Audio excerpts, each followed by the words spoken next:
Stand ready when the wolf growls at the door.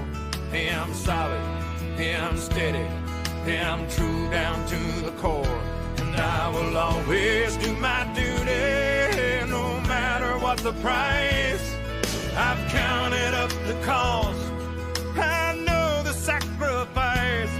Oh, and I don't want to die for you, but if dying's asking me, I'll bear that cross with honor, 'cause freedom don't come free.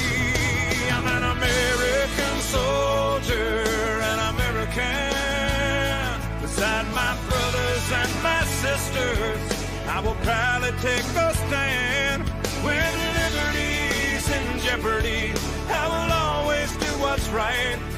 I'm out here on the front line, sleep in peace tonight.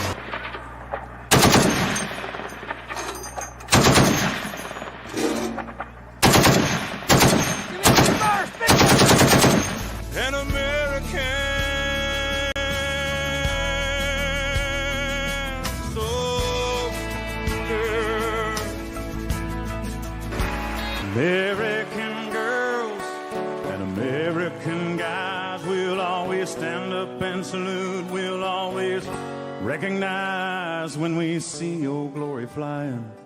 There's a lot of men dead, so we can sleep in peace at night when we lay down our head. On justice will be served and the battle will rage. This big dog will fight when you rattle his cage. And you'll be sorry that you messed with the U.S. of A.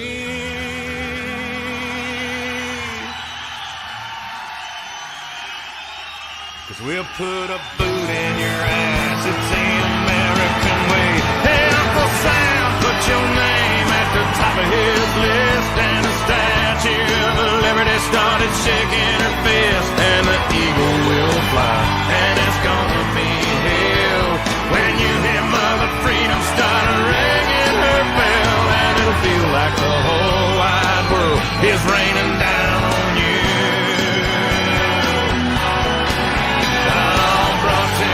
Courtesy of the red, white, and blue. Hey, what's going on, y'all? Welcome to another Monday night. This here's the Sarge coming at you live. Get through the chat here. Got little Jimmy in the shop. What's going on? We got Ponch, Tom. How we doing? Welcome, y'all. Hopefully everyone had a decent weekend. Is having an all right, good New Year so far. Yes, it was. Some of the pictures was from my time over in Ukraine. Back in 17 and 18. Chris, how we doing? Welcome to the party. Hey, Katie, what's going on? Hell yeah.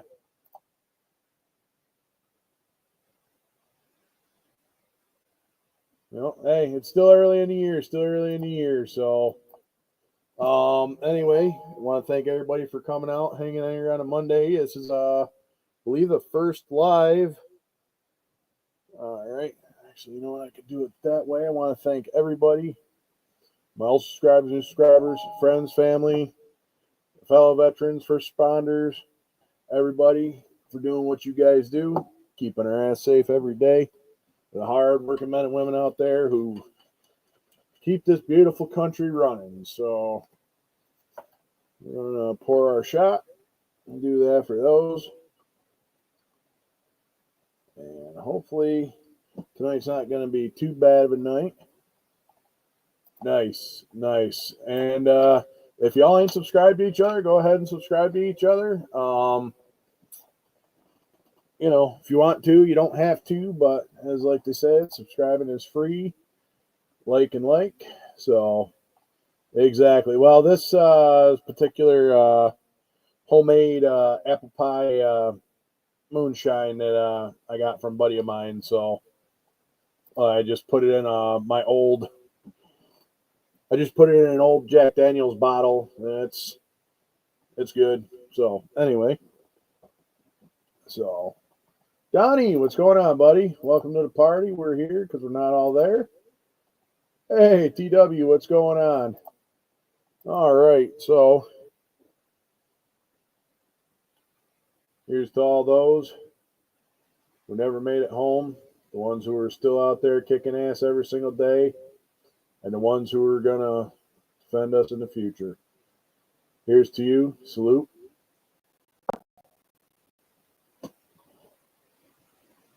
Oh, yeah. Could probably check that a little more. That's all right. Not a problem. It's only cinnamon. It's only cinnamon in the bottom. That's why I was shaking the piss out. I shook it before I dumped it, so you know. So anyway, I don't have anything for mail call this week. I did get a little bit of work done on my USAC build. Oh, here we go. We'll go over to prayer list. Frank, what's going on, buddy? We got your 6. Well, I forgot to put my scrolling banner on the bottom. So let's go here. Also, it's officially the 6th start of the motorcycle group build. Either get a hold of myself or Jamie G, and we will get you on the list. I haven't even touched it or opened it up yet, but we'll get through here. Also, there was passing in the family and within the scale modeling community. So I will get to that here in a minute. Yeah, I know. You know what? Next time I make it down that way, I'll have to bring some down for you. But yeah, Genesee Cream Ale. It's old school, but it was free. Hey, what's going on, Robert? How we doing? Yeah, no kidding. We ain't got much for snow. We just got it dusting, but I know Chuck is up there in the North Country where he lives, and he's got like 18, 20-something inches on the ground. Oh, I have to pull down my fancy decoration there so that you're not looking out the blinds. But welcome. Wow, we got 13 on there. I don't see anybody rocking over it. Over on the Rumble, we are also semi-live camping with that. So, yeah, true story, Jimmy. I heard. I seen cousin Dougie's there video and stuff like that. All the snow they got down there. I've been keeping up on it. So, all right. So we'll get through the prayer list, and I'll add 2 more kind of here at the end. If there's anybody else, let me know. Fuck yeah, I love me some fat old titties there. Mark, how we doing? Welcome to the party. How are you and the boys doing this evening? Hey, Slogo, what's going on? Yeah, we definitely, certain parts got hit worse than others. Like where I'm at, like it like went like literally right in between me. Like it was like like a little bit to the north of us, south of us, and especially to the east of us, got hit pretty decent. So it was, like I said, it was actually pretty solid. So nice. That's good to hear, Mark. Glad to hear you're recovered.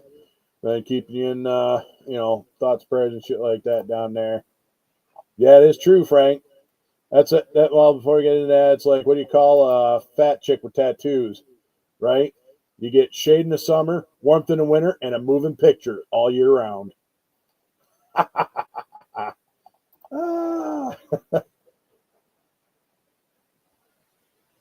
Oh, yeah, it's definitely pain in the ass to clear it off. Good times.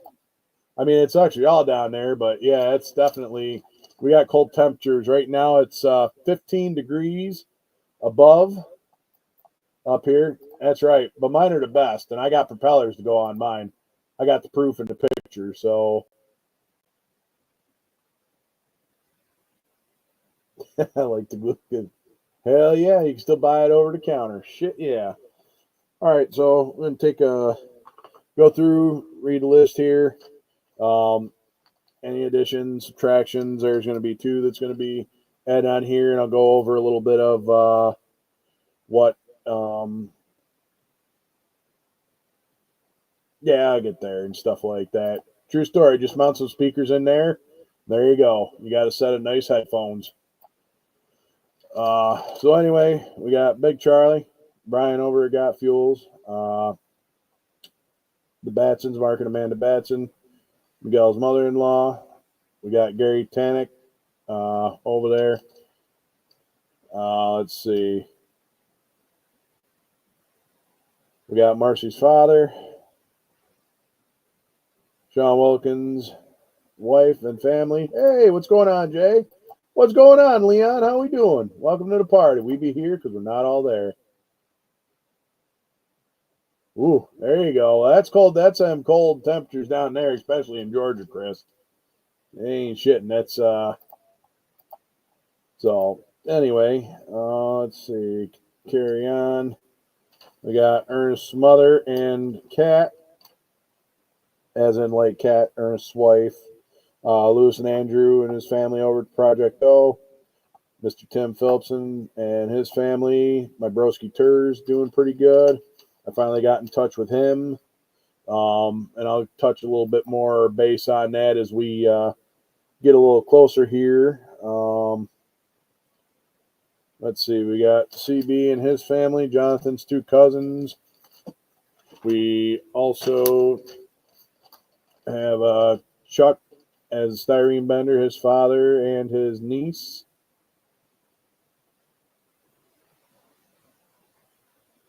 And then we got Doug Hensley, Frizzo, and his family. Get caught up on the chat here a little bit.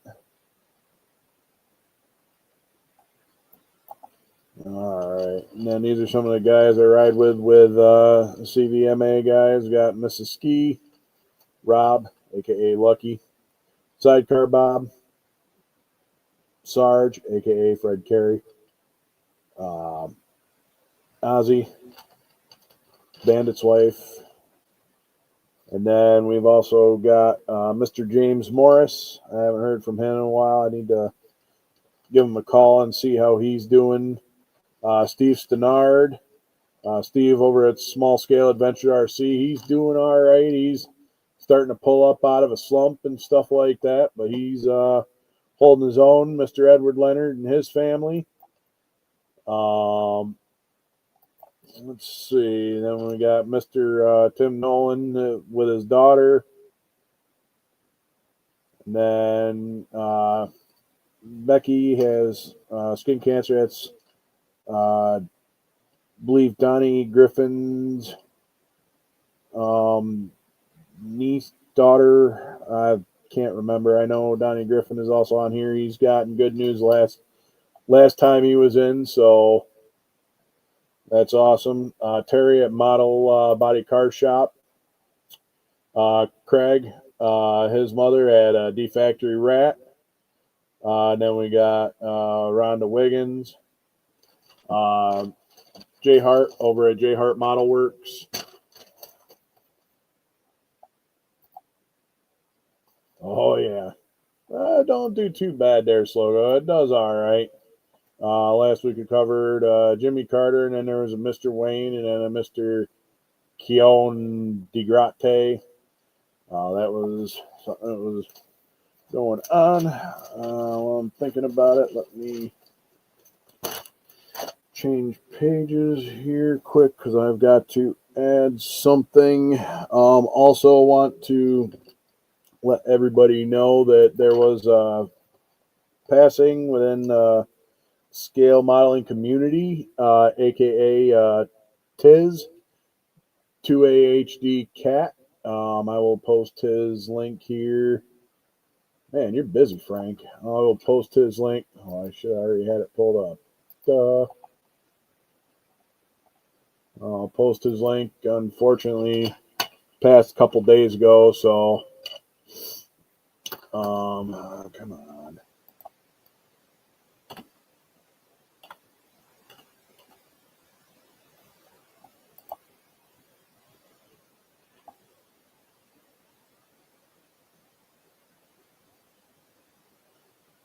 Okay, so this here is his channel, Northeastern Ohio Diecast. Did rest in peace. Let's see, where the hell was it? Let me get a copy of his channel, drop it here in the chat. Should have been a little bit more prepared for that. Oh, I'm sorry to hear that, Frank. I'll add your mother to the list.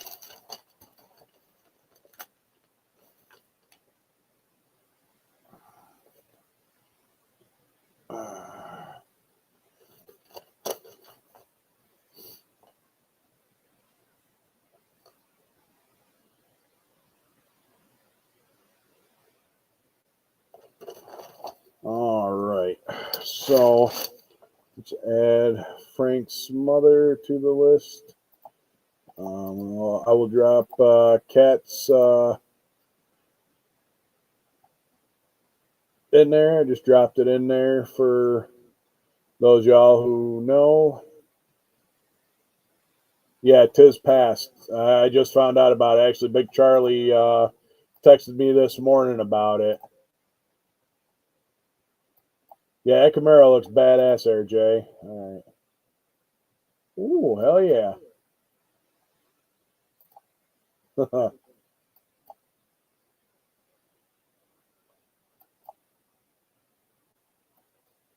Oh, that's gonna be a badass build there, Robert. I've already, yeah. Let me get through here. So I dropped Cat's name on there. He did a lot with what the hell is it? With the diecast, a lot of the Matchbox and stuff like that is what he dealt with.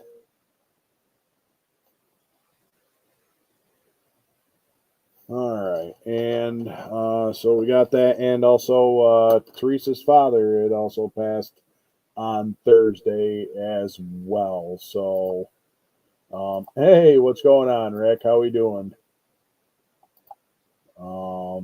Condolences to all those who lost. So we're going to take a moment of silence now and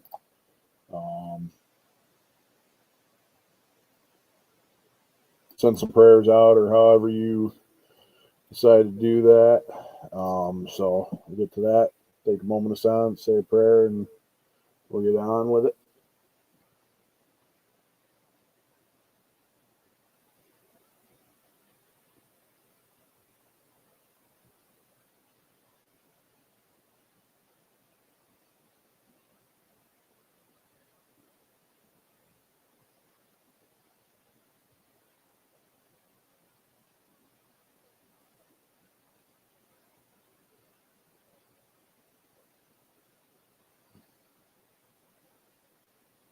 Amen. All right. So I will be out of the loop next week. I will be heading out to Oklahoma next week. So the next 2 weeks and stuff like that will be probably no Mondays. Due to some fact, hey, Dan the Man, what's going on? Thursday we have the funeral / calling hours for T's father, so I'll be out of the loop there. This ought to be fun. And then Saturday is going to be our CVMA party, which I'm looking forward to. Kind of a high end on the happy roller coaster of life. Like I was kind of talking about earlier. Motorcycle group build is going on, officially started. So Yeah, it's definitely a rough start to 25 there, Frank. But at the same time, I mean, it is what it is. So let us get in a little bit about what's going on here on the messy bench. All right, get a little bit of an update on this, and all right, so got that. That was updated. So we do have our Viper engine complete. Gunther is probably out on the couch somewhere. Oh, he's laying in on the living room floor, being salty. But we have our engine done for our USAC build.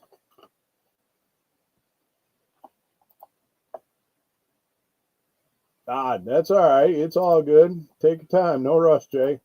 I got till October 16th. So, yeah, he is laying out there on the couch. So, well, not on the couch, but he's in front of the couch laying on the floor. So, hell yeah, that's a hell of a resolution, Frank. I'm going to send your best, keep you in the thoughts. So we got that. We got some of our frame mocked up finally. We had to do a little bit of cutting, a little bit of fitting. We also had to do a little bit of notching and a little bit of that so I can. Yes, he did. So he loved it. And good stuff. He enjoyed it. He got another thing from this bully dog, or bully box is what it's called anyway, and it had a Christmas present in there, like a rubber thing. So I put some of his chicken jerky that was in there. So, and he loved it, especially that chicken jerky. So we got some of the frame where we can do this, where it actually sets almost where it needs to, nice and flush. So we did a lot of cutting, a little bit of measuring. Still got to do a little bit of that on there. We got our axles. Hey, that's good. Any day is a good day. So yeah, we got our axles built, and they need paint. This needs paint. We are going with that, and I forgot to post on Instagram that we are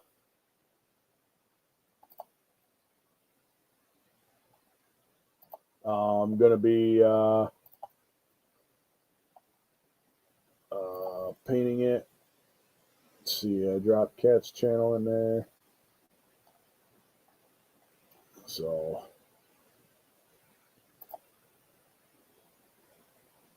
all right, we got that. Let's do that. Good deal. 2 months. Hell yeah, Jay. Let's hopefully we can go for 3 or better. Anyway, we got our cold air intake. We got a lot of stuff ready to go. I'll probably end up painting this later. Now I just got to work on getting everything to fit under there. So we got that. And that's really all I've got done over the past week and some change. So I kind of come off half cocked. I forgot to get something ready for fucking my feelings, fucking your feelings. Nice. Hey, Steven, what's going on, bud? How we doing? Welcome to the party. I got a quarter. I don't know. I could just flip it and see. Let's see. I know there was the Trump Tower bombing with that, but it wasn't a bombing. It was a message for something else. And then there was the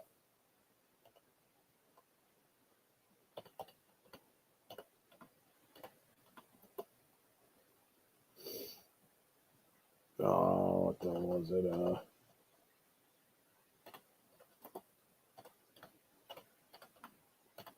New Orleans attack.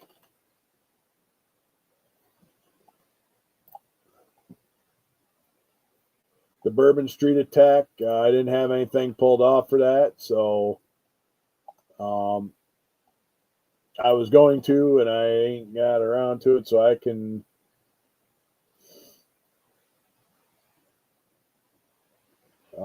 Something else that I also want to kind of bring up about this.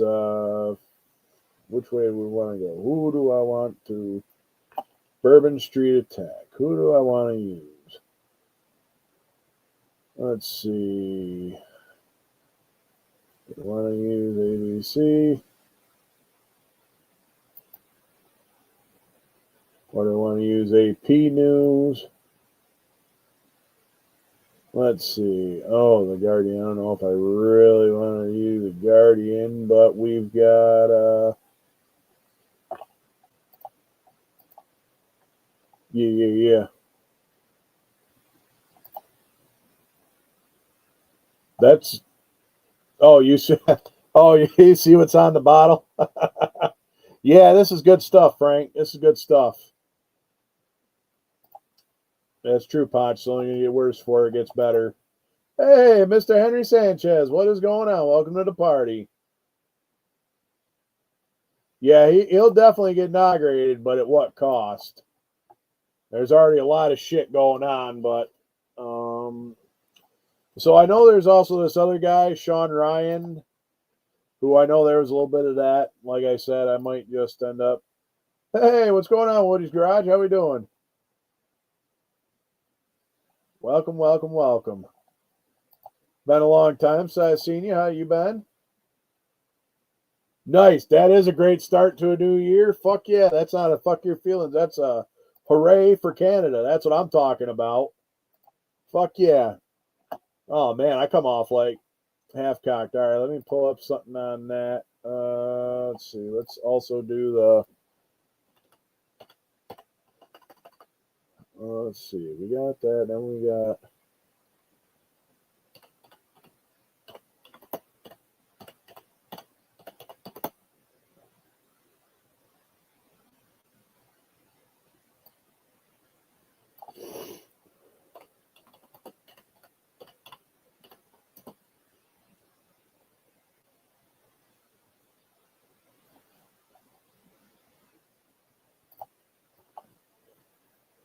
So, yeah.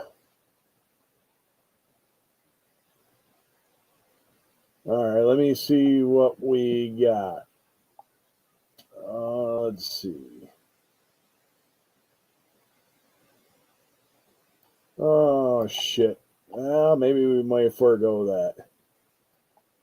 Yes, it is. That's why this is the sipping bourbon, and this is...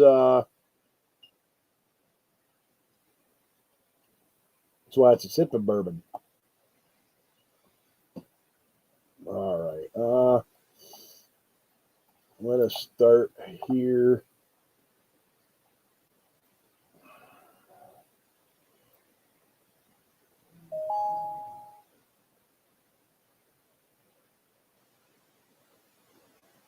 New details. 2 days ago. BBC. Big Black Hawk.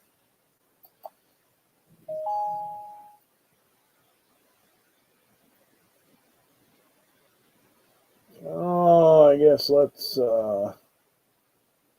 I guess I'll go with AP News. They seem to have the newest...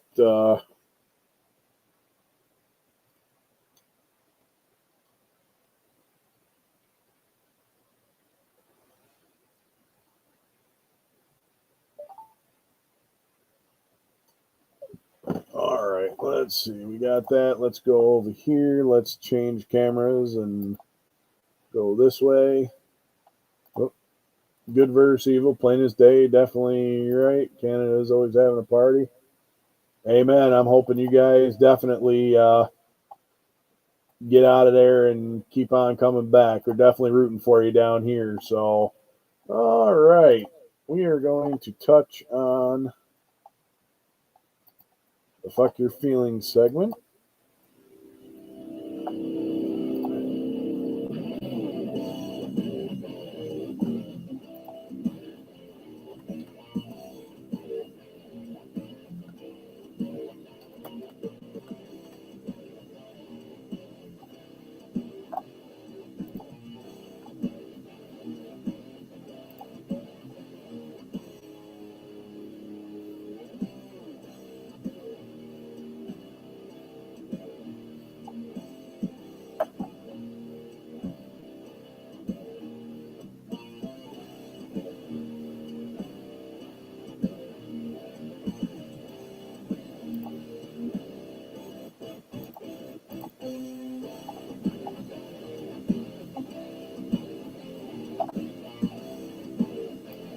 All right. Oh, damn it, I didn't do it right. Yep, that is pretty much it. I used to make the whole Rolling Stones bad. Yes, yes, yes. No, actually, I'm not. I was thinking about. I'm just trying to get everything pre-done here because let me do the share screen. We're gonna start out with the oldest one first here. This would be the attack on Bourbon Street. So, for starters, oh, that's right. Always got to do it. And that's how we like to roll around here. So, all right, whether it's half cocked or whether it's not, it's just how the Sarge likes to roll around here. All right, so this here is actually from AP News. Man behind New Year's attack visited New Orleans before recorded video with smart glasses, says FBI. Now, some of this sounds like a lone wolf, but also at the same time, the way they've been treating a lot of this is I've got my own reservations. Both people that are involved in these last two attacks have ties to the military. So we'll kind of get into that one here. This here's a picture, supposedly one of 13 men responsible for truck attack in New Orleans, killed 14 people. And I should have probably put them on the prayer list, but like I said, I come off half cocked, and this is fucking feelings, but that's all right. We're just gonna roll it because that's what we do. And recorded video of the French Quarter with hands-free glasses, an FBI official said Sunday. Some of the clips, surveillance footage shows Jabbar on Bourbon Street in the early hours of January 1st carrying two coolers that contained IEDs. This particular story is Jack Brooks, Stephen Smith, and Sarah Kine. Fine Irish lads. Updated 8/24 yesterday. So we'll jump over here. I don't know. I don't think it was, but I'm just gonna try to get in there. I mean, this guy. Hey, what's going on, Andy? How are you doing? Yeah, there was definitely something that happened within there, and that I'm pretty sure radicalized them. So, and I'll get over that whole like kind of connection of that. All right, so New Orleans AP, the man responsible for the attack in New Orleans on New Year's Day that killed 14 people, visited the city before the recorded video or before and recorded video of the French Quarter of, or no, with Metasmart glasses. An FBI official said Sunday. Shamsud Din Jabbar, oh yeah, traveled to Cairo and Canada before the attack, although it was not yet clear whether those trips were connected to the attack. Deputy Assistant Director Chris Raja said at a news conference federal officials believe Jabbar, a U.S. citizen and former U.S. Army soldier, was inspired by the Islamic State military group to carry out the attack. Police fatally shot Jabbar, 42, during exchange of gunfire at the scene of the deadly crash of the rental pickup truck on Bourbon Street, famous worldwide for its festive vibes in New Orleans' historic French Quarter. Federal investigators so far believe acted alone, but are continuing to explore his contacts. Now, some of it might seem that he was lone wolf, but I definitely don't think so. I mean, one would kind of. He had help along the way. There's no way in hell that he did that there. Mr. Leadhead, what is going on? How we doing? Especially becoming radicalized and shit like that. He definitely had help. And you're not wrong, Slogo. It's definitely hell yeah. Hell yeah. They'll just make it our great vacation place up north. So whether it's the Islamic State, which I know they have players in here, I know our government is not. They got their hands dirty in a lot of shit. Anyway, all investigative details and evidence that we have now support that Jabbar acted alone here in New Orleans, said Raya. We have not seen any indicators of an accomplice in the United States, but are still looking into potential associates in the U.S. and outside of our borders. Right. Okay. It's that there's definitely had to be help. He got radicalized somewhere. Pretty sure it was over in Syria is where he got radicalized. This here, Lionel Myrtle, FBI special agent. There's one of the 3-letter alphabet fucking agencies that you don't fucking trust. In charge of New Orleans field office said Jabbar traveled to Cairo. No, actually, I'm sorry. Cairo's in Egypt, the summer of 2023. And then to the Canadian province of Ontario a few days later. Wow. I'm not going to lie. You know, all them up there in Canada, they got a lot of the Durka Muhammad jihadis up there that are within their government and do run in their government. I mean, we got a Somali one down here who I can't remember who else she is. She's just a brother fucker, but that's another story. But I digress. Our agents are getting answers to where he went, who he was with, and how these trips may or may not tie into his actions here, Maythrill said. So, yes, and that's why I was kind of getting at. It smells a lot of our current administration. You're not wrong, Hank. You're not wrong. Yeah, no shit. That's what I mean. It's like it'd all be good. Like one shot done. With the inception of the UN, CIA, World Banking System. Yep. True story, Slogo. True story. That's you're definitely not wrong. This definitely smells like fucking scapegoat. Like there's a lot more shit that's going on. And we know this administration, the Biden administration, hates veterans. And since he hates veterans, I mean, look at what he did when he pulled out of Afghanistan. The 13 soldiers that died on his watch. And he's sitting there just looking at his watch trying to get out of there because he know he fucked up. Anyway, suspect recorded video with smart glasses while plotting attacks, says the FBI. Jabbar has also traveled to New Orleans twice in the months preceding the attack, first in October and again in November. On October 31st, Marthel said Jabbar used glasses from Meta. What is Meta? That's that fucking Facebook, Instagram, all that.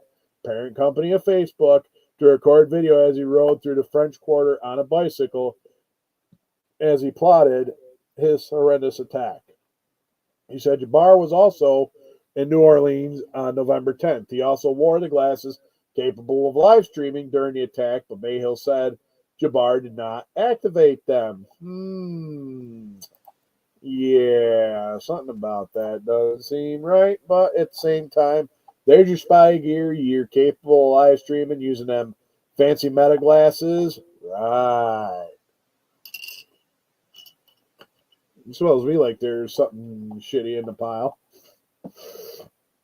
Oh, excuse me. When asked about the glasses, a Meta spokesperson declined to comment to the Associated Press. The FBI released Jabbar's recorded video from the planning trip to New Orleans, as well as video showing him placing 2 containers with explosive and a devices in the French Quarter at 2 a.m. shortly before the attack. One of the containers was a cooler, was moved a block away by someone uninvolved in the attack, officials said. I kind of might call bullshit if they moved that particular cooler away. They were probably trying to place it somewhere else. Or it could have been just a drunk guy saying, "Hey, I like what this guy's doing. Fuck yeah, let's go grab this cooler." I don't know. It could go either way, but I mean, it just sounds kind of really suspicious to me, but it is Bourbon Street, and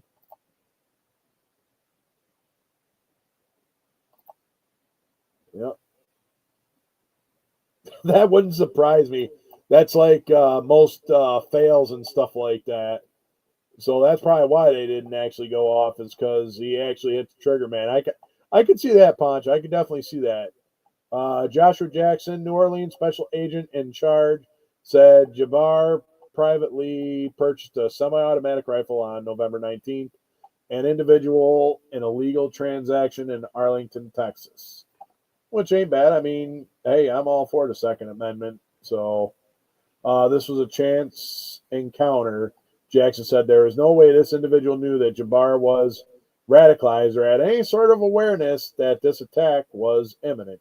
Well, no shit. But do you also realize that these people are trying to come and take away our fucking guns?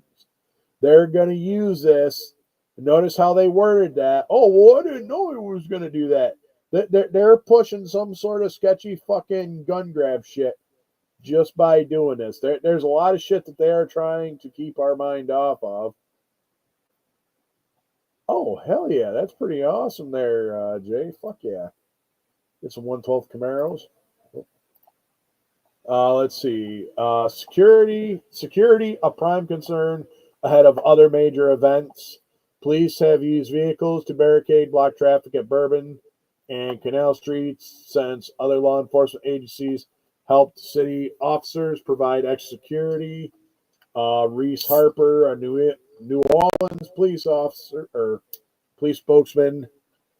The first parade of the carnival season leading up to Mardi Gras in March is scheduled Monday evening.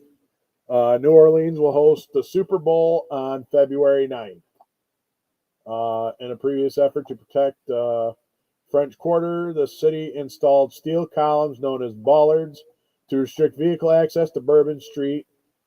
The posts normally retract to allow deliveries to bars and restaurants, but they stopped working reliably after being gummed up by Mardi Gras beads and other basically debris. But I don't think that's how you spell debris. But that's another story. So, let's see. When New Year's Eve arrived, the bollards were gone. New Orleans Mayor LaToya Cantrell acknowledged the city's remains uncertain as to whether or not the new bollards it is installing in the French Quarter would be able to stop a similar vehicle attack. Though assessment it's potential spam. Anyway, through the assessment, I am asked for to determine whether they're strong enough. Cantrell said, "I can't say with surety that's the case, but an expert will be able to do so, and we will respond accordingly," Cantrell said.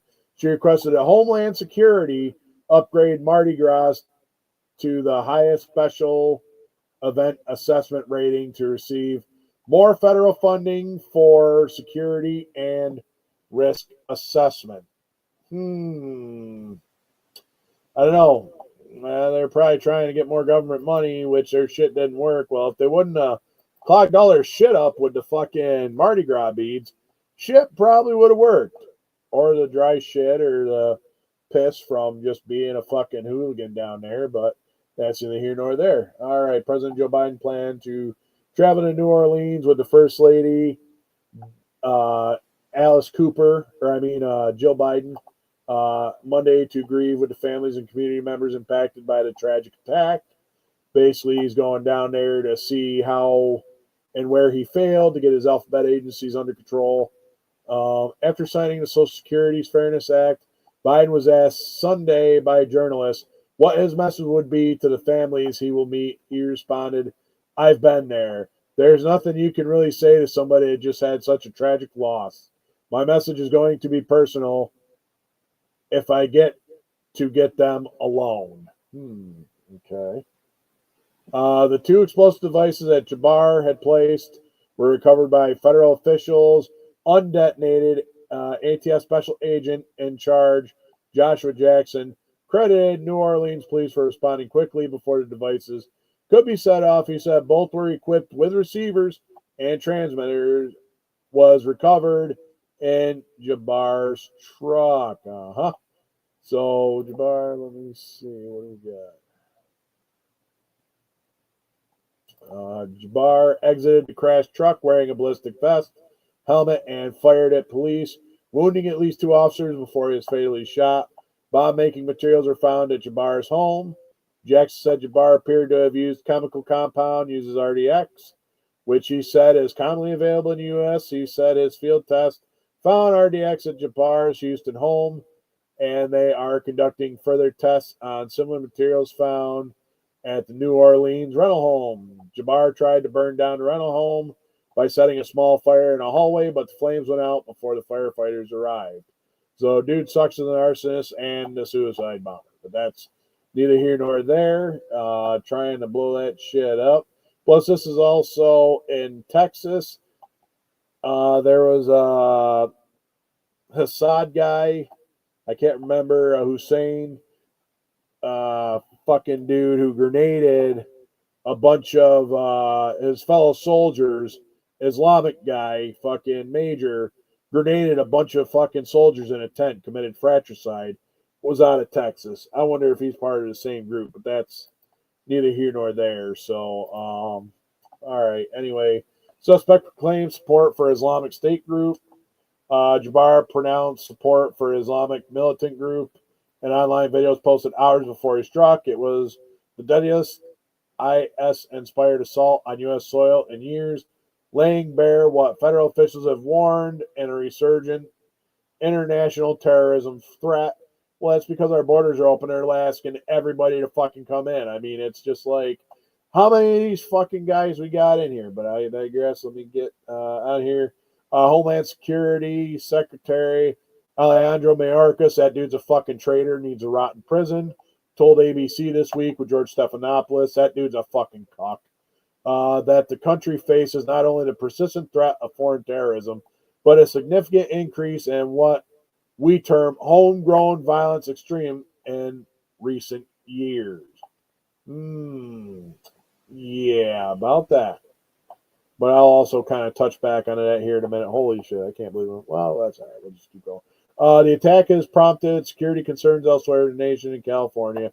For instance, military officials announced via online platform X that access has been tightened to Camp Pendleton, the largest Marine base on the West Coast with tens of thousands of active duty service members, and announced said that all IDs are being checked for base entry. A trusted travel program is being suspended, and random inspections will be carried out. This was done. Jay Brooks covers Louisiana government infrastructure and the environmental issues from New Orleans. He is reported for America Corps member. This was an AP one.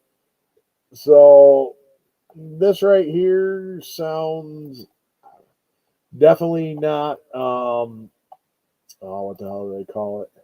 It's definitely not lone wolf, but he definitely had help. But also with his background being in the military and the government kind of hating him, probably has interpersonal relationships and stuff like that. Amen, Slogo. Amen. They do need to be given out, and that's why we need to, if not take care of it ourselves, but because I don't think the government's going to do it. Like I was saying with that particular case, he probably got a case of broken heart. Seeing it was real easy and not hard to radicalize anyone. So,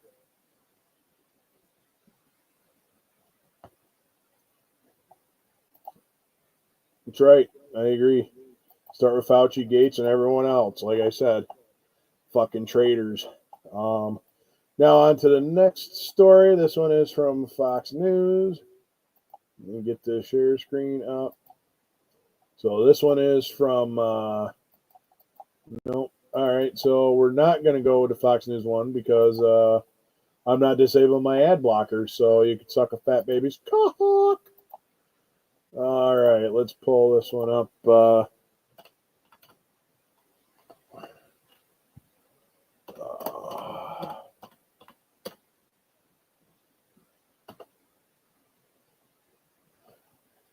right, let's see.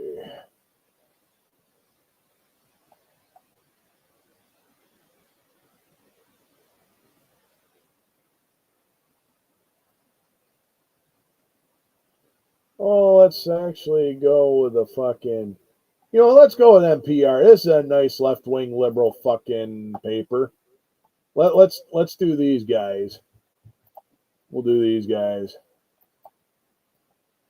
All right. Well, I don't know if I clicked on the right damn thing.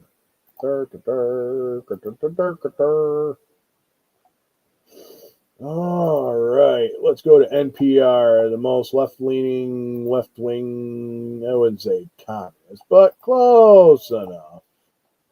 All right. This article is from NPR News. The soldier who died in Cybertruck explosion wrote it was intended as a wake-up call. So this I could definitely, I could definitely see it as a wake-up call. That's definitely not bad because the typical vehicle that they used is supposedly like bulletproof, tough, and whatnot. So anyway, a guest is seen at the valet outside Trump International Hotel in Vegas on Thursday. Green Beret, who was killed Wednesday in a Tesla Cybertruck explosion outside of the hotel, left a note saying it was designed as a wake-up call for the country's ills, investigators said. A highly decorated Army soldier who died in an explosion of a Tesla Cybertruck at Trump Hotel in Vegas left a note saying it was a stunt to serve as a wake-up call for the country's ills, investigators said on Friday.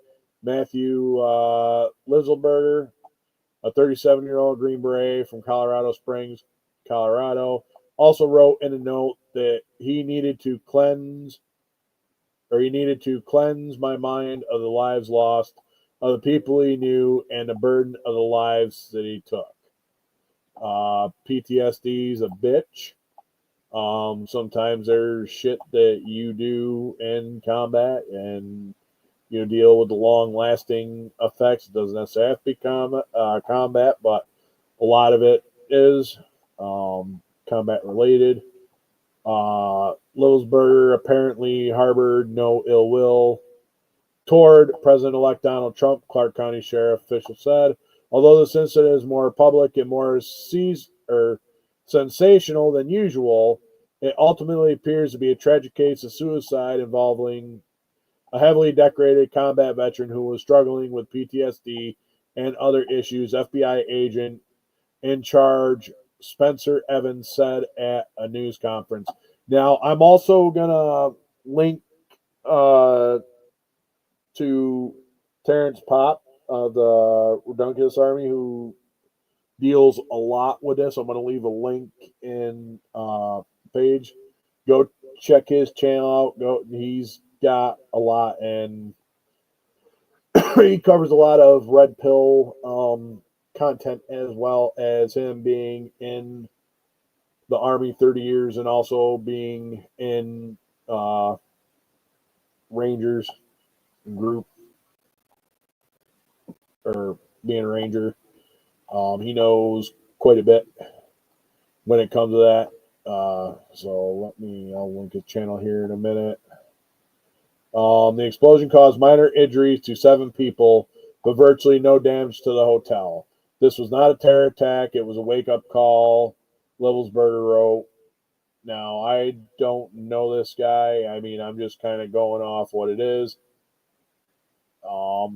Do understand there's a lot of crazy shit that we deal with as soldiers that can fuck up your mind and if you don't get the help. Sometimes there's not really so much help out there, especially when you get some fucking liberal arts degree person that wants to talk about fucking feelings and stuff that doesn't understand. And I'll get into that. I'll say that for another fuck your feelings segment. I'll say that for another one. This is kind of like a tree for one.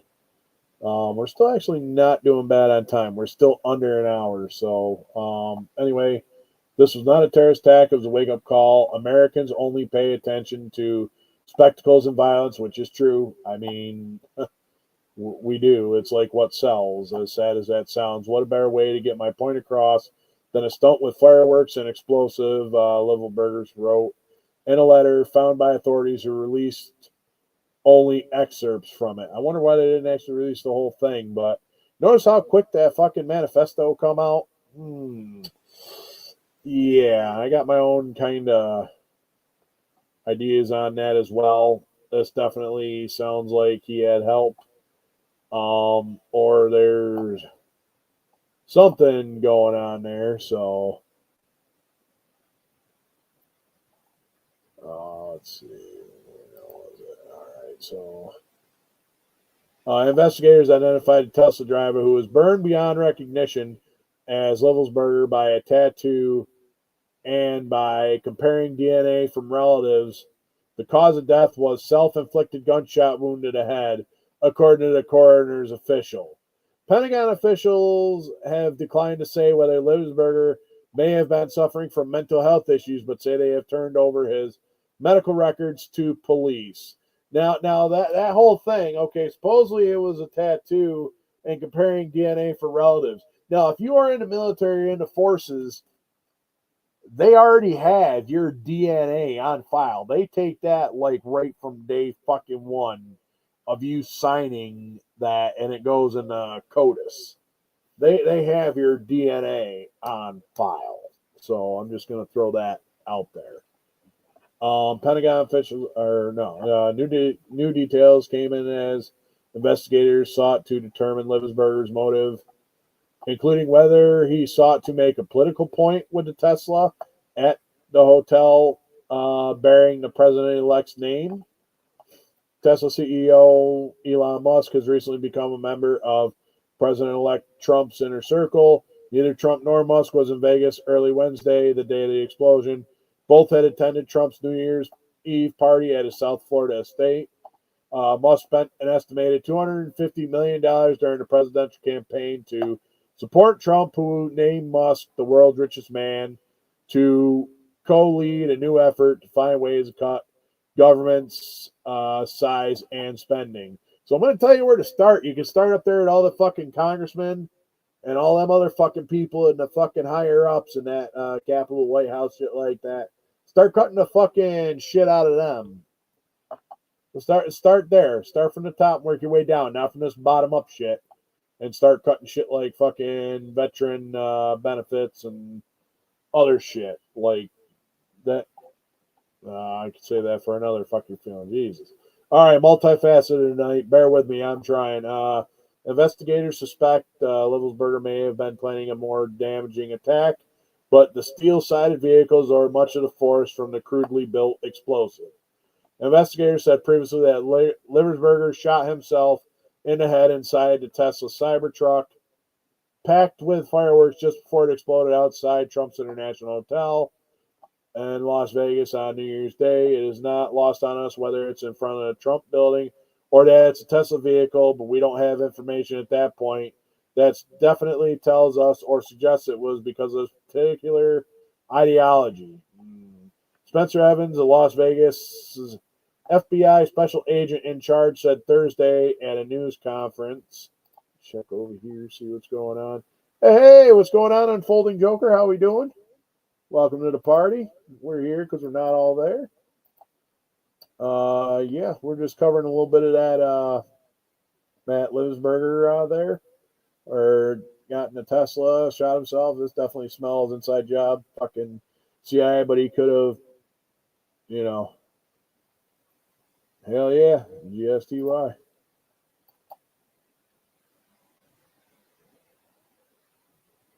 Yeah, it's gonna look good, Slogo. Let's see. It's not lost on us that it's oh no, hold on, that's right. Asked Friday about whether Livelsberger had been struggling with any mental health issues and may have promoted his suicide. Pentagon spokeswoman Sabrina Singh told reporters that the department has turned over all medical records to local law enforcement. I'm not going to go out on a limb, but Sabrina Singh sounds like she could be one of them. Not saying she's involved, but you never know. I mean, just kind of connecting dots here. Law enforcement officials said investigators learned.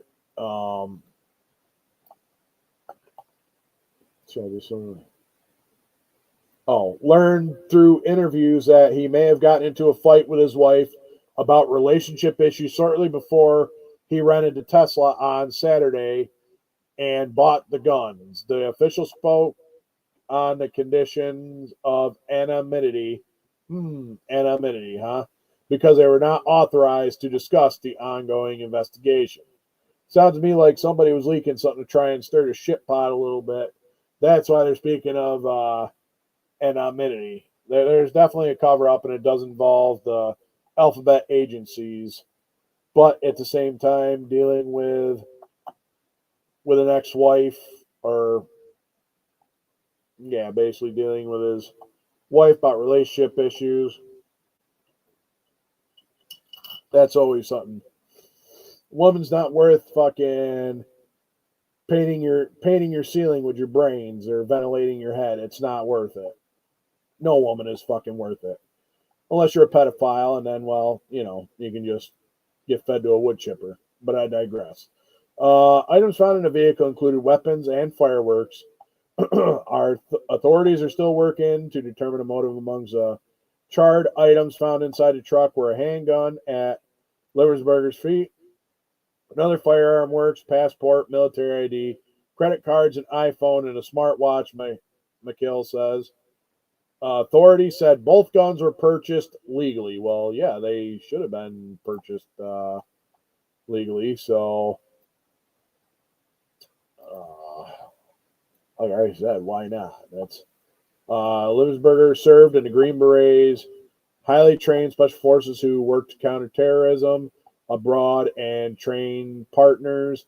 He had served in the Army since 2006, rising through the ranks with a long career of overseas assignments, deploying twice to Afghanistan and serving in Ukraine, Tajikistan, Georgia, and Congo. The Army said he had recently returned home from an overseas assignment in Germany and was on approved leave when he died, according to a U.S. official.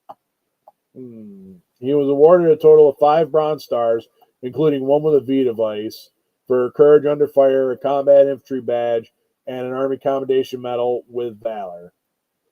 Authorities searched townhouse in Livelsberg hometown Thursday as part of the investigation. Neighbors said the man who lived on there had a wife and baby.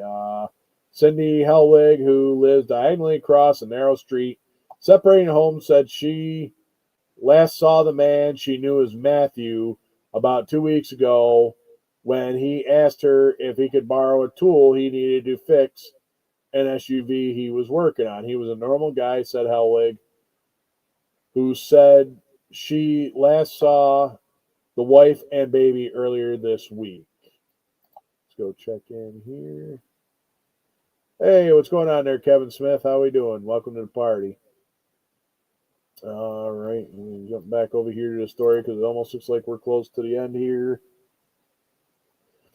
He was a normal guy. Okay, the explosion of the truck packed with fireworks, mortars, and camp fuel canisters came hours after 42-year-old Shamindu Din Bihar Jabbar rammed a truck into a crowd in New Orleans, famed French Quarter, early on New Year's Day, killing 14 people before being shot to death by police. The FBI says they believe Jabbar acted alone and it is being investigated as a terrorist attack. Chris Raya, FBI Deputy Assistant Director, said Thursday that officials have found no definitive link between the New Orleans attack and the truck on the Vegas explosion. So, with that being said, I kind of got some of my own things on that. Let me get where now? Oh, that's right. Let me open up this link. Let me down. Let's see.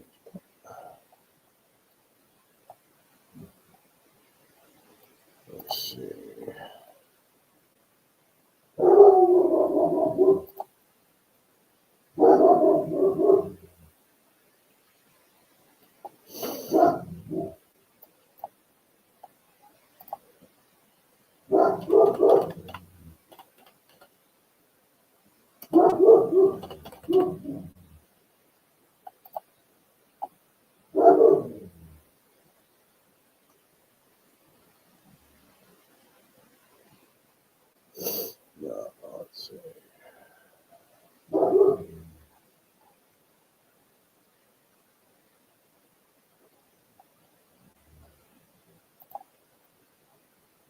Let's see. He normally does a live from the lair.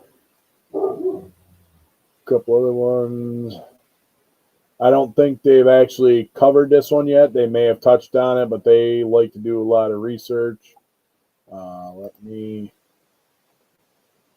drop his link in the chat. Boom. Paste. Yeah, I was going to say, Pops has got to be live here pretty soon. But I know him and Battle Dwarf and Blake. No, that's tomorrow night. That's right. It's Tuesday. That's right. It's only Monday. That's right. I normally do Monday. So anyway, I did drop a link. Go check him out. They're also on Rumble, BitChute, a couple of other ones. He's got a lot of good information. Does not pull no punches. A lot of good information, especially with him and Battle. Hey, Fafa, what's going on? Welcome to the party. That's all right. So am I. I thought today was Sunday, but then I realized I was talking. And I'm like, oh, the wife's off today, so yeah, we're we're gonna be there. All right. So go check it out, and then last but not least, we're going to cover the final one, which started today. New York City congestion taxes. Can these fucking people in New York State really figure out what the fuck is going on? Why are they charging so much fucking money? Yeah, $9 doesn't seem. That's right. Yeah, that was a good show, Jeff. I was in the middle of it before kind of coming live. So New York City decided to, as of today, do their congestion tax. So this is another way for New York State to fucking charge a bunch of money. It deals mostly with New York City. But what they're trying to do is get rid of all the cars in New York City and force people to ride on the MTA and the subways. The subways are complete and utter trash. They have not finished any fucking projects, and any money that they fucking get, New York State gets, automatically goes to the city to fund all these fucking gay ass liberal fucking faggot projects. And yes, I said the F word because fuck your feelings, that's why.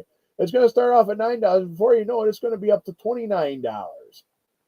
All I got to say is fuck New York State and New York City. Don't get me wrong, it's beautiful up here. I love the beautiful part about it.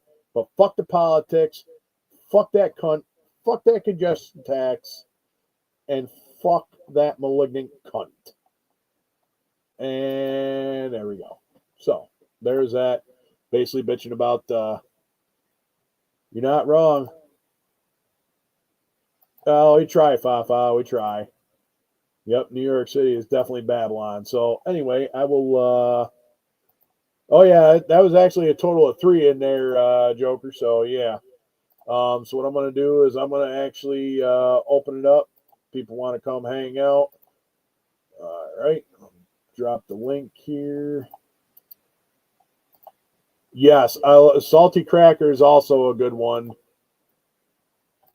62,289 Cobra Jet. Let me go to this here. I'll post the link up top. Thank you. Appreciate it. It's what we try to do around here. Wouldn't say rant too much, but we just hey, what's going on, Chuck? Get enough snow up there? All right, so let me drop this over here. I know we're multi-streaming nuns.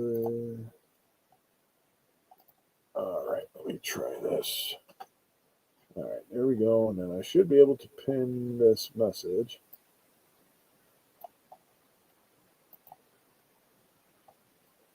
Boom. There it is. All right, there we go. We got that. Boom. All right, let me see. That's anti-cobra. Well, oh, no wonder why this is. Duma.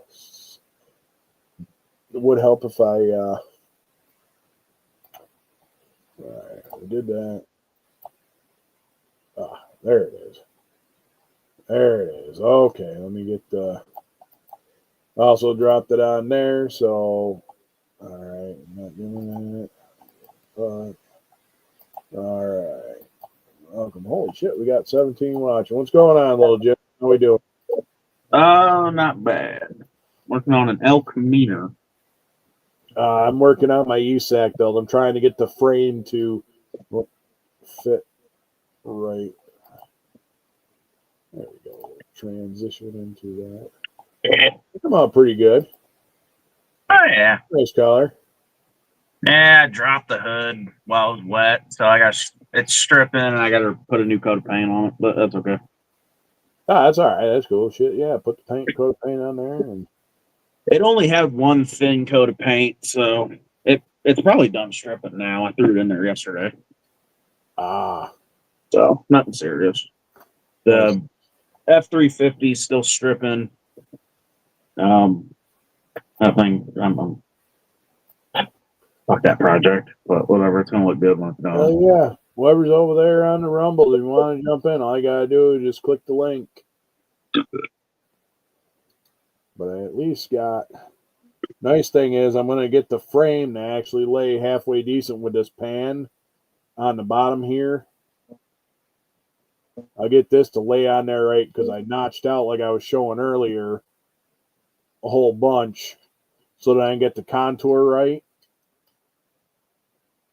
Come out pretty decent, not gonna lie. Come out pretty decent. Brighten up my phone. I can't see shit.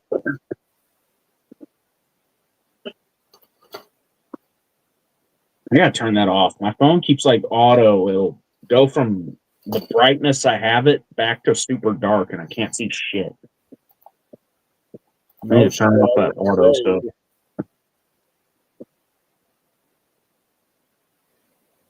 Hey, anytime, Joker, anytime. Wow, that's Jesus. Yeah, I was gonna say because you're kind of there at the base of the Tug Hill, so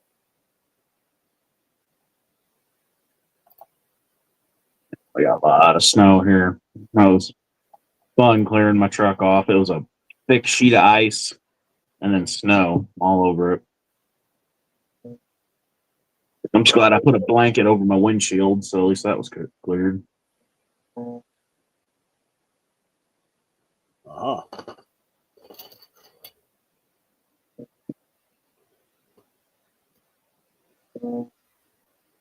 But I'm the idiot that didn't realize it was going to snow and be nasty, and I had my my truck detailed and washed and everything. 1 2 inches. Be a proud man with 1 to 2 inches.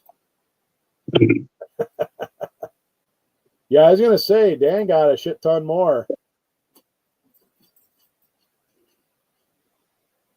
Damn. Oh, you going to lay down? W. All right. Let's see. Buffalo's always going to get pounded regardless because they're right there at the end. Wheels for the Ford are all good. The bed and cab, though, I taped it up and did the flat black trim down the side of it. And pulling the tape off the cab, it left like the sticky residue. And in my head, I'm like, oh yeah, here, I'll just lick my finger and wipe it off. Took the paint right fucking off it. And then pissed off at that, I just grabbed the bed and ripped the tape off, and it peeled a bunch of paint up. It's all good, Joker. It's all good. The paint at least looked good before it was ripped off. That's the hood do it. That actually pretty good shine on there. Right? I only little orange peel on the hood, but I don't give a shit enough. It'll look good myself.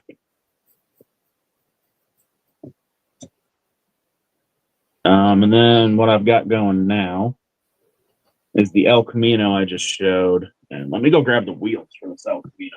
This ain't really been an ass.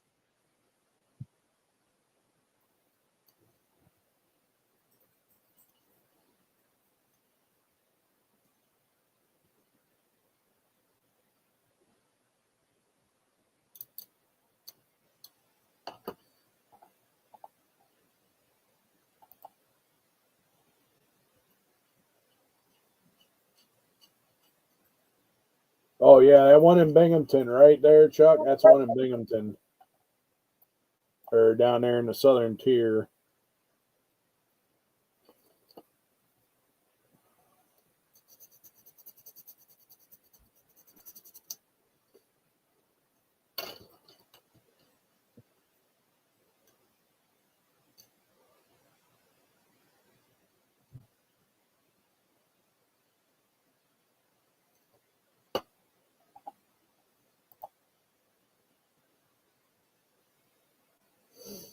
Yeah, it does that.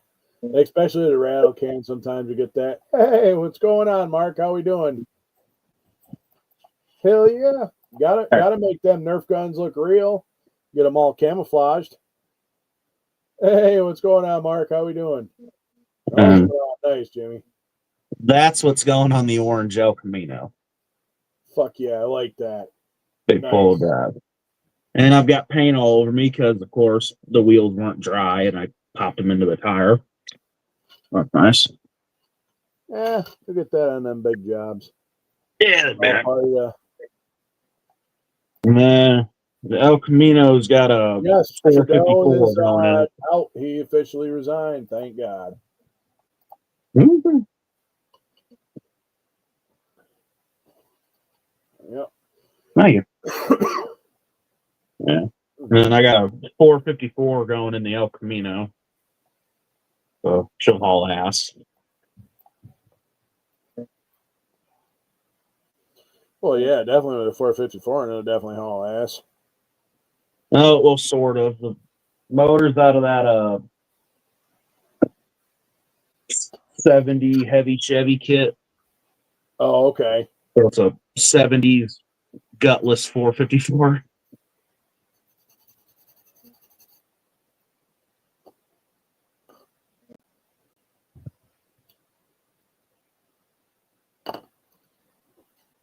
I forgot I had that kit. Well, the heavy Chevy's not a whole kit. That's a parts box I bought. Everything's in it except for the body. Right. Got some good parts in it.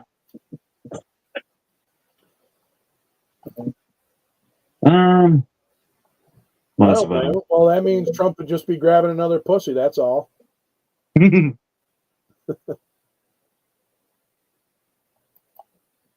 Oh yeah. All right. Now, quick repair. And I got a haircut. Otherwise, that's about it. Did you do it yourself, or Jackson pay to get her done? My dad did it. Hey, what's going on there, Mike? Over at Mike's Mods and Customs. I can do the top and sides, but I usually have someone else do the back because I can't see back there. True story, Slogo. True story. Like I said, oh, did I post that? Hey, what's going on there, Jeff? Ferret Farmer, how we doing? Welcome to the Ferret boy. Post a link in there. So if you want, maybe we can get Charlie Mack in here, and we can have Charlie Mack jump in here too. Oh no. We're hanging out. Oh wait, did I post it to the top? Yeah, okay, I did post it to the top. Okay. You, Ferret Boy, and Charlie Mack on the same live? Oh Lord. Oh yeah. Yep. It's always a good time. Always a good time. I don't pay to get my hair cut. The past couple times I have, they've I don't. I've been cutting my hair for a long time. Actually, I take that back. For a while there, when I was working in the shop and stuff like that. Oh, that's all right. You ain't gonna get it shut down. You know what? Because I'm also on Rumble as well, so I'm co-streaming over to the Rumble. So.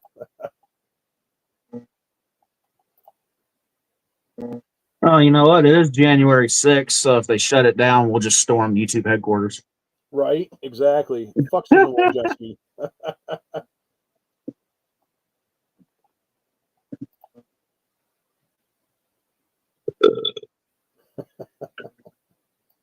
Yeah, we're trying to do something a little different. I got, like I said, over there, I got a whole whopping 37 people, and the 37 people that are following me on, I do appreciate you because, as dear Sarge says, teamwork makes the dream work, bitches. Or, yeah, teamwork makes the dream work, bitches. And also, fuck you, Dan. And not Dan the Man, just it's a thing. You got to go check out Dear Sarge over on the Rumble. Great fucking dude. He's who I'm building that Jeep for. I got a 124 scale Jeep Willys or Willys Jeep from there. Gunther, why are we barking? There ain't nothing out there for you. Oh, there probably might be, but it's. Hey, you motherfucker! Mm-hmm. Oh yeah, he's out at the window and stuff like that, trying to figure out if something's moving, but I can't see shit. Oh no, that's right. Neighbor just started up his truck, so that's why he's barking. Neighbor's out there. He just started up his truck, so that explains a lot right there. Oh yeah, he's definitely standing post. You can hear a field mouse fart in the back field behind the house or behind the trailer park. I don't know. It might be a squirrel. I don't know, but it's definitely a neighbor because I just see the tail lights of his truck on. So I'm looking out the window right now, and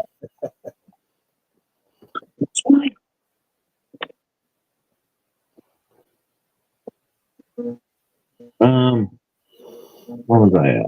shit. Motor. I can't. I should have painted this bitch yesterday because I can't really do much. Right.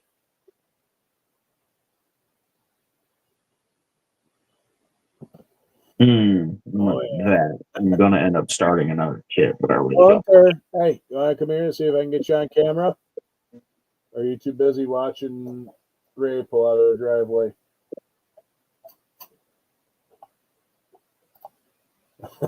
That's right. Oh, that he definitely will. Yes, he is. So thank you. And that's sometimes it's so hard to, like, if I get mad at him or whatever, frustrated, he's just, but he's so cute. Gunther, hey, come here. Gunther. Hey. Gunther. Is that rattle a tiny one? I think. Huh? All right, let's see. All right, we'll drop this. There.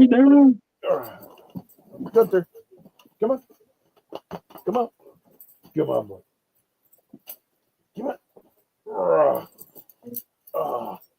There he is. Say hi, Gunther. Yeah, good boy. Oh, Hey, buddy. Hey, Gunther. Yeah, good boy. See you face everybody. Say hi. Oh yeah. Hi, Bubby. Yeah. See, go get some rubbins too. There, everybody got to see is on the cameras. Yeah. Good boy. Hey, buddy. Good boy. Yeah. Hey, Gunther. No, that's his power steering. He's got a prong collar and stuff like that I use. I'm telling you, it's nice because it's just like power steering. He doesn't he doesn't pull, and if he does try to pull, it just give her a quick tug, and he's like, I'm like, yeah, power steering. My truck you're talking about. Okay, I just completely spaced what you're. Yeah, it's like a tingy metal rattling kind of noise. I don't know. I've been trying to figure out what Chuck. it is for 2 days. Nothing's wrong with the truck. Nothing's happening. Yeah, Jeff, he's definitely handsome. That's why it's like sometimes when we're training, it's like, and I get flustered at him, and then it's like, I can't stay mad at you. You're too cute. Oh, yep. It'll like really, you can really hear it when I first start the truck. It'll rattle real bad, and then once it warms up a little bit, it'll quit. So I have no fucking clue what that is. I've been under my truck for 2 days, smacking and moving shit, trying to figure out what could be rattling or what's loose. It might be a loose bolt in the exhaust, or one of them lead gaskets there that go in between the exhaust donuts. Here he is. Because it's coming from right in the middle of the truck, right where the cab and the bed meet, like right there in the middle. I don't fucking know what it could be. Nothing's wrong with the truck. It could be a cab mount, maybe. Yeah. That was my first thought. So I just grabbed my cab and started shaking the piss out of my truck, and it wasn't that. Or maybe the bolt in there backed off. I mean, up here we got a problem with rust up here in the great, up here in the Northeast stuff. Yeah, it could be the loose nut behind the wheel. Could be. Ooh, nice. I'll figure it out. Nice. That's awesome, Jeff. That's good to know. That's awesome. You're gonna enjoy them. You're gonna enjoy them. We're actually around beginning of February. We're gonna be getting a new pup ourselves for Gunther. So operate headspace, headspace and timing. Well, it's actually more headspace when you start getting around. If the machine gun is fire end sluggish, then it's your timing. Which really now they made the 50 cal so simple it's not even funny. You just push in, give it a quarter of a turn, and it locks the barrel in. That made the barrel change so much easier. And they actually have the timing set up from the factory where you can't pull the panel. The only person who can do the timing and stuff like that. Oh, no shit. Huh. Nice. That's actually really good. He's in Indiana? No shit. Good deal. Yeah, it's a Chevy, so even though if it's rattling, it'll still run the fuck out of a Ford.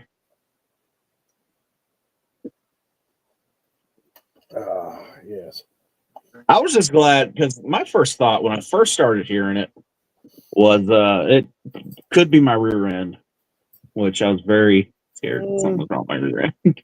It wasn't my rear end though. It's something right between the, like right in the middle. There might be a heat shield that goes up on the bottom of the cab. There's a heat shield that goes up on the bottom side of the cab, not on the exhaust itself.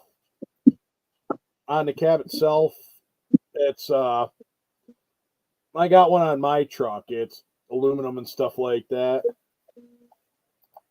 Yes, it is. A hump of 50 cal is a hell of a workout. Considering normally I didn't break it down. I just left the barrel on it and carried the tripod separate and had the 50 cal on one shoulder and the barrel on the other. Nope, there's no more no-go gauge. It's all adjusted. The timing is set from the factory, Donnie, and there's no more no-go gauge. It's just put it in, put it out. It's literally you ain't even got to pull back on it. You just slap it in there, push it back, and then turn it like quarter of a turn, and it fucking locks in. It's crazy. It's nuts. But it makes it hellacious fast to do like barrel changes. So you know what? It's kind of carrier bearing on that. It's coming from right where the heat. I'm pretty sure the heat shield is. You said it's up under the cab towards. Well, it's a single cab, so I guess it would be near the rear of the cab. Yeah, it'd be probably more I'm about toward to the look at rear that of the cab tomorrow. and stuff like that. I fucking pray it better not be a fucking U joint. Like one dude just said. Yeah, exactly. And it's like in a Yes. certain RPM range, it just hits that note or vibration just right. Yeah, Sounds good. Son of a bitch. Because it only does it when I first start the truck. It'll sit there and rattle for a little bit, and then once it starts warming up, it'll quit rattling. And then sometimes if I sit somewhere, like if I'll be sitting at a red light for a long time, I'll hear it, and then it'll quit. I've been listening to it for a month, and I just finally got off my lazy ass and started trying to figure out what it was. that's right. Well, and what Kevin said, rip the cover off, fuck it, fix it, or Yeah. figure out that's what it is. Yeah, I need my brother's going to push me out tomorrow where my truck sits. We added onto our driveway because I was getting a vehicle and we needed more parking. Right. It kind of dips down and then goes into where me and my dad put some rock up and some shit. And there's so much snow just kind of built up in that area. Freaking, my truck is stuck. I can't get it out of that fucking spot. My brother's not going to help me push it tomorrow.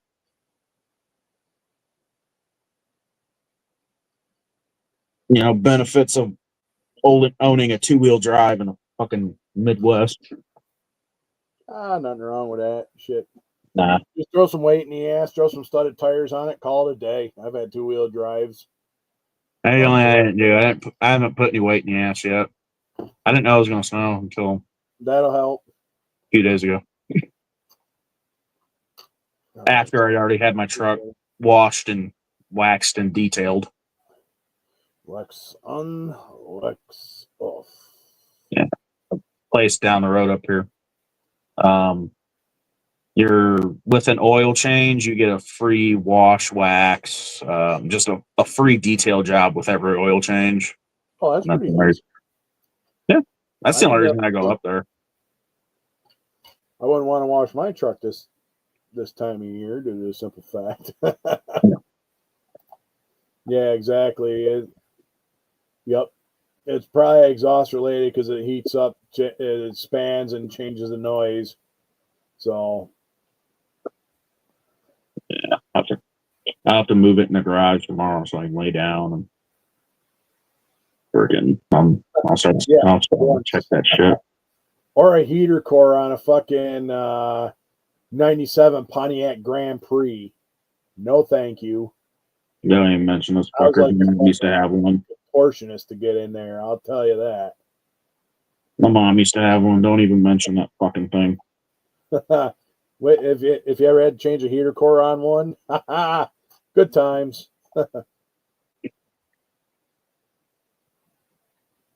Oh yeah, it's definitely a bitch to set, especially when you're yeah. Yeah, they went through and probably about the last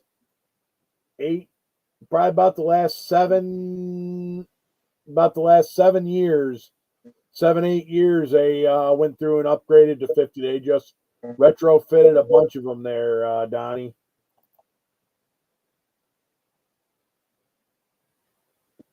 There you go. 5-gallon buckets full of sand. Yeah. Yeah, story. It'd be a nice sculpture. We got a big wood pile behind the house every year. I just toss a bunch of wood in the bed. Yes, it does, Kevin Smith. Welcome to the party. I know. Yeah, I know we can't have them around here either. I know we can run studded snow tires here in New York, but you can only run them from November to April. They gotta come off like April 1st. Actually, I don't know if you can have them around here or not. I've never seen anybody with them, so I don't know if you can. I don't think you can. I don't see why you couldn't, but yeah, they kind of get a little when it's not cold out or icy out. But I've seen some of the old farm trucks towards southern Illinois have them, but those are just run around the fields, don't go on main road trucks. On the road, I've never seen anybody with them. Dash, be a contortionist in order to get it up in there. Yeah. Yeah, that would have helped, and yeah, that would have definitely helped you out, especially that way. It's nice.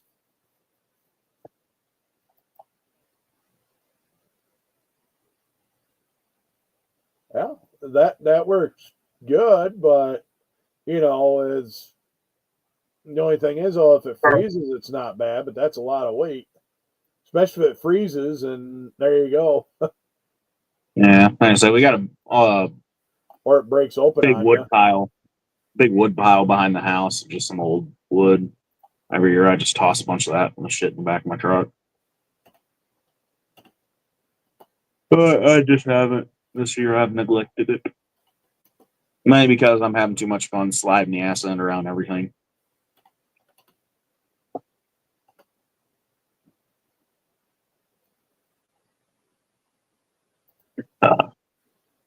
Doing that, scaring the fuck out of it. If I got a passenger like my mom or my brother, man, I'll start doing that and scaring the fuck out of them. Freaking that the ass end of that truck kicks out quick.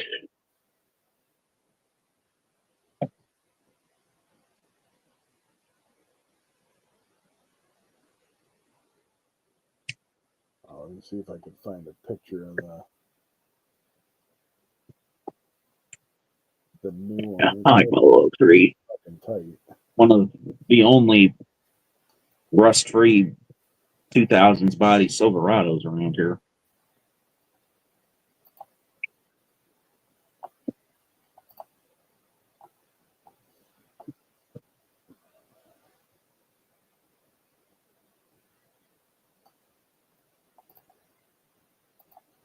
Yeah, here we go, Donnie. I'll share this with you and shit like that. I'll tell you, it's pretty crazy.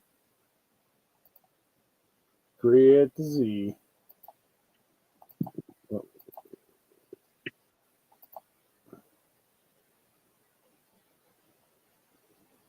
I don't see why it wouldn't work. I mean, it's basically paper, pleated paper. Yeah. Right? That's all I was saying.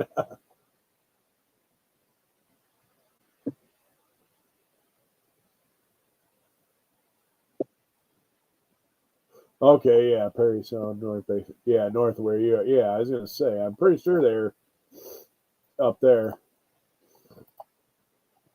So this here is on a new 50 cal machine. Let me see if I can get this picture bigger. Just like that. So let me zoom in a little bit. So this is what I was talking about. It's got a fancier muzzle brake on it right here. It's got a fancier muzzle brake. And this handle does slide off, but you can actually grab a hold of it and actually push in against the carrier bolt assembly, which is right back here. And you see how the this part right here. Hey, what's going on, Stephen Haynes? How we doing? See where this little T long L thing is? I think it shows in the next picture. This is a little bit closer look. You just line this groove with the notch in the barrel right here. You just basically push it back, line it, give it a twist, pull it right straight out, grab the new barrel, slap it in, lock it in.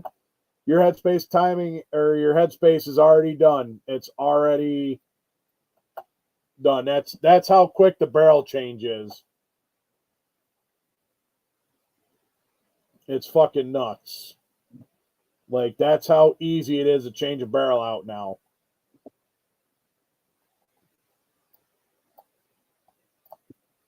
So,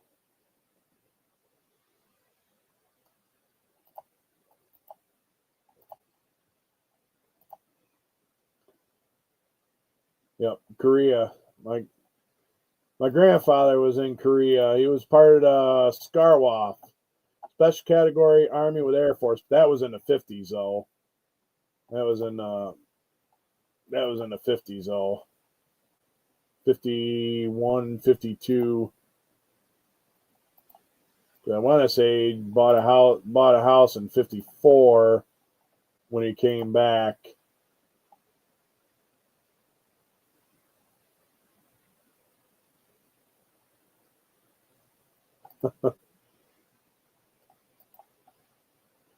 But yeah, so they've made the change to that 50 cal. Like I said, you don't mess with the timing anymore. The timing is actually armor slash is basically an armor's job now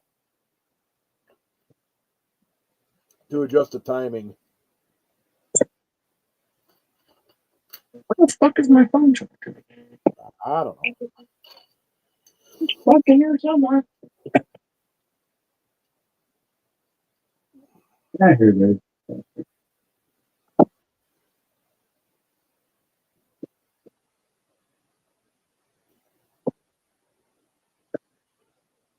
All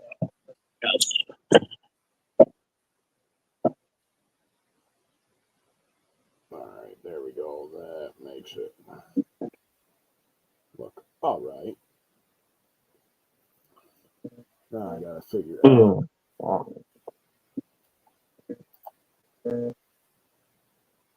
Saber jet maintenance. So I am actually working on my USAC build. So right now I am taking lower pan and stuff like that, and I'm working on making some modifications to get it to made up to the deserter frame. So, ouch. That sucks, Kevin Smith. Holy shit. Ouch. So I'm just trying to get everything to fit, and I think I got everything about where I want it to. So now when I get it here, I can probably glue everything in place. Oh, I don't know. And then once I get it glued in place, I'm debating on which way I want to try to do this, or how I want to do this, I should say.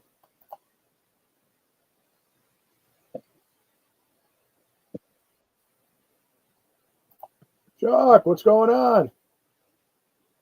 Not a whole lot. How y'all doing? Damn. Oh, pretty good. Yeah. Yes, it is, Mike. It's Just got a body in from Drake City Casting. Got two bodies actually. Oh, hell yeah. Got the 32 and then I got 34 here. Ooh, shit. Hell yeah. Both of them with chop tops. Oh, they already come pre-chopped? Hell yeah. Yep. That saves a lot of guesswork right there. Oh yeah. Well, there's the one I was chopping. Every time I looked at it, I could see everything that was wrong with it. So I figured I'd just go ahead and get one of his. Right. Exactly. Save the work there. Yeah. Yeah. Now I just got to do a little filing to get it to fit the chassis I already modified. Yes, it is. Well, That's coming along there. Nice. Took in, got some speakers for the back of it. Here, I'll blow you up on the big screen. Oh shit. Oh, damn. Now, who had them speakers? They're in the Revell Hummer H2. Huh. Oh. The 32nd scale or the other one? No, they're in 125th scale. Oh, okay. Because I had a snap kit. I'm like, I didn't get speakers with that. That's why I was asking what scale, because I built that 32 scale. They're that orange and black one. So that's why I was like wondering. I'm like, I don't recall having that. The orange and black one, that's a snap together. Yeah. Yeah, that was snap kit.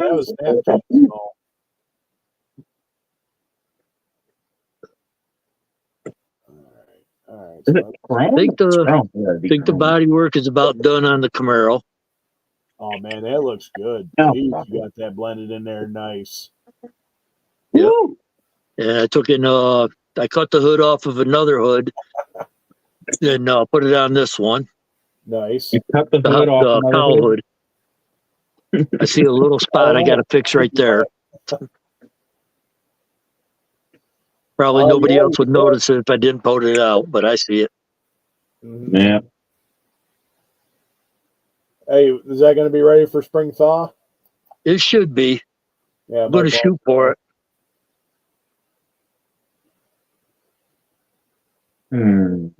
Wow.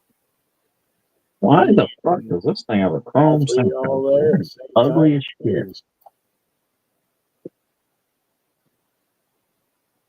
All right, let's see. And the 32, that's just been sitting by the wayside waiting for the body to come in. Right. So that'll be coming out for a little bit. Hopefully we'll have one ready for spring thaw too. Yeah, I'm hoping I at least get one. Well, I'll have probably a couple done for spring thaw, but I've also got a. So next Monday and the Monday after, I will probably not be doing a live because I will be in Oklahoma, and I do not have a laptop. So Green pickup is 64 Chevy. Got the Cruising down the street in my six follow. and then I got the engine here. The rest of the kit's hanging up above me here. Got so much going on, I got to take some of it off the bench. well, I know that's what I mean. I've only got 1, 2, 3. I've only got a total of like 4 builds on here right now. Then on top of that, I got the El Camino that I dropped. Yeah, I was going to ask how you're doing with that. It didn't seem like it would be that hard of a. No, it wasn't. I was a bit frustrated, at the time. I mean, it just happened when I did the video. Right, I know. That's what I mean. You're doing it, getting it set up, and it was like, oh no. At that point, it was lucky it didn't make it up to the wall. Yeah. Yeah, no. It's a wonder they didn't meet. Really sharp. I'm just like, oh, fuck. I don't let my anger get the better of me so much anymore. I do. It's probably good. You probably have a lot better with the model builds and stuff like that. Probably a lot better. Don't even talk I think about I'm that. almost ready to try the 67 GTO from MPC. Oh, God. Wow. I'm not even going to talk about it. For those who bad. seen me It on should have Brian's it, live Saturday when I fucked the paint up on that Ford. But it's all part of the game. Y'all heard my hissy fit. Doing it, so Oh, the paint looks Yeah. so good, though. I couldn't believe I fucked it up. Mike, I cleaned the bench and 15 minutes later, it looks like this again. Yeah, I was gonna say I cleaned this at one time, and I did have a little bit of room. Oh, Would that's right. I forgot. What do you mean clean? This is as clean as it's going to get. So This area just right here FYI, is about clean. these here are the wheels that we are going on for the USAC build because of the tie between B and C. And I flipped my fancy decision coin, and it said "fuck yeah" for C, and then "fuck no" for B. So we ended up actually getting these. So I got another set of wheels that I might do another 4x4 build on. So yeah, Oh, that's fit. It's fucking stupid. that is true. Busy builder. And a Revell makes that 64. Oh, it goes in through the bottom. Oh, no wonder it looks so fucking stupid. These Right. came in today too. Nice. Ooh, Like a torque truss on that one and a IROC wheel on the other one. Nah, from- don't do that. You got to build, Mike. But you've also got like a lot of other shit too. those are from Jay's, I'm guessing. Yeah, they're Jay's wheels there. Okay. Yep. Yeah, they look good. I found a new guy. That There's new guys every time I get on eBay. Yeah, I know. That's what I was gonna say. There's a lot of them. I just found a guy out in Colorado, new guy. Fuck, what the hell was his channel? Let me. They grab a set of his wheels. I think it was like Colorado Model Builder or something like that. Random dude I just found today. I don't think he's been on very long. Yeah. But he's a newer builder, newer channel. I think he's only got like, well, I think he's up to 60. I think he's up to like 60 people now. I mean, he's like that. That's the front and that's the rear. Yep. I'm trying to remember his name on eBay, like a DNA something or another. There's a DK on there that's fairly new. No, it wasn't DK because I've seen his stuff. It's DNA something. And I'll then have to check it. I know, it was actually pretty good about getting all the new ones up there, and that's Jeff, who's pretty good at getting the new ones up there, always giving shout outs and stuff like that. These ones are my favorite. Nice and a little wide on the back, a little skinny on the front, but they're not super. It's not a super small tire. It's still a nice sized meat. Yeah, nice meat. I like those the most. I don't mind a smaller, like kind of rubber band tire on some builds, but other builds you kind of want that thicker of a tire. Yeah. Oh yeah, I mean it all depends. That's why I'm. These ones here, I got them when I took it. I looked at them, and then I took it and I went on. Next day, I get a thing there saying, "Hey, if you're still interested in this, we'll take 20% off." Colorado, I said, "Okay." That's why I add all the stuff to the watch list if I want to get it. Yeah. After a little bit, you'll get a discount or whatever. When I went to just get on here for the stream, took it and I seen I got 22 messages from eBay, so I'll probably have to take a look and see what's there. I got a lot of Jay's stuff. Those were the first wheels I've bought that weren't Jay's besides these. Just because, well, scratch that. My off-road wheels are not from Jay's because I don't care for his off-road wheels that he has. Oh, Jesus. He shot up in subs. Holy shit. The Colorado Auto Modeler. When the hell did he start his channel? Literally New Year's. I think I watched him for the first time today on YouTube. Yeah, that's what I mean. I just found him, and literally when I clicked on him this morning, he only had 67 subscribers. He is now at 297 subscribers. Good. Holy shit. I was just going to drop his link in there because. I'm going to say, I've never heard of him. Oh, no, I literally just seen him this morning. That was his introduction video. Like introduction video this morning. And he just dropped a video, I guess, earlier today.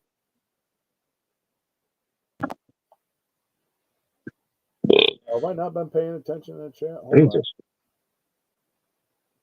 on. Where the hell did I leave off? Oh. Oh God, I don't want to paint those. I should have left it on the tree. Yeah, multiple ones. All right, there's the link. Mean Machine Models. Okay. I'll drop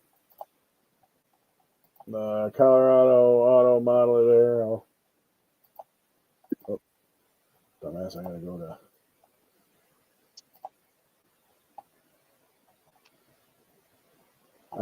Mean Machine Models on eBay's. Oh. Hey, what's going on, Jeff? How you doing? Yo. Sorry, I didn't realize you were sitting back there. No problem. I had the wrong screen on, and I'm like, why the hell is...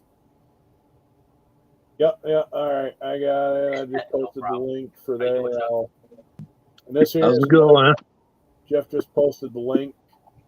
It's for Mean Machine Models. Let me write that down. I'll have to take and check it out later. I've seen some of his stuff. Yeah, I don't recognize it, so I'm figuring I haven't seen it yet. Right. Well, I guess he's on the Evil Bay, so yeah.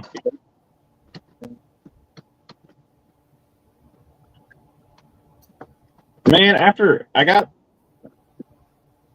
a decent sized stash, and I told myself I'm not going to buy any more kits. Today, Yeah, good luck with that.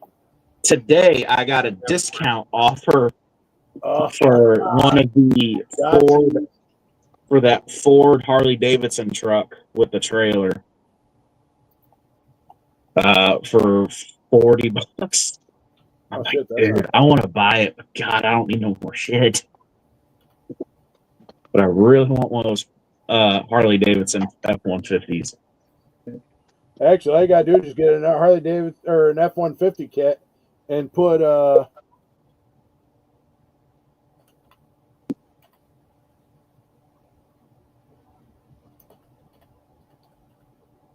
and then here's Well, it comes with that bike and the Harley and the matching trailer that matches the truck. And the idea I've got involves all of it. But I also, at the same time, I don't want to buy any more shit. right. As soon as I said that, I get a discount. I did a fucking discount offer. Like, you son of a bitch. Where's my pint bread? My good one. And here's another new channel as well. This guy's only got 28 subscribers. Extreme Underground Scale Models.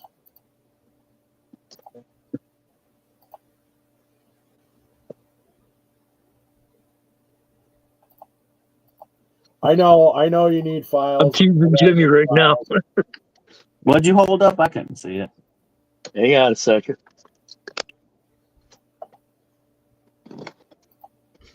I seen it had writing on it, but I'm blind as a goddamn bat. Well, I could blow it up big screen. I was just Trust me, what I'm going to tell will be easy to read. He's working on a 50 Chevy stepside model. He's only got 28 subscribers. The Screebers. The Screebers. Yeah, the subscribers. They grow fast, man. Yeah, YouTube actually decides to throw your shit in the algorithm. It does. Hold on, I got you up there on the big screens. There you go. Oh, there it is, right there. Son of a bitch. I don't need no more shit. God damn it. Saying, Jimmy, buy the one on eBay. I got you. $40 is a deal for that damn kit. Yeah, Oh, exactly. yeah. But see, here's what I do. I would just get the actual Ford F-150 model kit, Mhm. and then just paint it orange and black and get some decals for it and call it a day. Yeah. Save yourself a shit ton of money in the long run. Yeah. Like I said, the idea the I've got, the bike and trailer are included. Well, yeah, I got a bike and trailer with that Caprice kit that I've got.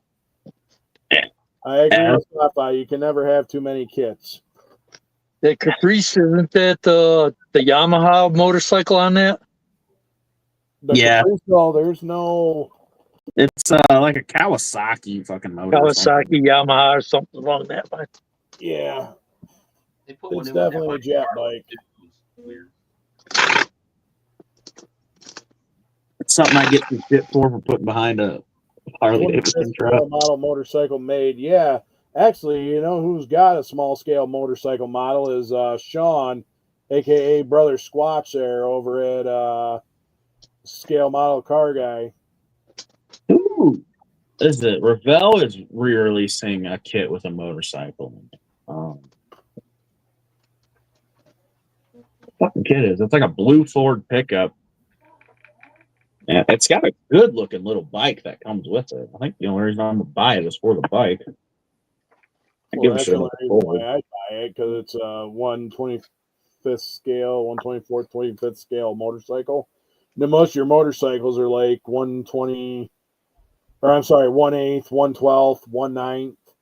Shit, unless you 1/6. buy one of like the one of Harley's little diecast 24th scale bikes. Yeah, there's a bunch of them ones out. Oh yeah, A friend of mine's got a whole shitload of them collected. My dad does too, but it's all 18th scale stuff he has in his curio cabinet. That was all Grandpa's shit.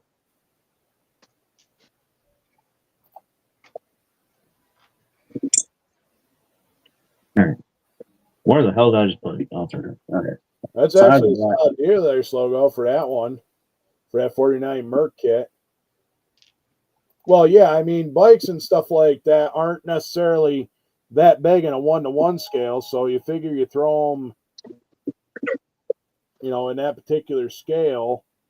All right, now let's see.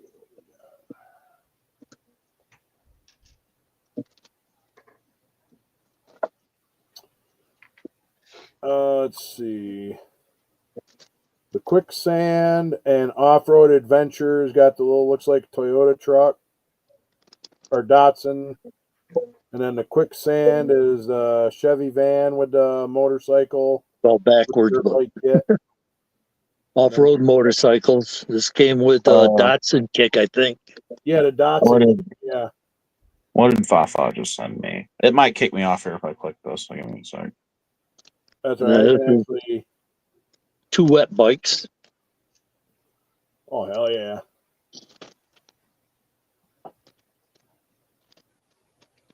I think it came with the same kit that the bikes came with.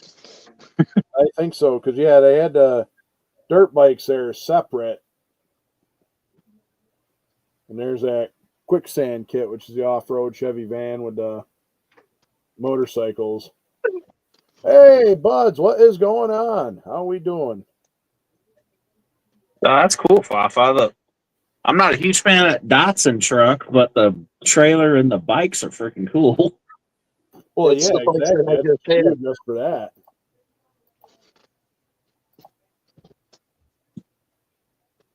You want a set of the dirt bikes there? I can send you. I got a couple sets of them there. Yeah, I've got one set of the double dirt bikes and stuff like that sitting here. Yeah. I'll put them in the back. Also, 164 scale dirt bikes and stuff like that go well in the bed of a pickup truck too. Yeah, they look like little mini bikes, kind of. Yeah, they kind of look like them Ducati scramblers that I've got. Now I just gotta. All right, now we gotta try to fit. So we got our Viper engine in, we got a T case in. Now to see how everything's gonna fit. I took off the big air cleaner, which I could put that on quick just because we got the fancy can and air cleaner there. I can.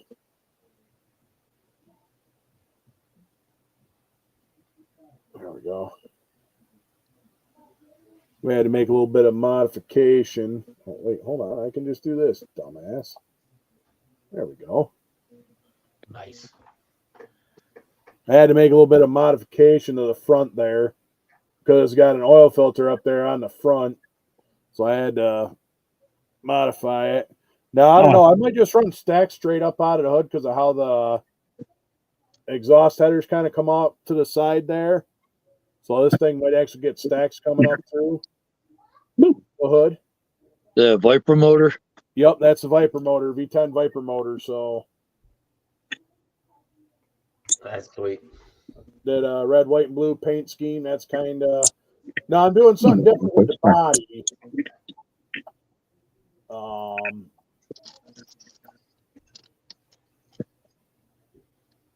That's not hilarious. So I got to try to figure out... I don't want to start touching it. End up setting on here. It'd be my luck. I'd put a fingerprint in this motherfucker. Well, no, let's try. Holy shit, that might actually work. Kind of, sort of, maybe, sort of. She's trying. Sort of. We are... Yeah, I might have to widen this out a little bit for the T case, but not a problem. But we can actually get that floor pan in there too. Oh shit. Mock up the interior. Let's do one more double check with the interior. Well, because he's got Muds in his name logo, that's why. Or the frame fits on the truck. All right, Mike, appreciate you stopping by and stuff like that. Hey, Mike, you take care, man. See you, man. Have fun. Just one more little mock-up just to make sure this cab fits. Because I didn't stretch it very That's well. actually kind of decent. Some podgy job. Now, Get on there, you fucker. All right, let's see if I did it correctly. all And I noticed this short. right. So we got that mocked up. Now, for the next fun Get the part, front rear end lined up. let's get this That's the rear. mocked up here. All right, so we got room on the tunnel. That's always a good sign. That's always a good sign. Now let me see where I did with the body and see how this is going to fit. And now I don't think the fucking front end's lined up. Oh no. Of course, my damn luck. Right. I know I'll never be on Jeff's show because I swear too much and I'm too much of a potty mouth, but I understand the direction he's going. So, Oh, I do too. and I appreciate it. It's a good show. Like I said, you don't want an asshole like me on your show. I'll get you canceled. I got on there for about a half a minute and it's the end of the show. Time I got home. It's for everyone. That's why I have my show, because I don't give a fuck. I know what Jeff's trying to do, and it's good, very honorable. So, All right, so I see. Is that thing level? Fuck, all right. You're right. I did. I actually made it through. I actually did make it through Josh Rysdom's like Meet the Modeler with minimal when I first started. So, Very yeah, I surprised. know, Jeff. I'm just Salty cracker. being smart ass. Yeah, that's true. I am a salty cracker, but that's actually a dude who lives out in California and.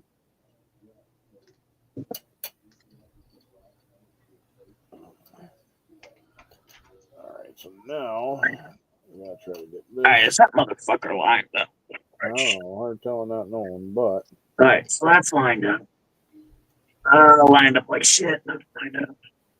Well, as long as you get it lined up, it's all that matters. Fuck no, I cut the frame too short, I think. All right, so now. God damn it. This is what I get for eyeballing. It might be all right, but I'll have to wait till I get the axles under it to figure out the center location. But you know, we might have to do a little bit more trimming inside the fender well there. I don't think the hood's going to fit. Well, let me turn it this way. Well, I don't think the hood's going to fit. Oh, man. It sticks up there a little bit. I'd have to cut a little hole in it there. Yeah, actually, no, I'll just take the stock hood and cut out what I need. So, Actually, eyeballing works out. That fits pretty good. The body doesn't sit flat on the frame, but it kind of sits like this, which I don't mind the body sitting like that, actually. well, I mean, Now these parts, we call it redneck engineering. Do it by the eyeball. Mm-hmm. Oh, yeah, it's a four-wheel drive 65 El Camino. That sucks, Kevin. This bitch is already redneck engineered. That'd actually be a good idea, Fafa. Hell yeah. Reach out to the different model clubs and see. So, all right. Well, that actually gave me a little bit about that. I'm sure once I get everything not too good in. Let me make sure the bed is straight. So, Try that one more time.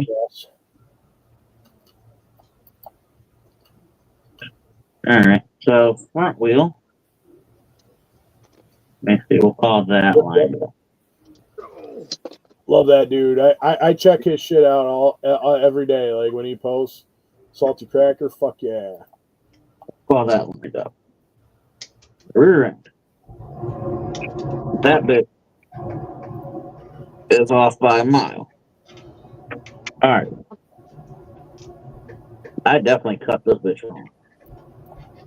But it lined up before I glued it. Now that it's glued, it don't line up.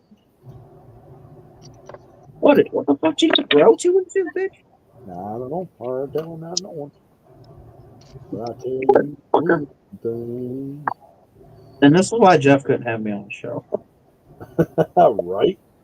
As soon as something wouldn't go right, I'd be letting it go. You gotta let it go. Let it go.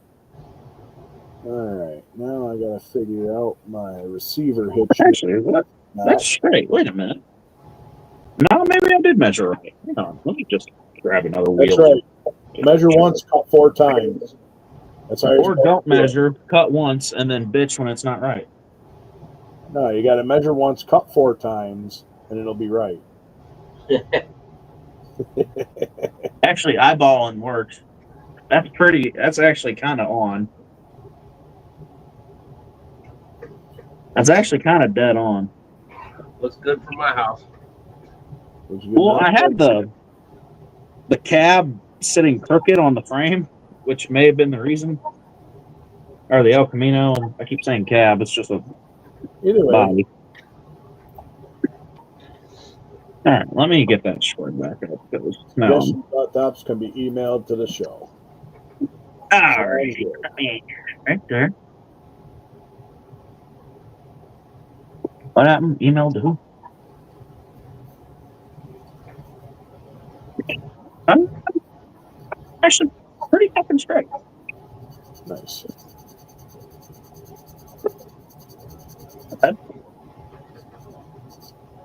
It would actually be straighter if it sat straight instead of the front end down a little more. Maybe that's why it doesn't look right. Once I put the bumper on it, I think it'll line up good. All right, well, that works. I'm gonna call that okay. Not great. It's okay.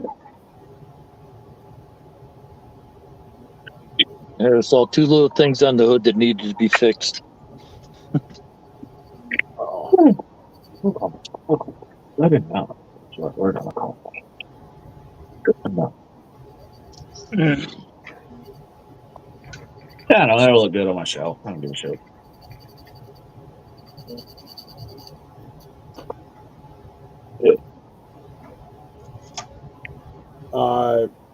Someone wants to know if you got to bring kits to swap at that swap meet on the 18th.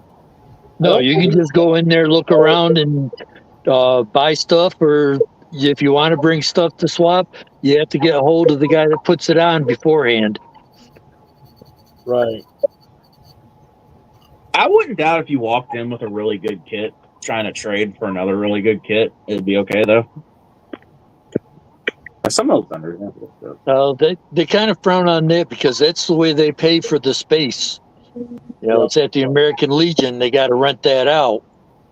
So the people selling stuff, you know, they have to pay to get their tables, and that's how the guy pays for the space. Or because I know at that show me and Bob were at, that first one, I seen a guy do that. He walked in with a couple kits and was trading with one of the vendors. Anything's possible. Well, they rent like I said, they rent the hall from the VFW. That's how they pay for it. Yeah. Because I know if that's the Legion down there. I'm a member of either or VFW and that. So, Clip, can I talk about the modeling fundamentals for a moment? Yeah, go for it. Okay, I want to do every Sunday, but they have the people on the show have commitments elsewhere too. If I could get 4 other people to come in when they're not here, Sean, unfortunately, due to all of his time constraint, is only going to be able to do it once a month. Again, please, any suggestions, send them to everybody that's a part of the show will have access to the email. You know, Clip, I know you could do this, Clip. Chuck would I know. I'm just being a smart ass. I know you are. Chuck would be Chuck's knowledge of this hobby Yeah. for his length, or Rick Z. Oh yeah. Frank Brizzo, who's got a lot of knowledge. It would be good, but I'm not sure. I don't know if Frank Frizzo's still here, but there's 2 or 3 clubs. I want to reach out to clubs across the United States to try to help build that back up. People may know about them, people may not, because there was a lost time period from Scale Auto shutting down and stuff. I know there used to be a big club in Binghamton. I don't even know if they still do shows over there or not. Which was a IPMS club. The show that they had in Binghamton is no longer there, but I think the people that put that show on are putting it on down the other place there. I can't think where the hell it was now. Spring Thaw or Newark Valley. Newark Valley. Newark Valley. Yeah, that's another one that I got one of the flyers here. Granted, it's last year's flyer, but Newark Valley Fire Hall, Route 38 in Newark Valley. Like I think it's the same group of people, but don't quote me on that. No, yes, I'm pretty sure it is. Text Joe. Yeah. Okay. If any of you guys know of any clubs, again, please email it. I will reach out to them and give them 15 minutes after the end of the regular show to bring up, and that way we can get knowledge out there that maybe people didn't know about. It might be in the area, may not be. It's about trying to do for the hobby, not for a personal gain. Oh yeah. Say, try to get like Rick or someone on there, or someone full of damn knowledge. Mm-hmm. Chuck's another one. Yeah, my problem is on Sundays I go over to my dad's house to do some stuff over there. It's got to be done Saturday or Sunday rather, and depends upon what time I get back. And we always try to come in a half hour, but I mean, the biggest thing is send questions in, and again, they will all go through it and look. In Boston, you had a lot of great stuff you thought you should bring up. Please, I can't reiterate it enough. This show is about everybody from every skill level they can learn and help pass the knowledge on. Nice. And if you watch Jimmy long enough, his modeling has gotten so much better in different ways. Definitely. And that's what I want to see. Love you too, sweetheart. Don't confuse me with Kevin. You guys swap and spit in the shower? Yeah. Him and Kevin in Boston got their little thing going on. Hey, there's no shame in your game, okay, Jimmy? Sorry, Cliff, I had to. That's all right. Send it. Full send. You know me. But yes, anything. And like I said, it's about the show is meant. All right, Donnie, you have a good evening and stuff like that. Appreciate you coming in and hanging out. Good night, Donnie. Take care, man. See you, brother. And you're lucky, Jimmy, I can't change your name on this channel. Else I would too. Yeah, I agree. It's definitely New York. It ain't a lot of fun, but.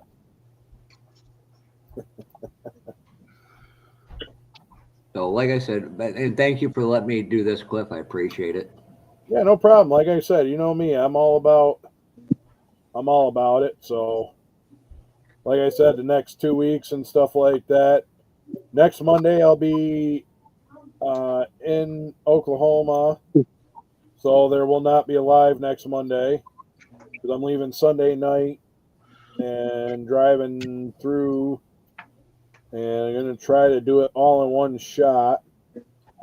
I mean, I know I'm definitely going to have to stop because I'm going to have Gunther with me and I'm going to have the wife with me. So there's bladders do not sink as much as you want them to. Exactly. Just because. I can go to bottle and do that. I've been trying to done that long enough. I can do that. That's not a problem. But speaking of that, Cliff, me and Sean were talking, the model car guy. Yep. He said, if you're on the east part of Oklahoma, just let him know so that you guys can meet up. That's what I was actually thinking about is because I'm going to be going, I'm going to be skating around it. I ain't going to be going through Arkansas, but I know I'm going to be down there in that area. I might even try to hit up the hat makers and a couple other people I'm down there because I'm going to be down there for about 2 weeks. So since I'm going to be down there for about 2 weeks, And let's be honest, nobody could ever fill in for Cliff in F and F show. Nobody can do it as good as Cliff. True, but at the same time, I give everybody a thing. I mean, you know, Mr. James Tester's does lives on Monday night, you know, which is good. Because I haven't seen him do anything for a while. That is true. Yeah, I could definitely pass down there. I already reached out to the Veteran Service Office down there in Oklahoma. Talked to one of the district manager of that area where I'm going to be living at. He's like, yeah, man, can't wait to have you come down. It's fucking cool. You know, we'll get linked up. He was in the Marines, so we just got talking and shit like that. Good dude. He's looking forward to coming down. So I'm like, hell yeah, dude. Let's fucking get some shit going. And there is a big model contest right up in Overland Park, Kansas. Yep. And I'll make sure you know the best place to go barbecuing. Yeah, we're going to actually be staying in a place called Monkey Island, which was doing a little bit of research on that. Reached out to my broski Tur, and he said basically Monkey Island is like Skinny Atlas on steroids. And I'm like, holy shit. Where all the rich fucks are. Yeah, pretty much. So we got an Airbnb down there, and it's got to be pet friendly because we have Gunther. But that was like the very first Airbnb that come up that was pet friendly.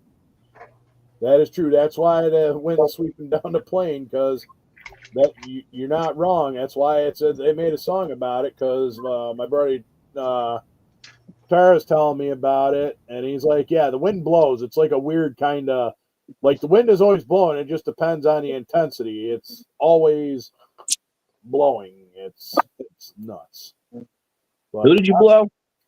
The wind. Bubbles. But he was asking about you, though. So. My name is Bubbles.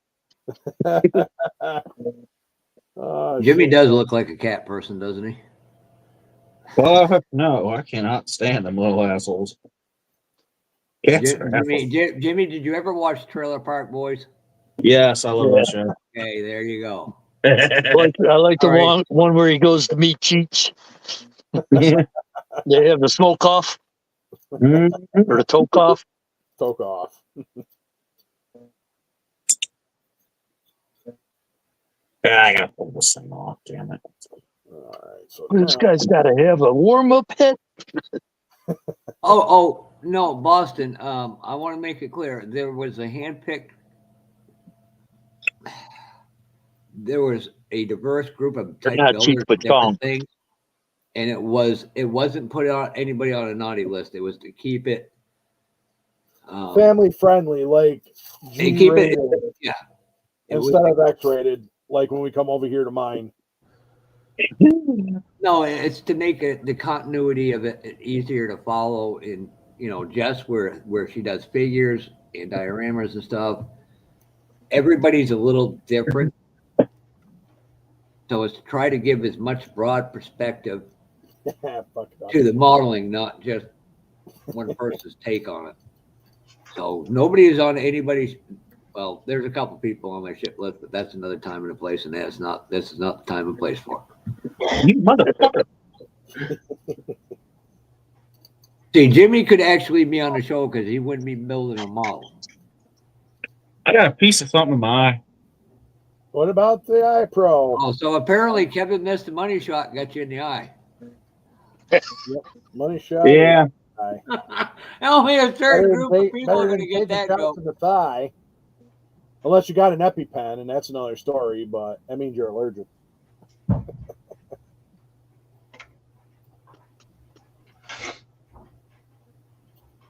All right, I'm going to dive out. But thank you, Cliff. I greatly No appreciate problem. that. Like I said, it's all good.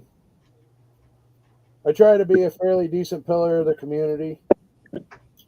Try. That's the key word there. Try. That's the optimum. And that, Yeah, I told. If you can't be the athlete, be the athletic supporter. Well, I told I was texting with Tim Throttle Power the other day.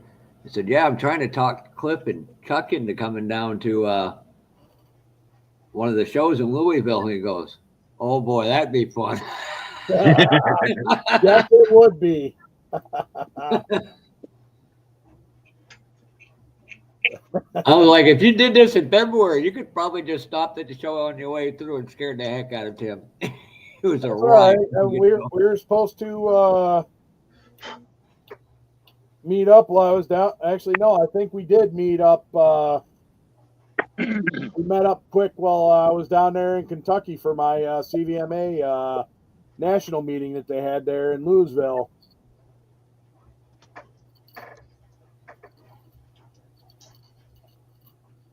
So, And right at the convention center down there.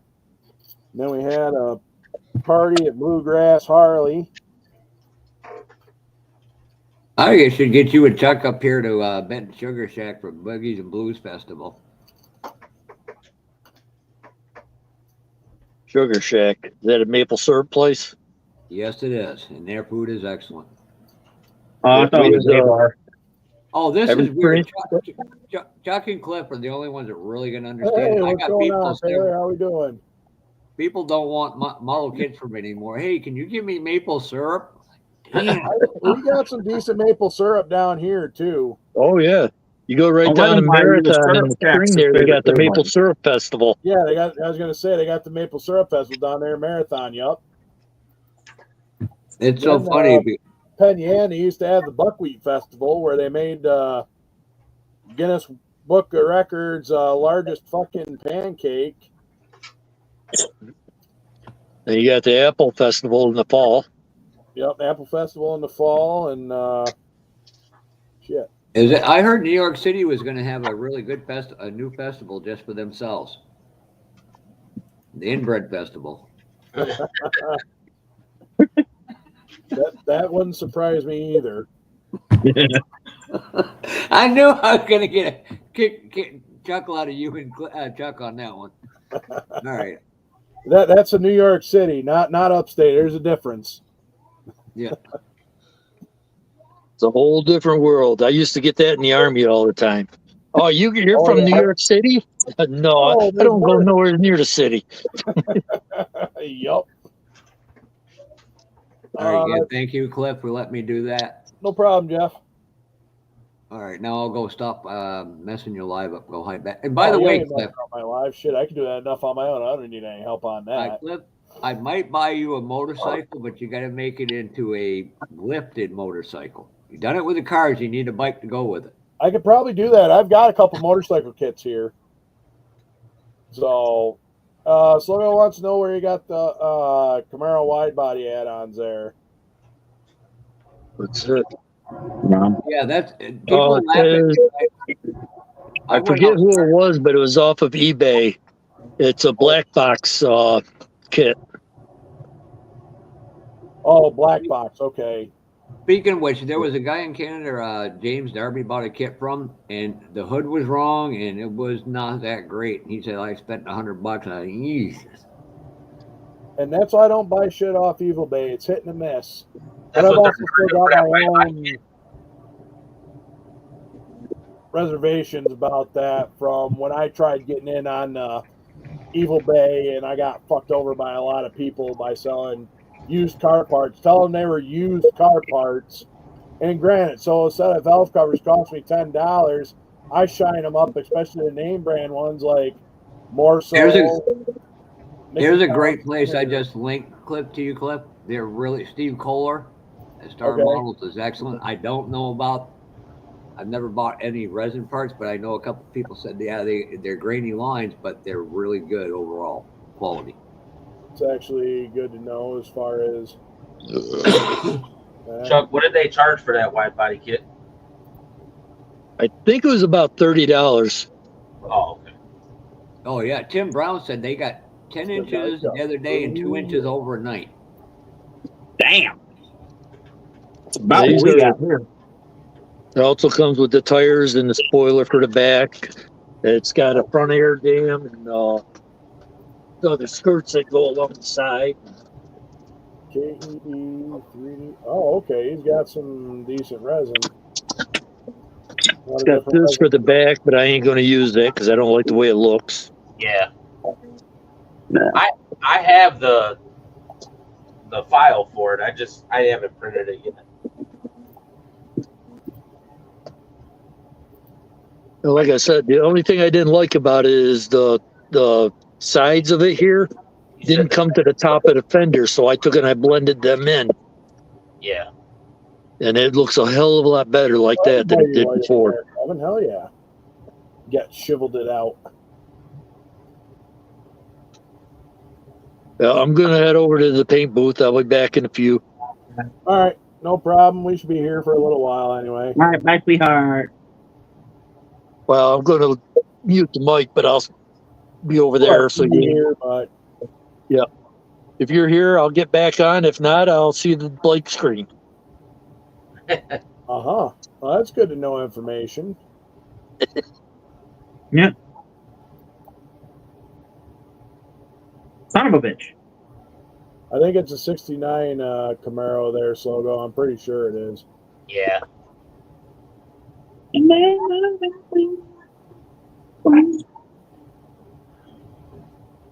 Nothing fits on this. You realize how much resin it would take if you made a scan of me? I'm telling you, Jeff, that would be like a lot of resin. $900 worth of fucking resin. Yeah, almost. Mini Sarges. That would actually be almost kind of cool, but yeah. I don't know. Well, that's what I mean. It would like do the scan thing, and then you have to shrink it down. It'd be funny just to see what Gunther's reaction was to it. Yeah, I could only imagine. Yeah, you could even do the propellers. You could get put little engines in there where they with the propellers that spin in there. You could definitely do it. God damn it! I need to come back just a tiny bit more. I didn't think the bumper fucking hung down that fucker. Damn it! Oh, it's got it. Yeah, I definitely like the first gens a little better. Third gens ain't bad because I owned a couple of them. I've never owned a second gen, but I've owned a couple of third gen F bodies. What, Dodges? No, Firebird, Camaro. Oh.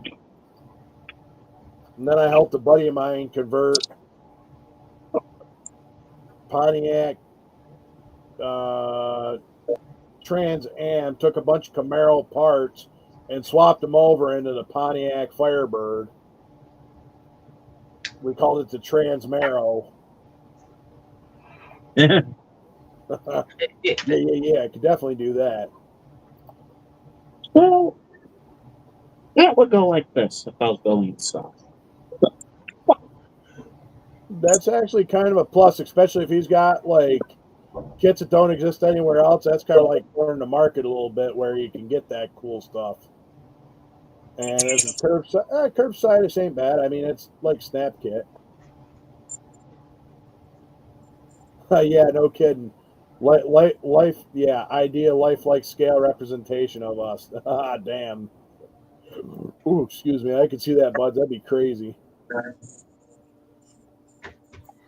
Yeah, definitely a lot cooler cars there, Taylor. Fuck yeah. All right. Now that. So those should be ready for paint. These I've got to get. I'm going to turn this body over and I'm going to have the paint all collected if I can need to. I felt I stuck my finger somewhere sticky on this paint. I don't even want to look at it. I don't even want to turn it over. I don't want to look at it. I'm going to keep messing with this frame and not look at it.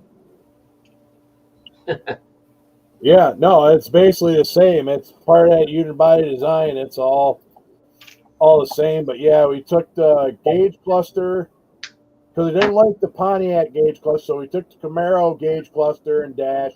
We put it in the Firebird. We took the two port injected 350 out of the Camaro And he had the 305 with a T5 manual transmission and the Firebird. Swapped that out. So, yeah. No, we're sticky. Where did I stick my finger? Oh, the inside of the bed. You gotta have a strong. Yeah, it was pretty decent. Even I'll have to go through my pictures and see if I can find that old fucking 86 I used to have. I had a Firebird Formula, but it had an 81 front end. I bought it off a kid who started doing a Knight Rider conversion on it. So we got like the 81, 82 front clip with the power hood on it. Nice. Never finished it, but I'll tell you, that fucking car was quick with that T5 and that tuned port injected 350. That fucker was quick. I wish I would have never gotten rid of that car. Okay, so for this bitch to be level, that's where that needs to be. Yep. Cougars were a sharp-looking car. Even the AMX, they were just different. That's where the front end is. So yeah, I just freaking cut the frame too short. Or too long, more like it. I should have measured a little bit more. No, maybe. Because the fender well, the rear fender well on this El Camino does look kind of weird. So I guess I could make it work. The front. If I stick it like that, front end's lined up. But the fender well's so damn big on this rear end. It'll be whatever. Well, the AMXs were just kind of whatever they could find and throw it together on the shelf.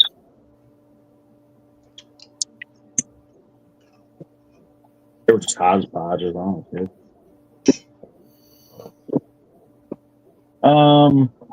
Sharpie.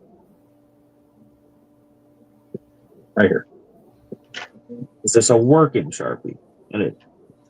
Oh, no shit, though. So they're still running the factory tanks and that. No shit.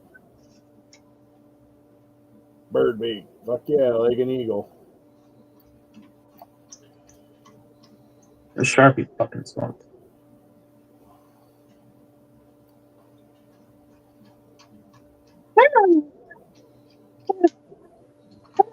It's better than it did, though.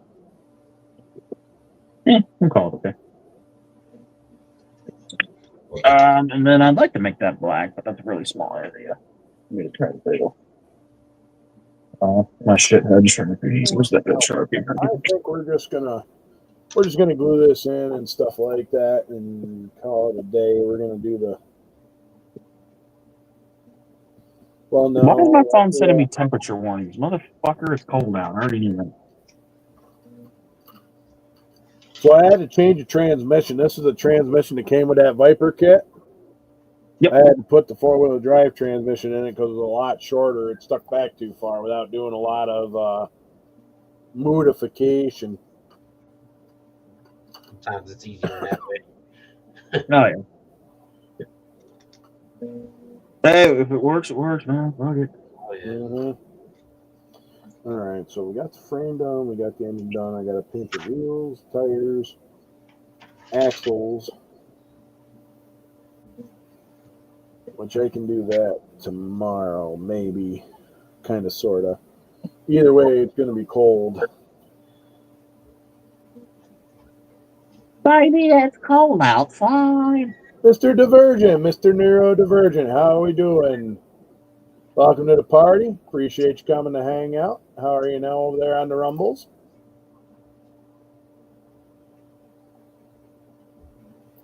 Oh, it's Patton. Thank you. Appreciate it. Hopefully everything's doing well. We are actually working on 68 Dart Hemi. 68 Dodge Hemi Dart. And we are doing some fancy conversion stuff to it. We're giving it a Viper engine, V10 Viper engine. So it's, you know, that's some crazy shit we're working on. Crazy shit. Where's the shift knob? Right? And Jimmy's losing it over there. Me? Yeah. Why? No, did you figure out why the frame was short and stuff? Is it good enough? No, I just cut it wrong, but we're just gonna go with it. Go with it. Yeah. Yeah, that would be hilarious. I didn't have it go Eyeball like it car and then going back bitch and went forth wrong. the opposite direction. Enough. Have it like car Yeah. Knight Rider instead. You know, eyeball it and then bitch when it's not right. True story, so fuck yeah. I gotta actually take a look on the Rumbles quick and figure out when I go to get out of here, figure out who's live and whose stream I'm gonna try to raid or something along the lines of that. I gotta try to work on that raid thing again. Mr. Edward Leonard, how we doing this evening? That looks like a shift knob. Nope, that's cool. Hopefully your company's doing well and stuff like that. Really appreciate it.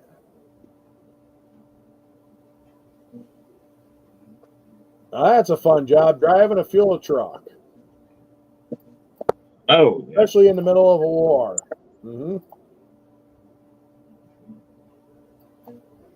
All right. So we got a blue engine block, red, white, and blue, white transmission, red transfer case.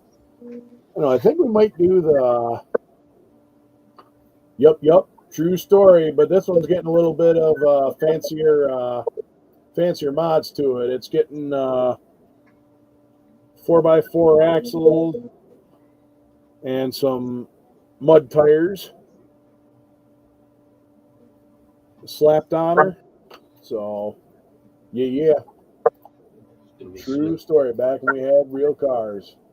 Mm-hmm. And not electric pieces of fuck. Right. Well, they did have electric cars back then, but not like they are today.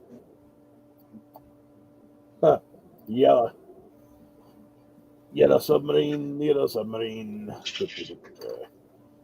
So now I'm just trying to figure out which direction I want to go with this, because now I got the body, but that's right. I dropped my shift knob. That's nice.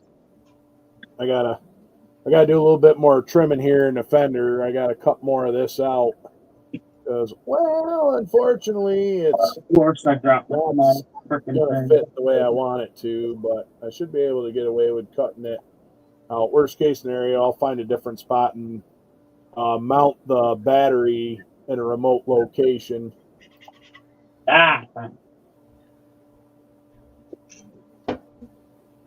Oh, that's not bad.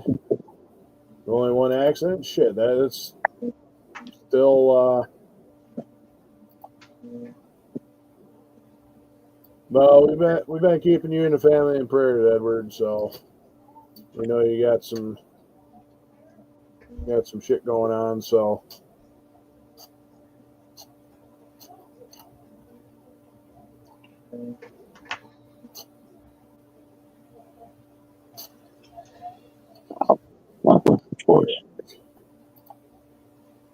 Of course, the shift knob doesn't fit in the hole, and I've already painted everything. That's lovely. good deal. Oh, you good girl.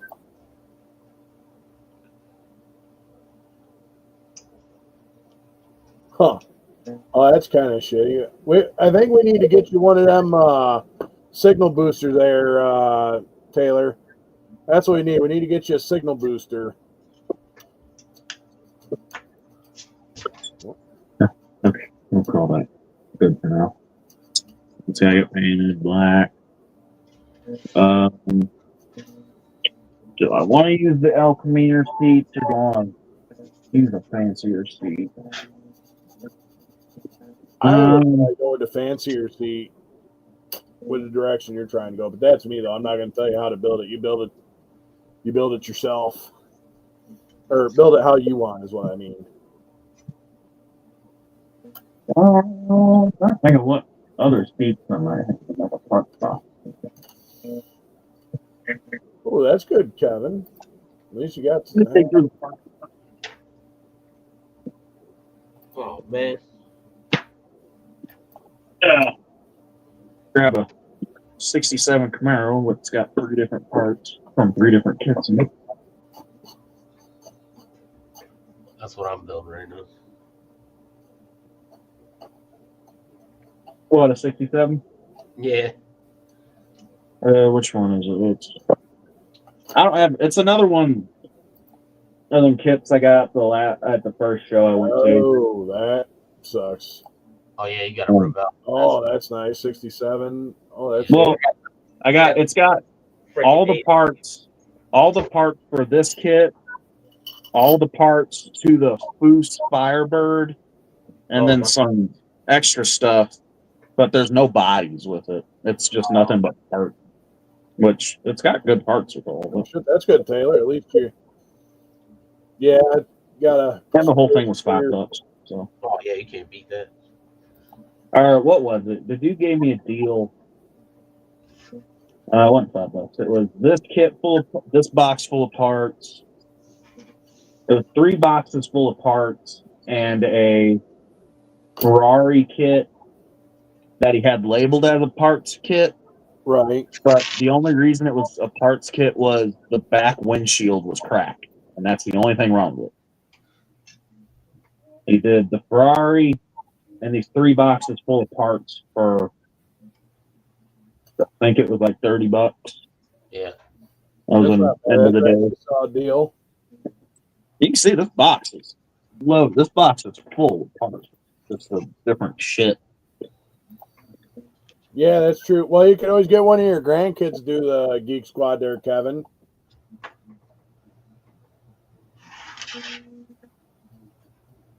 I don't mind if I use seats. Mine was I had to buy a better router. And now it doesn't do it anymore.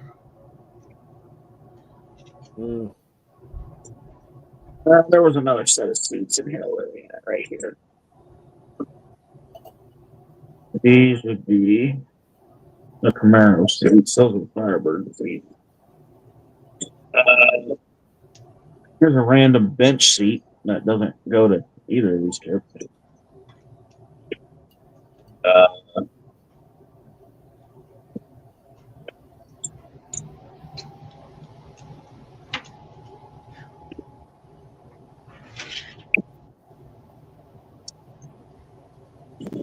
There, asshole. God damn it, I moved one thing. No, I can't get the phone thing. Well, there you go, Kevin. That's what I mean. Pick up 10-year-old kid off the street to fix your fucking phone. That's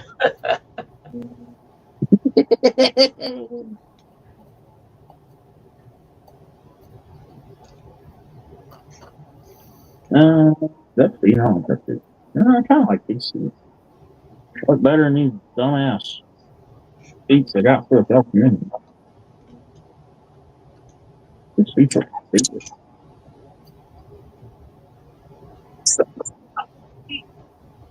How tall these seats are.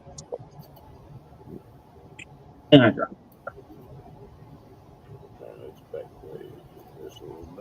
oh, hey. You son of a bitch. It's gonna be shit. I'm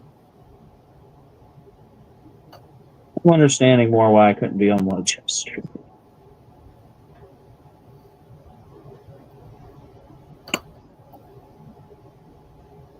Alright, so now we're just gonna get rid of some more plastic so that maybe, just maybe, we can get the engine to fit under here.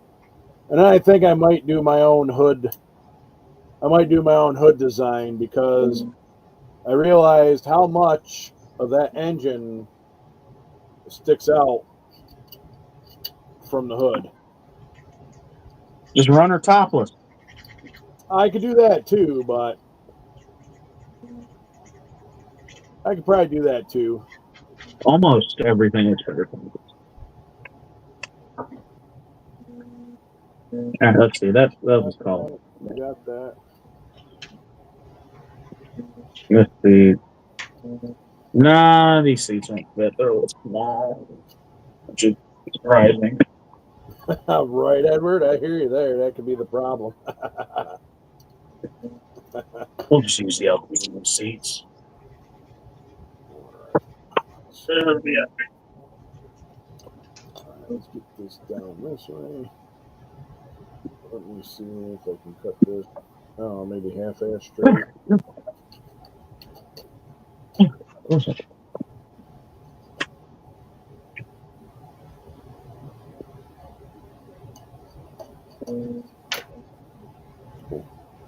That felt pretty good.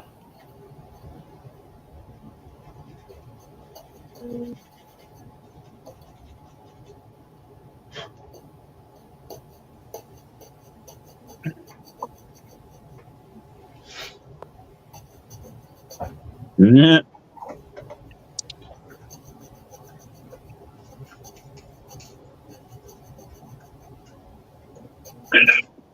That was the accidental sperm, that one, if you catch that drift.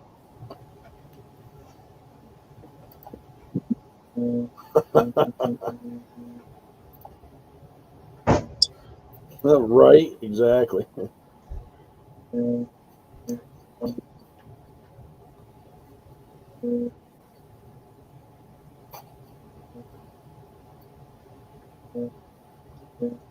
Alright, so yeah, I'll just have to find a different way to mount this battery tray in here. Battery trays are overrated anyway. Yeah. Instead That's of all a right. passenger seat, just put the battery there. Yeah, or I'll just throw it in the back. I'll wire it remote from the back seat, put it next to the nitrous bottles so that it can arc out if the nitrous blows up or something like that, you know. Oh, yeah. Or just have a Bluetooth battery. No battery. You know, I want to put some detail in this. Use Bluetooth. That's hella detailed.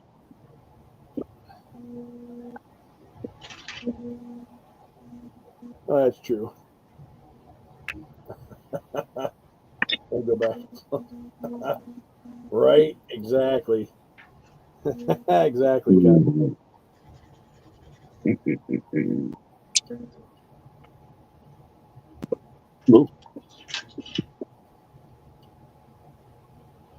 It's a radiator. No, you need a radiator. No, that's the firewall. I need to paint the firewall. Seats. These off the tree.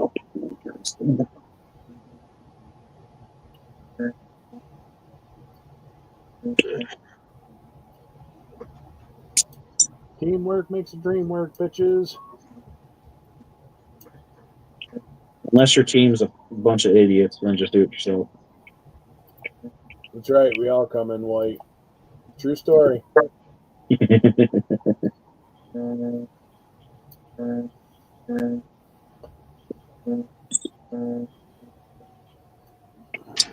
Alright, that'll probably just go black.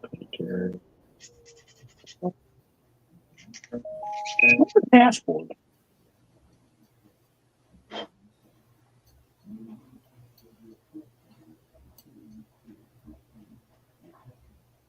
What is this? Is that a rope pan for backup track? What? What? Come to a rope pan? What? Oh, so I have to put that big dumbass bumper on it.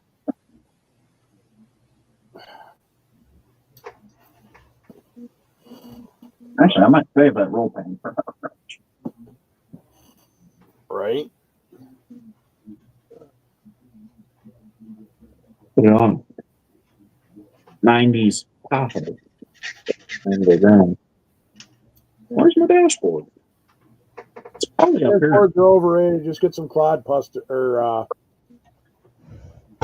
get a pod cluster. It's probably up here right in front of my face. I'm just not seeing it.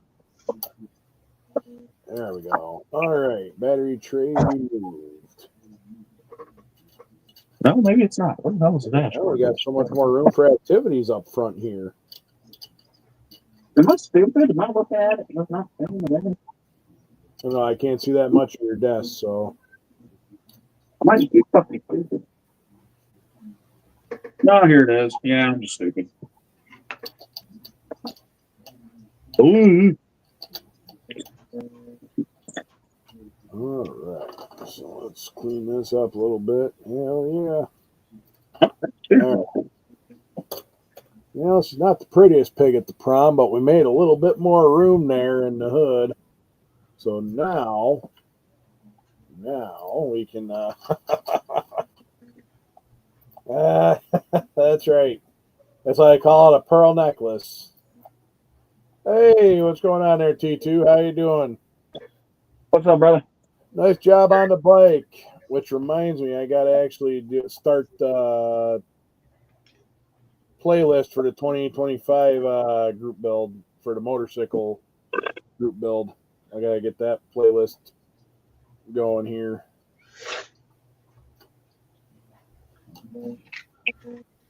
No, lovely. Yeah, whatever. Yeah. I don't know what these are. So I'm just gonna take them off. So over there. No, anytime. So That's a wheel well. yep. And anyone who was, like I said, tracking on Instagram, I think I didn't put it out yet, but on the poll, we're using Matt over at MCV Resins. We're using his Super Swamper wheels, the W13, 35, 15, 50, 15 TSLs. And they even got the fancy locking hubs. Nice. Which I might do the hub colors a different color. So What color are you going to do the rims? So I'm going to do the rims in like this nice gunmetal color. Oh, sweet. Yeah. So gunmetal metallic.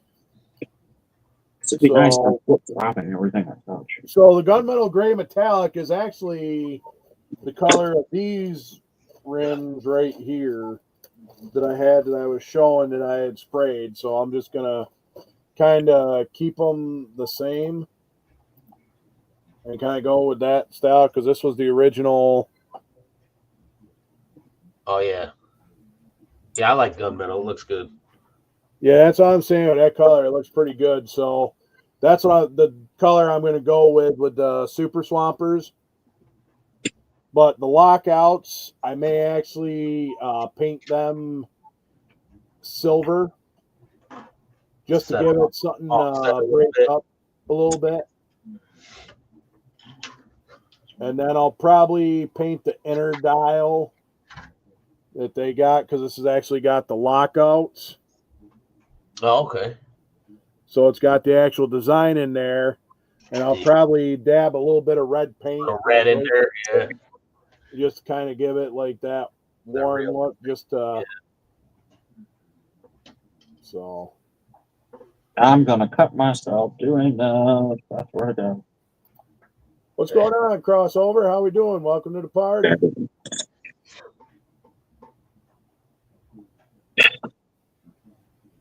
So come to my channel to learn how not to do stuff. Yeah, we're just holding our own. We're working on a bunch of styrene model cars. Or bitch. That's what we be doing. Welcome to the party.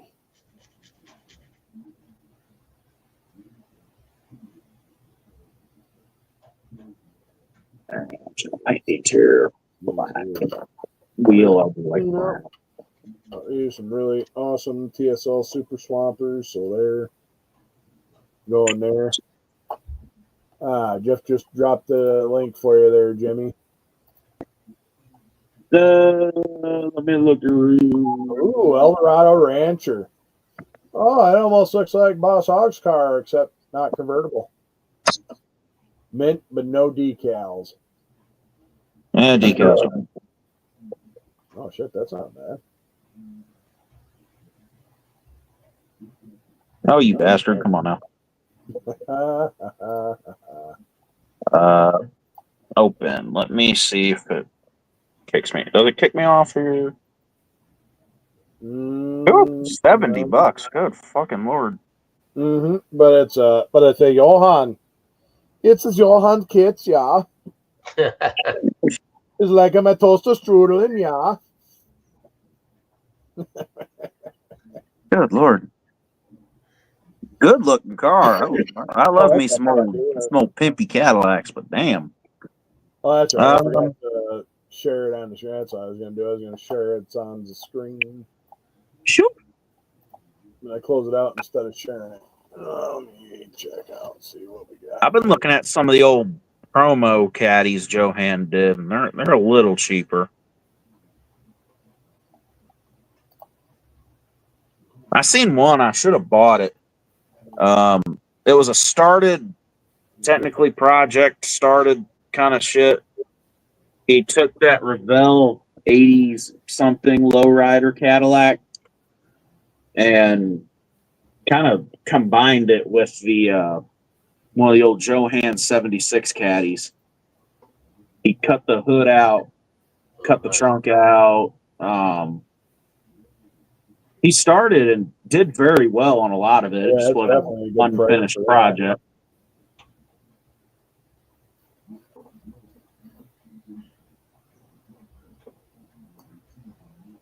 I should have bought that. That was... yeah, I've been looking at them a little bit. Like I said, I'm trying not to buy any more kits.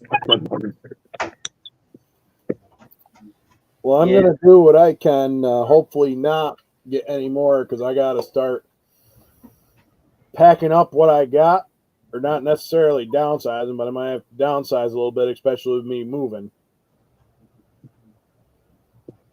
When it comes time to move.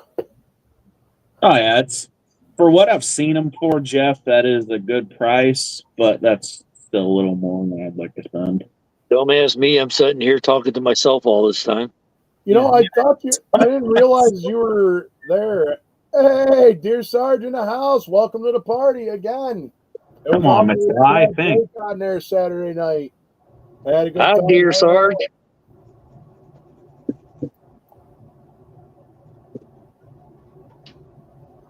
That's right.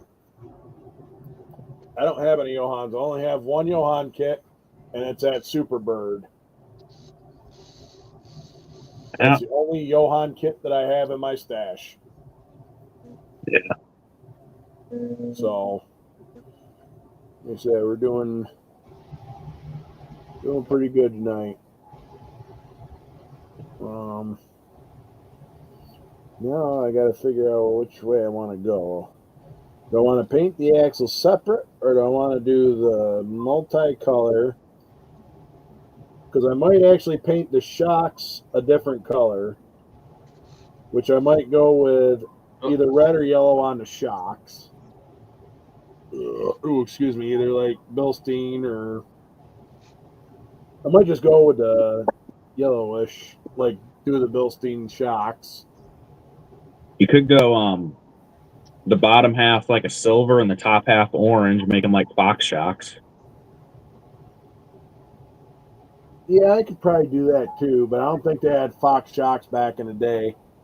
I know there was an old set of AC Delco ones they used to have that were like red that I had got for my grandfather's truck. They're heavy duty AC Delco shocks, but they were like factory shocks. So you could always go red. I mean, the skinny part is definitely going to be painted silver and stuff like that. So where the rod is, or at least aluminum, maybe flat steel, is going to be the color. Oh, that's a Dog car, right? I knew it was one. Bear shocks. You're thinking you buy them, and a week later, your car's still going down the road, all kinked over to one side. Yep, pretty much. My truck's got yellow shocks on it, which I didn't realize they were yellow. Well, they could be Monroes or Bilsteins. I don't know. I could probably do gold. I don't know. I guess I just got to figure out what color I want to go with as far as that's concerned, because I bought the cheapest shocks that they had down here, and Yeah, there's didn't know they were yellow. Boss Hog Cadillac for Johan kit.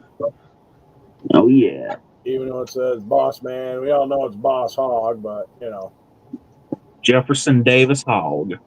little baby hog, $90. Old Daisy Duke don't look so good in them shorts no more. No, no, no, she does not. Age was definitely not good on her. No. No. Age and a kid.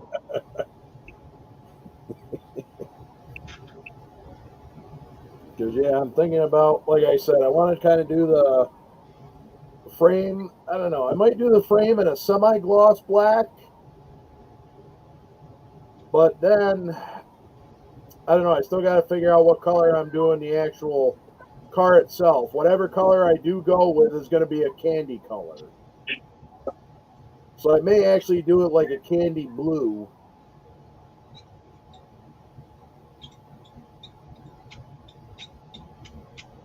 That's the only part I don't like about my truck is the shocks. I bought the cheapest shocks my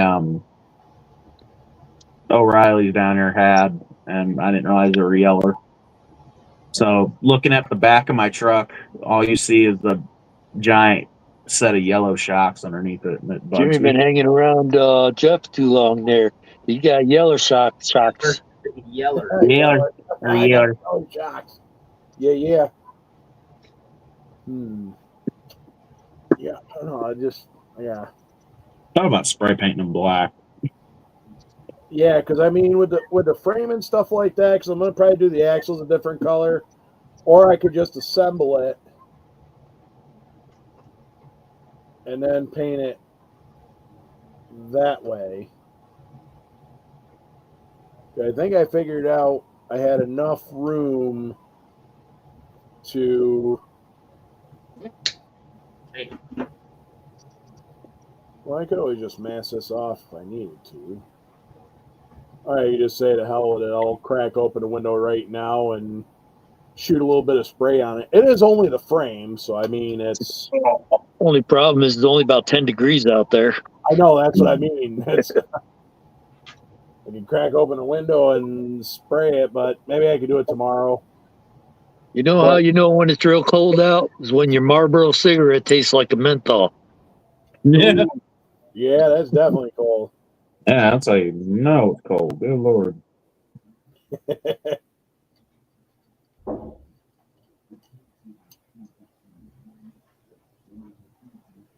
But then at the same time, if I just mount this right directly under here and attach this part, then I can paint it all as one.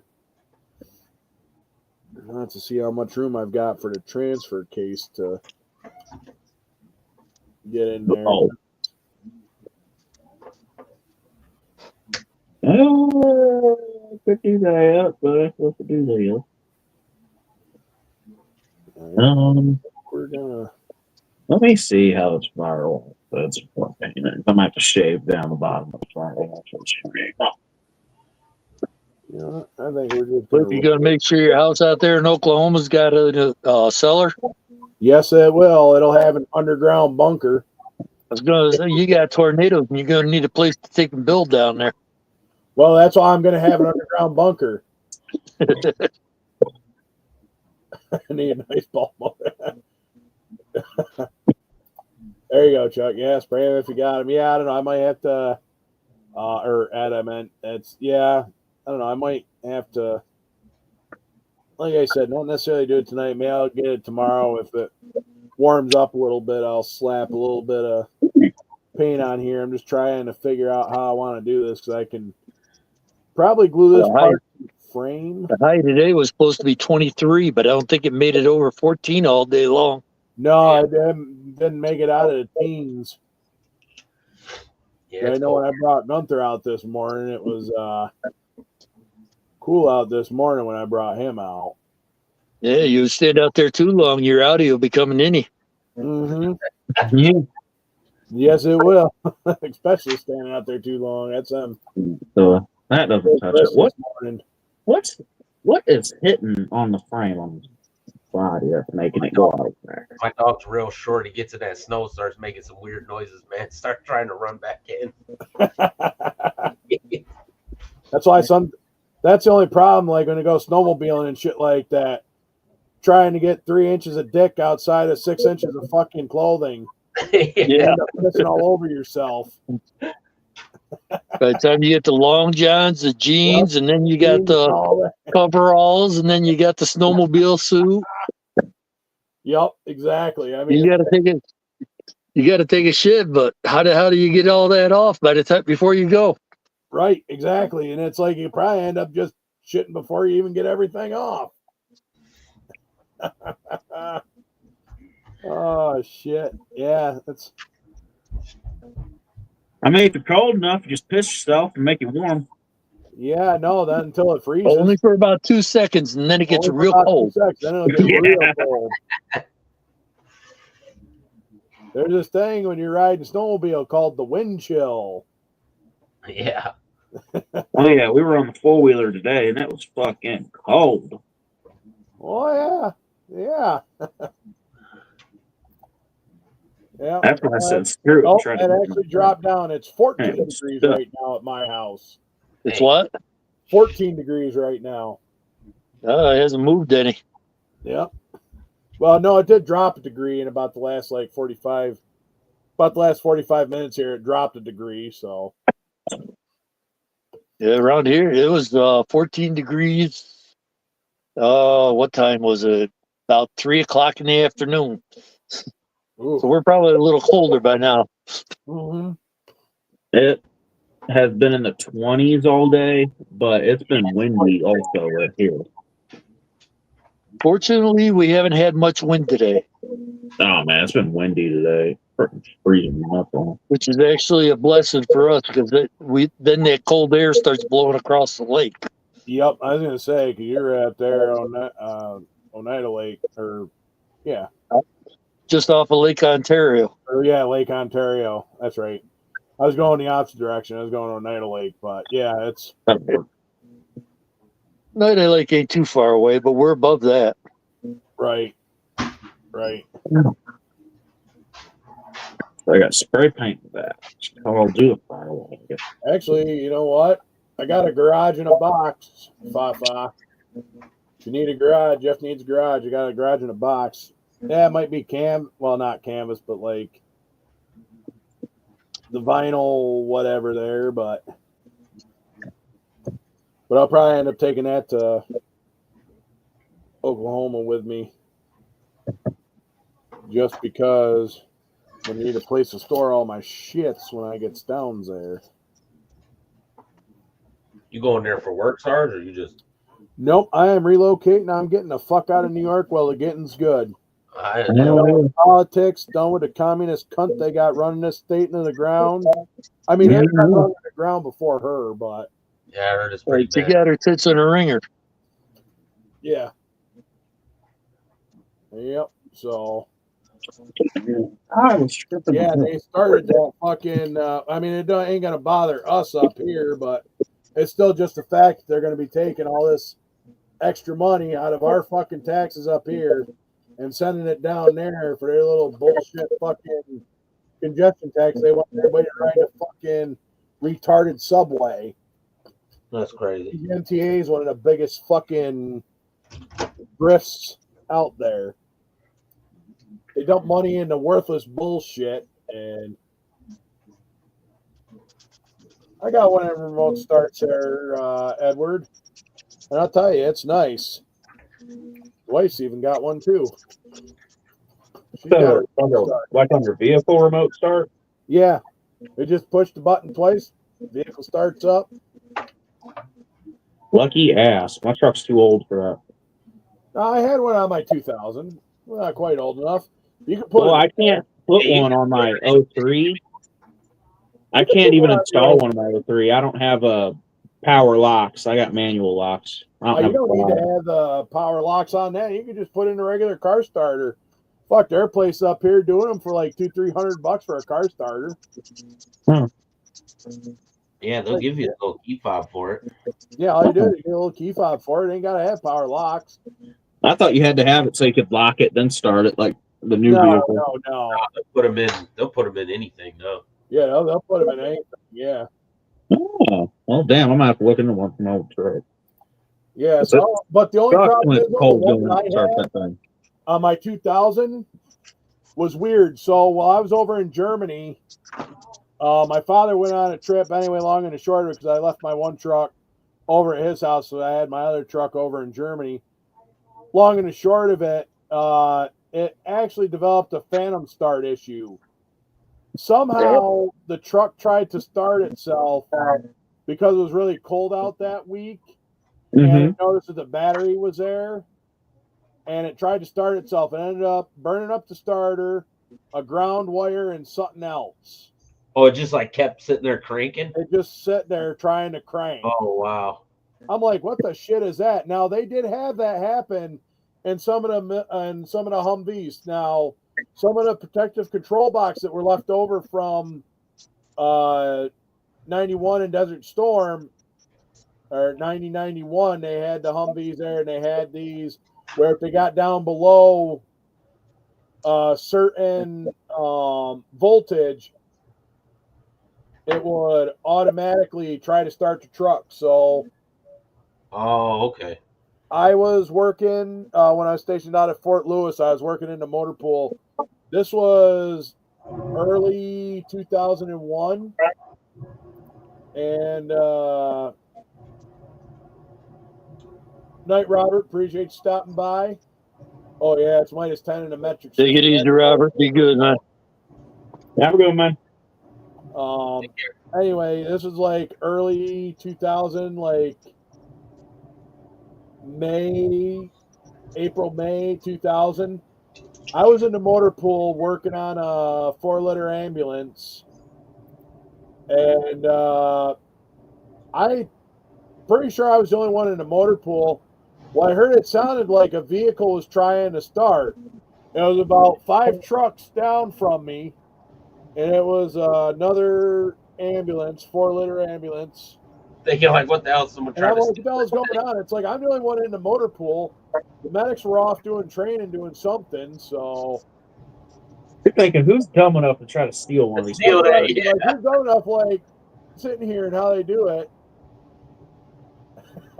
Oh, you're not wrong. Christmas decoration ducks is very close to stripper glitter.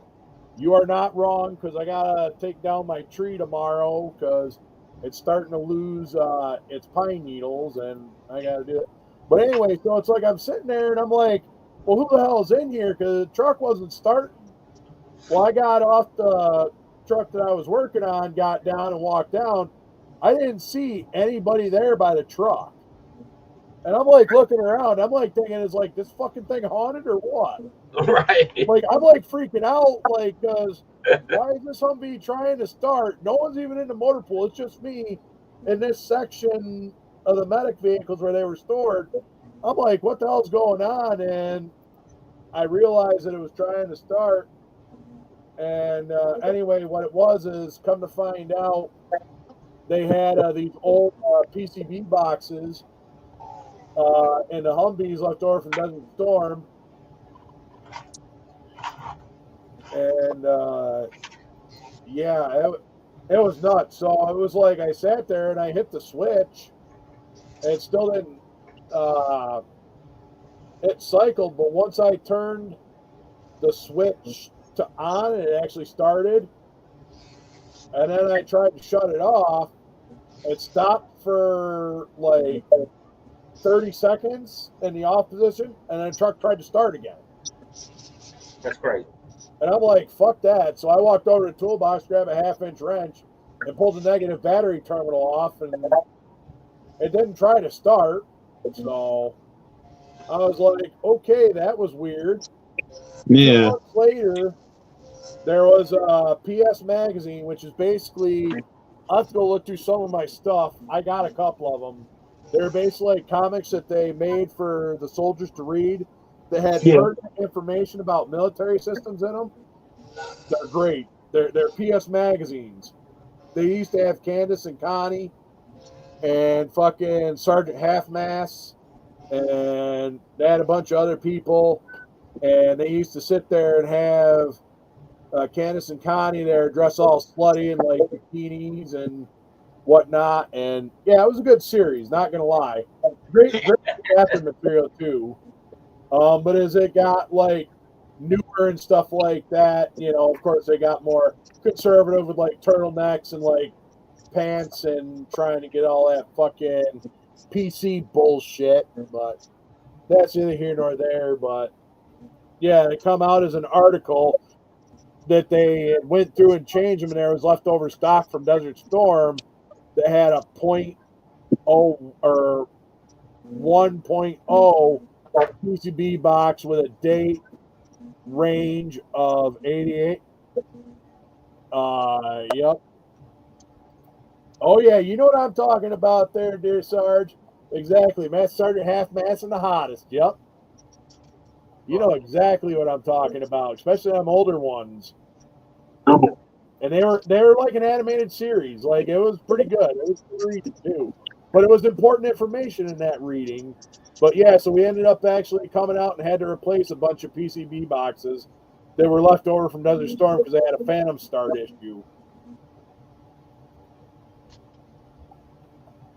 Actually, you know what? I'm here fucking with it, trying to make my plan and not doing much other than touch myself in an unclean manner.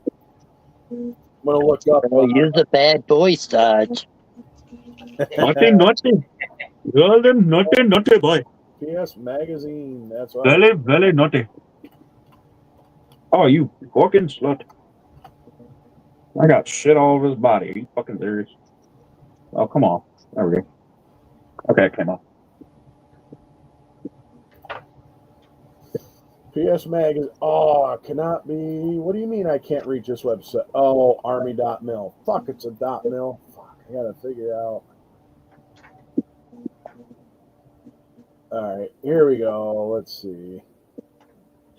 My Comic Shop. Let me see if I can get this to blow up. Holy shit! The very first issue of Preventive Maintenance Monthly, which was actually PS, the Preventive Maintenance Monthly. You know exactly what I'm talking about. In a pinch, like a dollar store porn for young horny soldiers. True story. Dear Sarge knows he was in. He knows. It's let's see. Holy fuck, $450 for issue 1. That's crazy. 1951. Holy shit. Fuck. But it's been around for a while. Let me see if I can. Yes, it's been out since 51. Oh, no, this is. Let's see. Let me do the share screen and go here. This one is. This is just kind of more of like an archive thing. But as of what it is, that's the Preventive Maintenance Monthly, 1951, Volume 1, Number 2. There you go. Look at that bush she's got on the front. There you go. Jesus fucking Christ. Oh, I'm being serious. Tell me what it ain't. It is, you know. Look at that. You used to be able to snap one off out in the day. And then you got all these fucking people nowadays that are so fucking PC. I know, we didn't have the interwebs back then. So I know I said this story before, but I have to say it again.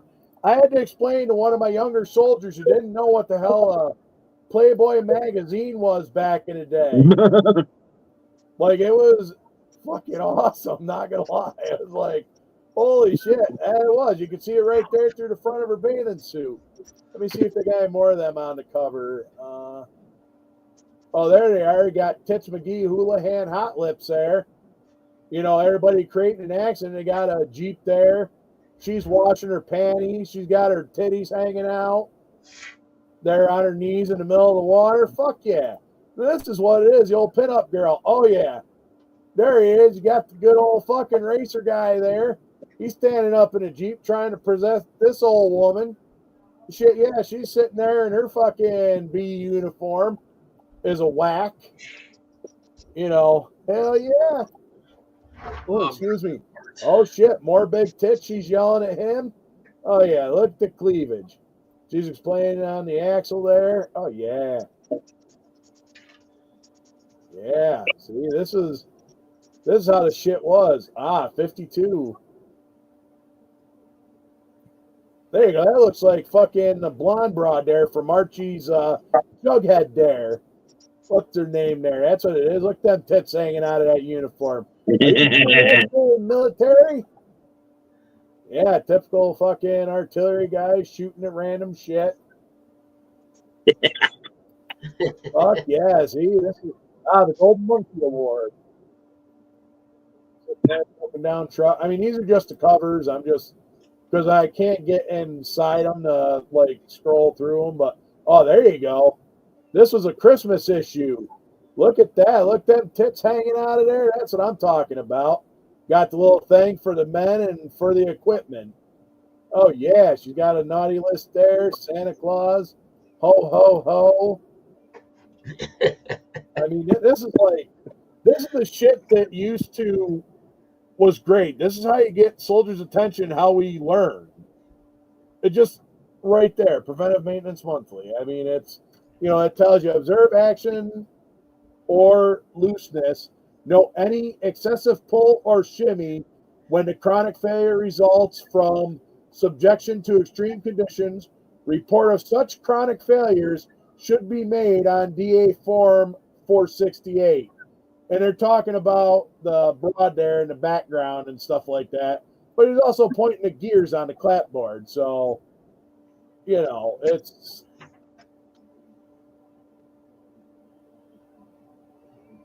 Yeah, I mean, this is just... I'm not spending that kind of fucking money on it, but I would love to have a bunch of these older ones. Oh, yeah, there you go. Yep. She ripped her fucking dress. She's got to be a little slutty there. Fuck yeah. There you go. Amazon cleaning. Who was cleaning with gas? Look at that. Blonde, nice tits, firm ass. Yeah, that's what I'm talking about. Yeah, special features, stocking ordered repair parts. See page 2-16, 1954. See, this is back when, Exactly. Back when you didn't have to apologize for being a man. Play politics. Yeah, no shit. But I mean, it was actually very informative too. That's a nice thing, is it was very informative. It had a lot of good information about military equipment in there that helped, like shit that was coming in from the field. Now it's online, and I couldn't get into it, so I had to try to do a Google search for it, and all it did was bring me up some comic bullshit, and I'm like, what the fuck? I will get the letter out to you because I gotta reprint the other letter. So, but I will get that out to you. Yes, I do plan on sending the letter out.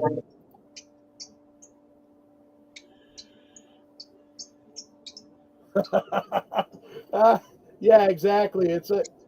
First get signed in the field artillery. Went to bigguns.com. Yeah, it wasn't about dairy products, not artillery. Exactly. It's like troutunlimited.com was not about fishing. Yeah, no, it was weird. Some of them, even Browning was another one. It was like trying to look up parts for a Browning 50 cal. It wasn't definitely Browning. There's definitely Brown in there, but it definitely wasn't a shotgun of anything. Yeah.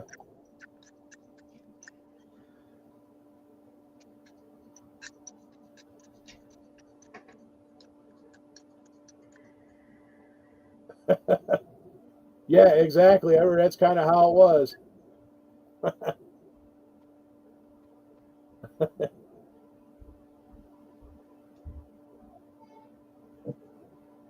Yep. Exactly. I don't know about this week. I might. I haven't done that in a while. I probably should. I know Thursday. I know we got to go to calling hours for T's father. So he actually didn't even realize it, but I guess he's been battling lung cancer for the last 5 years. No. Yeah. So I'm kind of almost looking forward to going down there, but also at the same time, I don't exactly know what exactly is going to happen. I know that, T definitely, she hasn't seen like really any of these other people since she was like young and stuff like that. So, did I ever play War Games with the Anthony Cumia? No, I'm familiar with who he is. He's actually been on the Nick DiPaolo show a couple times. But yeah, I gotta reprint the letter. I've got the letter. I just gotta print it out. So when I printed out the letter, I printed out well, thank you, Edward. I appreciate it. I never met the man personally, and T kind of kept in touch and stuff like that, but it's like not much, or he hasn't really let on. I, be honest with you, don't know when the last time she's seen her father was. I know she's talked to him on the phone on occasion, but it's like, yeah.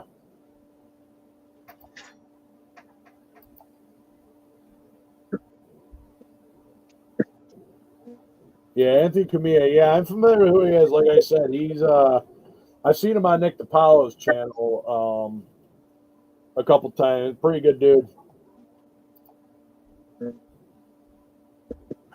This your bike build off to the full day. No. No. Oh, thank you, Kevin Smith. We're definitely praying for her. I mean, it kind of all hits a little bit. I'm still waiting to hopefully get the truck fixed from what and and it's just waiting on the insurance. Well, the other insurance, so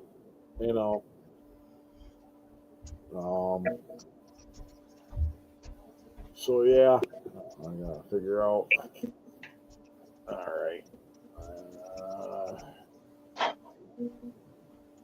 I just got to figure out how the hell I want to do this. I got some of the engine done, but I got to get that in there. But if I put this piece in there, but I want to paint the frame first. You know what? The hell with it. Here's what we're going to do. I just decorate. Oh. All right, let me lean over here and see. You know what? Hell, we're going to pull out another kit just because I can. That's why. Yeah.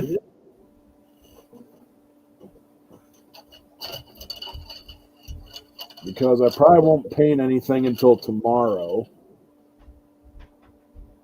Because I want to try to do it. Or maybe I'll come up with a really crazy color for the frame. Maybe I'll paint the frame orange. Nah, it's kind of going with red, white, and blue. So maybe I could do it silver?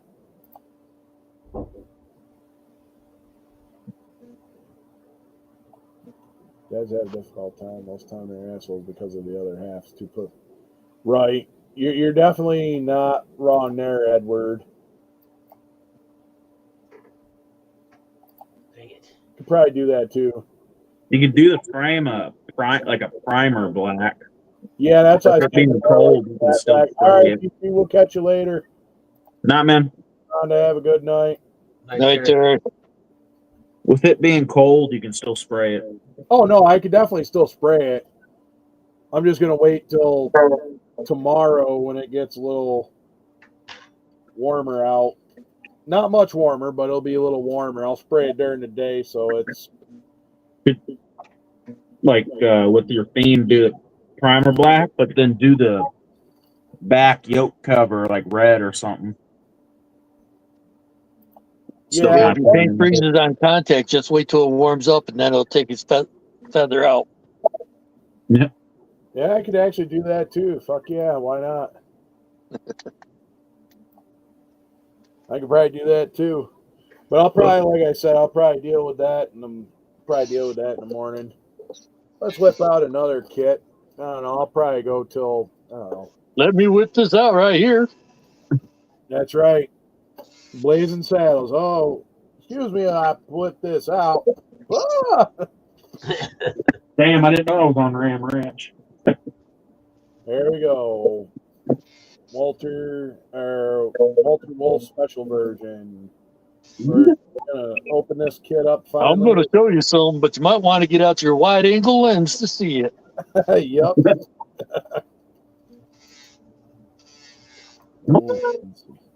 Fucking cold down here. Oh shit! I need to buy a little heater for the basement, man. It's pretty cold down here. Man, I'm not gonna lie, this is pretty cool. This frame is already molded in the actual color and stuff. Let's see. Somebody was just asking me what color I'm going to do the Camaro. Kevin Smith, what color are you doing your Camaro? This right here with gold wheels. Holy shit, this might actually. Ooh. Ooh, that's a nice color. This is. Let's see if I still got it up here.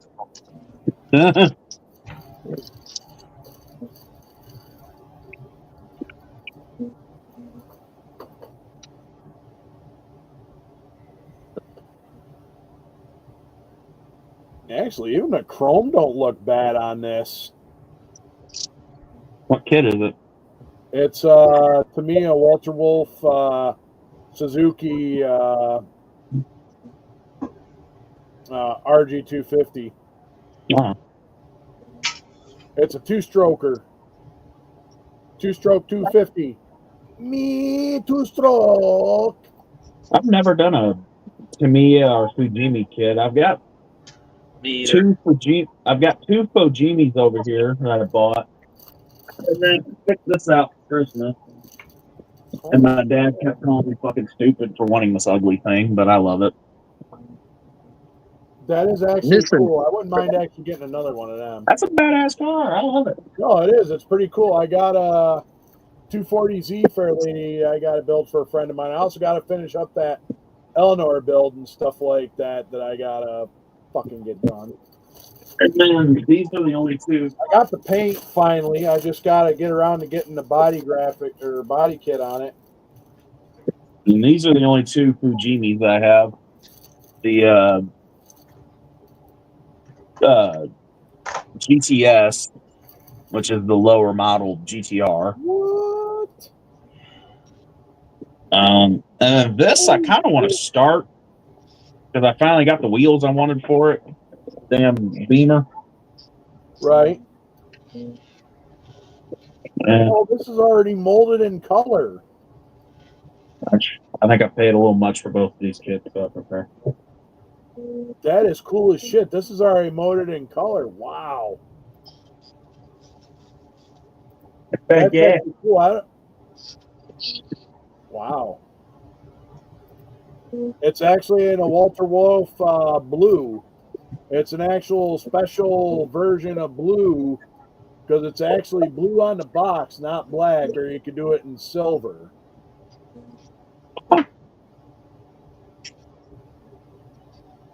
No shit. So it looks like I just have to work on spraying clear and stuff. Hey, what's going on there, Joey? How are you doing? Looks like I'll have to work on just maybe spraying. Hey, Joe. Guy. What's up, man? Plastic scrub a dub, and that is actually pretty cool.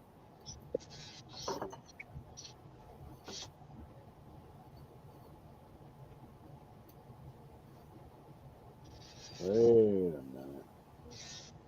Oh, this has got two different. Oh, no, it doesn't. Okay. Wow.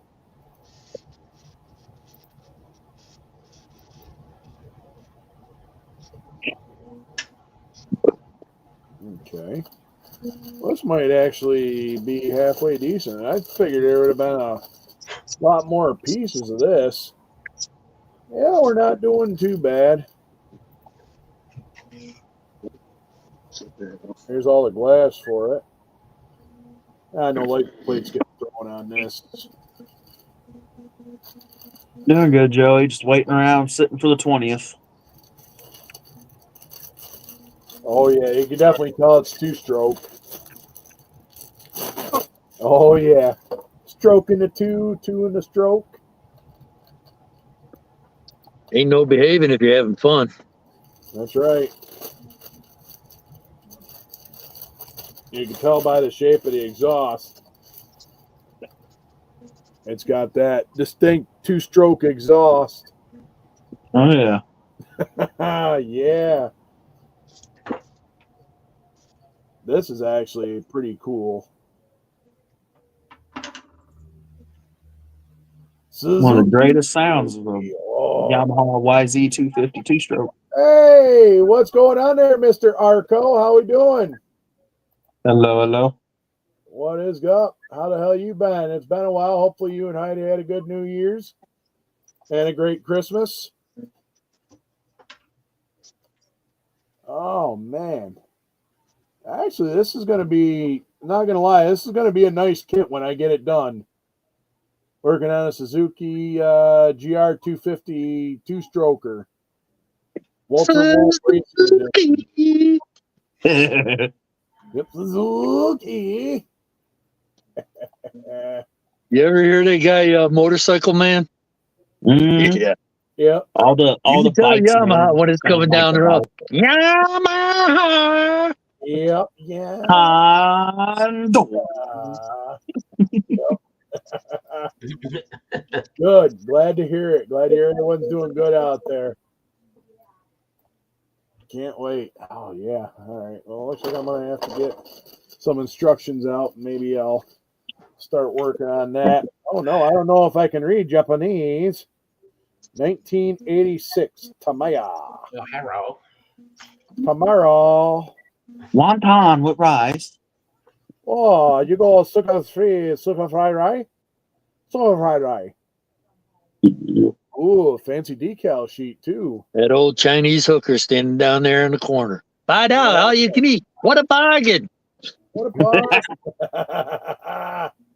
$5 make you holla. That's right. $5 make a holla. That's right. Get on your bad motor scooter and ride by Montrose. Yep. Oh, good song. Mm-hmm. Mm-hmm. That's cool as shit. All right. Now let's see what we got. I'll have to pull that CD out and listen to it. I ain't listened to it in a while. All right. So, yep, this is telling me that. No, we're going to need orange, chrome silver, red, black, white, royal blue, clear orange, clear green, semi-gloss black, clear red, fret black, fret red, fret aluminum, sky, which I'm guessing is a blue. Oh, these are all Tamiya callouts. That's why. Dark sea gray, metallic gray, and German gray. Paint Hey, it twisted pink with butthole brown accents. You see the round 2 rollout for January? Not yet. No new model kits. Model kit. But I already have it, or I have the, when it gets back in stock, they're going to notify me the PBR 03 Silverado, the little Hot Wheelses or Matchboxes, and the 4.6s ranch truck. I've got all the Yellowstone green light cars. So the 4.6s and the PBR would be cool.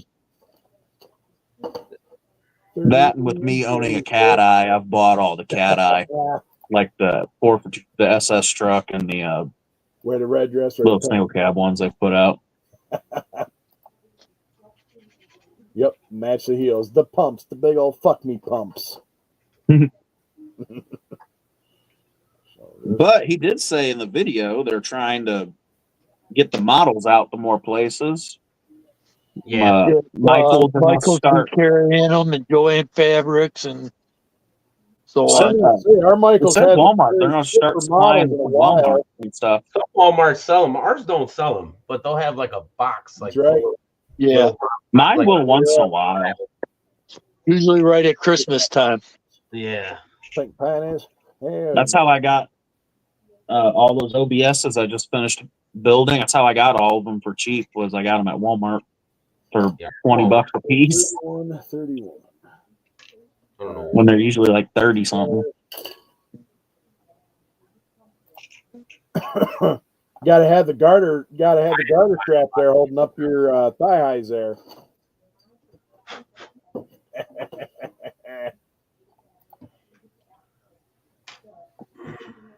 Oh yeah, they've been coming out a bit. I think the last one I seen was December. I haven't checked out the January list yet, but I've seen some pretty decent shit that they're coming out with.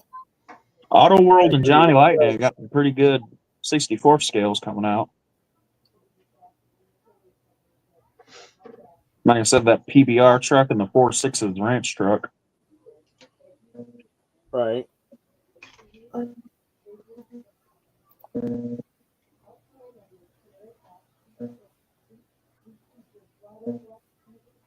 You never know. Actually, you know what? You could actually send that to Moby and say, "Hey, build a bullet nose Studebaker." Yeah, actually, Mobius just recently got the rights to do a bunch of Chevy trucks, like they did the Ford trucks. Wow, no shit. That's good news. I'm ready for that. Yeah, that Mobius wrecker looks pretty cool. Well, I kept the service box out, and because I got a service bed out of that, so. Hopefully they do a cast of a 03 to a 09 cat eye. They'll probably do the older ones. I was gonna say, oh man, I want to do a cat eye. Up there. They don't make a cat eye model, huh? I know I wanted to. That's what I drive with the cat eyes, but I'd love to do a model of what I wish my truck was. They didn't make promos or nothing. Mm-mm. No. The closest they've got is the 99 round eye. Oh, okay. What year's your truck? 03. First year of the cat eye.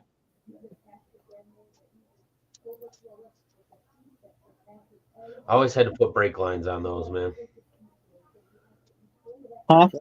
Always had to do brake lines on them from the ABS You box. know, you kept a Chevy truck when you chicken had to put 3 different sets of brake lines on it. Yeah. Yep. That because that ABS box is like right under the door there, man. Yeah. That's the benefit with mine. I got mine from, well, he wasn't technically the original owner. The original owner special ordered it as the work truck model, had it for 6 or 7 months, and it got repossessed by the bank. But the guy I got it from, he only used it. He kept it in his garage all winter and then only used it during the summer to drive his camper to Florida and back. 5.3? Little 4.3 Vortex. 4.3, yeah. But it's rust-free with 100. I bought it with 122,000 miles. Oh, man, that thing will run forever. Crap, it's the same motor that's in my mom's old Envoy, and that thing's about to hit 300,000. On your Instagram? It would have hit 300,000 if the transmission didn't go out. I wrenched on my Dodge truck more than any other truck. Or how far back? It's crazy. I said, the only 2 things wrong with it is, like I said in the beginning, that rattling that I got to try to figure out what it is.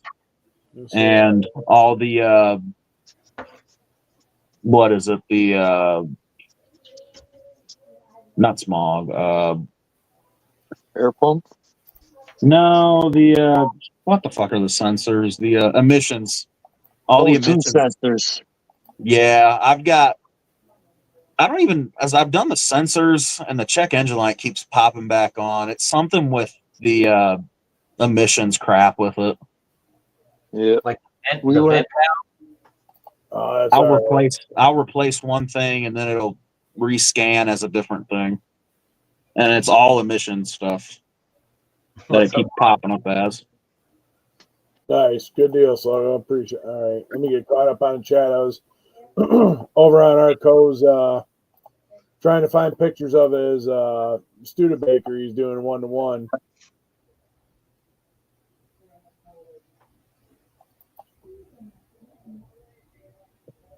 But the past couple times I've had it serviced, I'll just disconnect my battery and it'll pass emissions. Every time I go get the emissions done, I'll disconnect the battery and the check engine light will stay off just long enough for me to get the emissions done, and then it'll pop right back on. Is it like an evap code you're getting? Yeah. Well, originally it was, and we fixed that, and now it's coming up different emissions evap shit.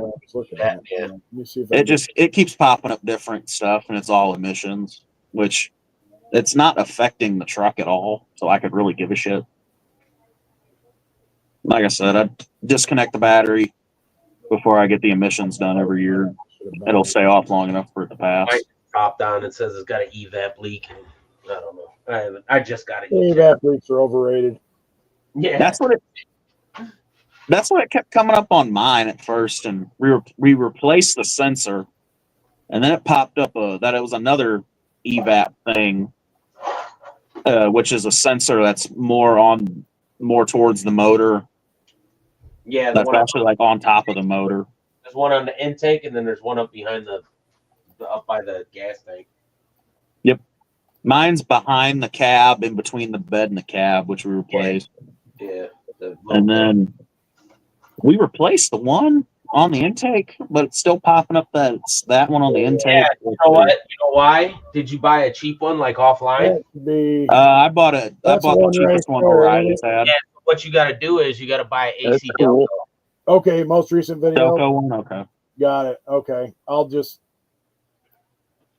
go that way with it. So I was having same trouble on a, and my mechanic buddy, he goes, AC Delco, and you won't have that trouble no more. And I'm like, what? Bro, I bought one offline. It was a little more, but I bought the AC Delco one, put it on, and that's the OEM one, man. It worked the best. Didn't come out. I'll have my mom. My mom works at a shop, and if I have her order it for me, I won't have to pay the tax on it. I'll just pay for the outright part. Yeah. My wife's GMC Acadia took in. Working on that. You got a code on it, so I took and replaced. Yeah, it said that it was the upper O2 sensors were bad. Yeah. So I replaced both of them. Then it said the lower O2 sensors were bad. Okay, cool. So I took and replaced them. Then it said the catalytic converter was bad. And I took and went to buy a catalytic converter, and they're $700-800, and I can't buy it because I'm not a repair shop. Yep. Yeah. Said, well, I guess it's time we get rid of this car. So you've got a Jeep now. The Traverse, all them Chevys that got the plus them V6s are known for blowing about 150 miles. Yeah, 150,000 miles. That's the Rogue and stuff like that. I follow a guy. He does videos from a junkyard up in northern Illinois, and his junkyard's full of them that are blown. Yep. Sarge, what is that? That is Rogue. That is Arco's 1-to-1 build he's working on. Started off as a Studebaker. Oh, it's a Studebaker. Okay. Yeah. That's sweet. I was trying to find it on Instagram, and I was like, wait a minute, that's the one. I'm like, they said it was his recent video. I'm like, shit, that works. That's fucking beautiful. Yeah, that is a lot of handwork, a lot of fabrication went into that. Oh, yeah. Yeah, I need a model of something like that. I'll put some color shift paint on it, man. That should have looked good on there. That's pretty they sweet. Doing the Lambo doors. Oh, he's doing gold wing doors on it? No. Or not gold wing. What are they called? Butterfly doors, I mean? Right? Yeah, I was going to say there's nothing about Studebaker now. Yeah, that's... man, you did a lot of work. I was going to say, you were doing quite a bit of work when I started following you on that. Yeah, that's what it is. A lot of work into that car. A lot of work. Yeah, look at that vehicles, man. I was getting some crazy ideas last night about my truck. I found on Marketplace a 6.0 out of a wrecked Denali, big Yukon Denali. And man, that thing would be badass in my truck. That big motor in my truck that weighs next to nothing. People do some weird crap. They'll There was put a big motor in something small anyway, so. I'd weld my diff and I'd leave number 11s at every fucking stop sign. Yeah, do the Lincoln locker. Mm-hmm.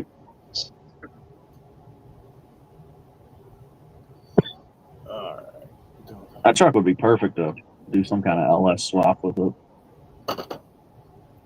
I was just watching one on 1320 with the LS in it. With Yep. up. No, Argo's a hell of a fucking metalsmith. Does awesome work with sheet metal. I love watching them 1320 videos. I think I might have one of their shirts on right now. I do. It's the one with the square body on the back, and it says "Fuck around and find out." This dude's doing it all by hand, man. Freaking wood jigs. That's crazy. Oh yeah, that's crazy. But it works. That's all you need there on the paperwork. Yeah.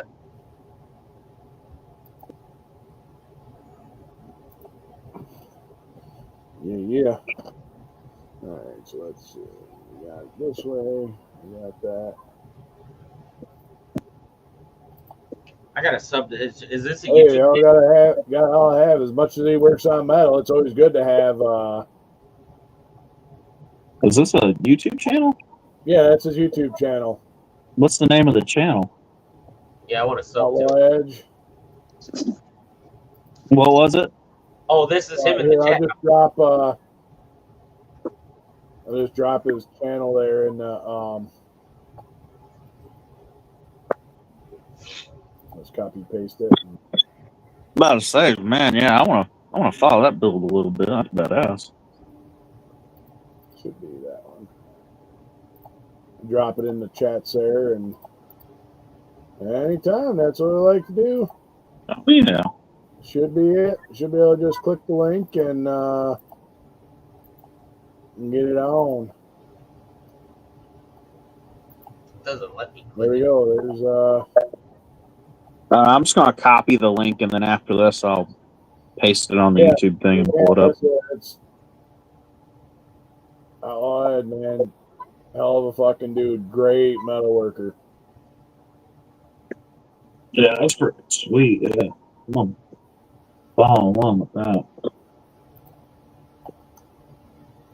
That almost looks like that Flintstone body. He has for that slammer kit. Iron in his diet. Hey, anytime, Marco, anytime. Like I said, so funny story. I was supposed to go do this Raise the Roof event out there with Outlaw Edge, Orange Garage, fucking Joey over at Mill Creek, and Lee over at Bustin' Out Old Schoolie. Well, before they started this project, I had drill to go out. I couldn't get out of it. And then that weekend, I slipped and fell and broke my fucking ankle before drill. When I was supposed to go out there and help them do that, Raise the Roof event. And I broke my fucking ankle the weekend before, right before drill weekend, too. What? Yeah, it sucked balls. Because I had to walk around in a super boot and stuff like that. So, don't block him, Joey. That was funny.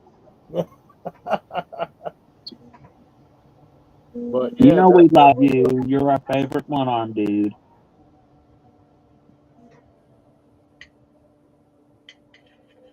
You got that? How it goes on this side? Oh no, Ezekiel.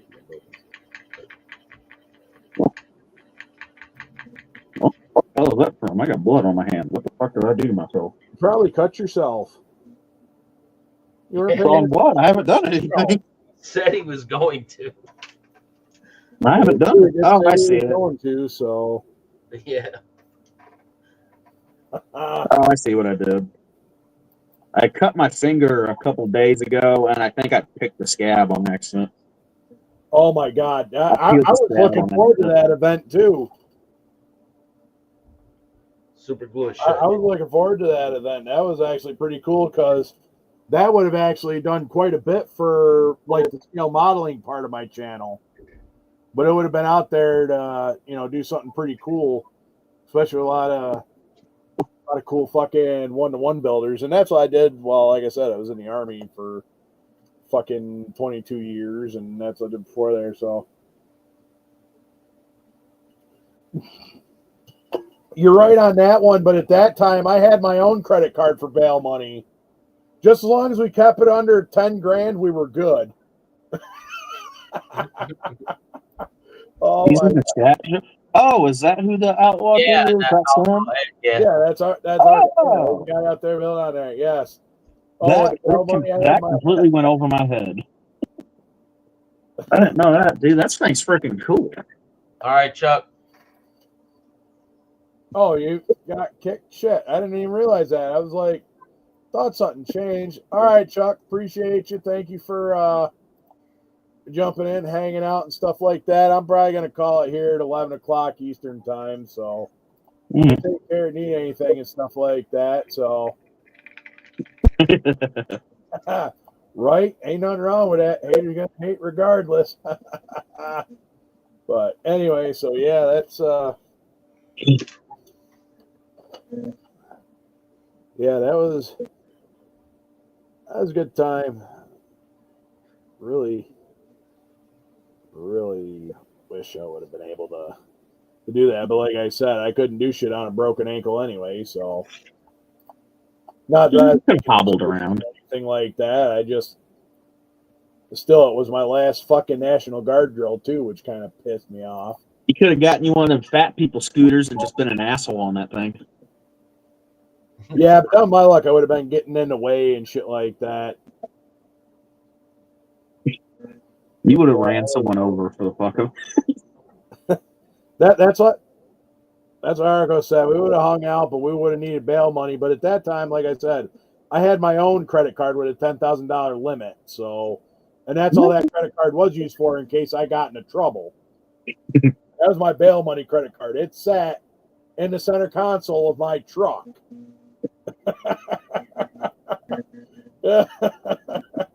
Oh my God, yes. Exactly, Chuck. That's the only way to do it. Stay crazy, make think whatever. Yep. Oh my God, it was good fucking time. But yeah, so. God damn it. All right. This is how the man where the chain goes. Okay, so wait a minute. That's not showing further on. Is that just Oh, sliding? man. Oh, man. But. Peeled that off. There's that swing. Right? Okay, now it's working. Oh, that just slides in there? What the hell? I got one. Down here. I guess it just does slide in there. I hope it would just slide in there. Ooch. Gotta love it. Looking at my cock. Are you looking at my cock? Hey, you want to see my cock? But yeah. So, all right, Slogo. Appreciate you. Thanks for stopping by. We really do appreciate you. I need to call around too again. Oh my God, yeah! Everyone who comes in here and stuff like that, always try to have a good time, regardless. So. I need to call around too again. I'm ready to finish this GTO. I'm waiting on him still to send me the. No, I have not. I actually do have it sitting up here. I got to reprint the letter there, Edward. I got to reprint the letter. I printed the wrong letter. I printed the one for 23, so I printed the wrong letter. But yes, I do got to get out there. Oh, I'm pretty sure I have a good time finding space out there in Oklahoma. I shouldn't have too much of an issue. Because I mean, where I'm looking is pretty open. Just remember, there ain't no love in Oklahoma. Oh, that's Just the whistle of a long black train. Great, Diddy Lube. Slide it in. Slide it in. That is true. There was never love in Oklahoma. Just the whistle of a long black train. And twisters. Hey, anytime, Edward. Anytime. Like I said, appreciate you coming to hang out. And yes, I do. I've got the token sitting right here, so I just got to actually get the letter printed and get it out. What color are you thinking about doing that, brother? Like, or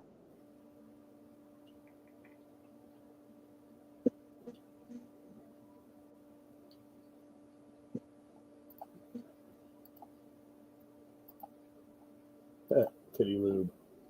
Titty lube. that thing would look good black. Some Batman looking shit. It's always so hard to pick a color. No. Like some kind of chameleon would look cool too, just because all the lines. Bare metal with airbrush effects. Okay, I fucks with it. Yep. That'd be cool as hell. Oh yeah, it definitely will. Cause it wants basically wants to highlight all the metalwork and stuff like that. Okay, I can. Metalwork that he's got in there, which is a lot. No, I can respect that. That's cool as fuck. Yeah, it's definitely badass. I'll tell you that. I was gonna say I can't remember. It was a couple of years ago. I started watching them and fucking work on that. It's oh my god, it's awesome. Just the amount of metal work he had in there is Yeah, nuts. I get it.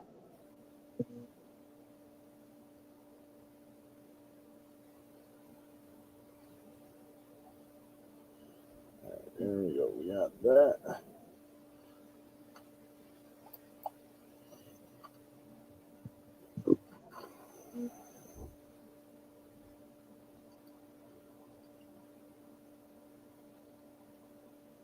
it's done.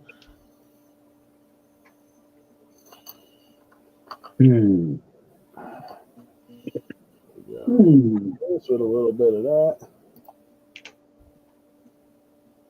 Well, the El Camino's already painted, and I'm getting an idea to front end swap it.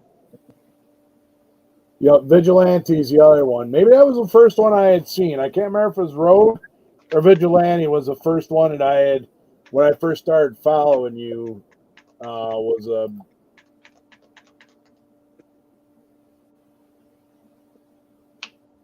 Jesus, that's wow. Somebody fucked up there, Joey. Huh.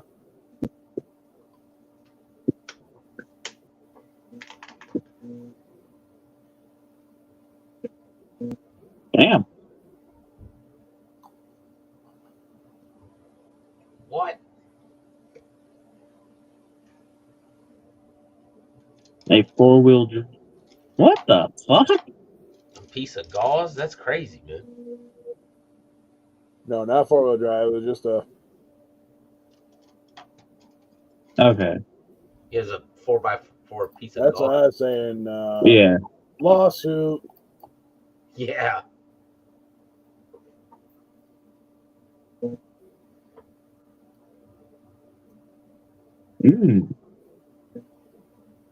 There you go, Joey. Sue him and get you enough money for one of them robot arms. One of them Terminator motherfuckers. Right. 11,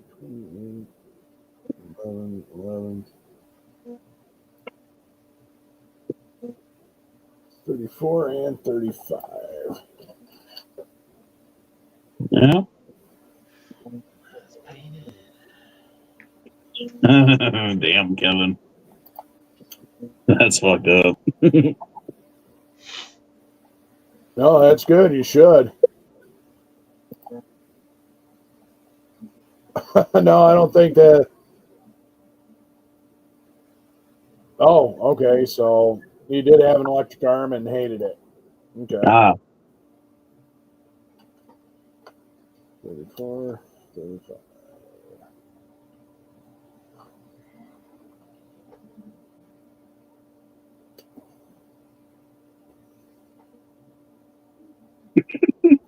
get you one of them pirate hand hooks and put it on the end of your nub. Well, I don't know. Then if he goes to scratch his balls or whatever, lay himself open. Yeah, that's what I'm saying. 27 years? Yeah, that's a long time. That's a lot Yeah. of money.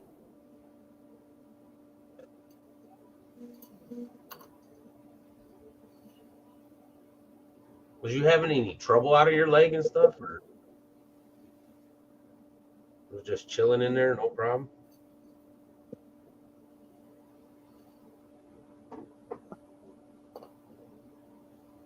Did you not know it was in your leg? Like, Yeah, no. wow. I mean, sometimes them doctors get in a rush and just start doing shit. I mean, I'm surprised I didn't have shit left in me. You had something left in you.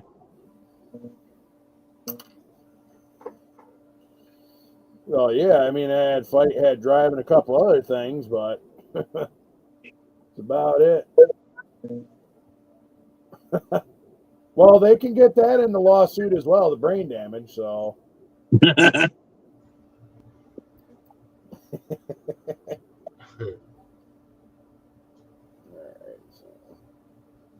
Joey, you want more money? Get you a crooked doctor to say you are unable to use your leg anymore because of it.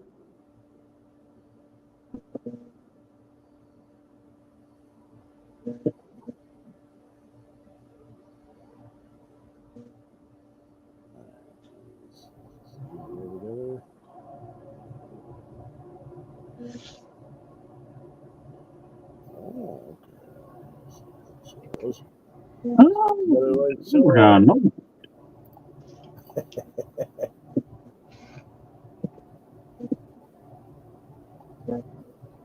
Yeah. It's crazy.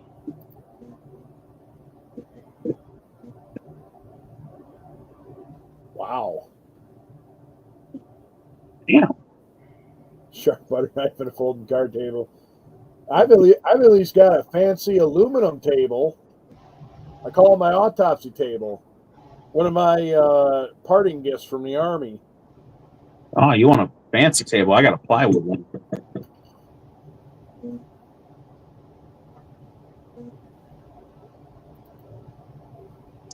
Yeah, infections are no joke. I've had cellulitis and stuff like that. That sucks. A couple times in my knee there. Didn't know what the hell it was the first time I ever got. I'm like, what the hell is this? Yeah, well, cellulitis. Somehow I ended up getting an infection in my knee, and it was from the hardware. So that I had in my knee from my accident, and so I had them remove the hardware.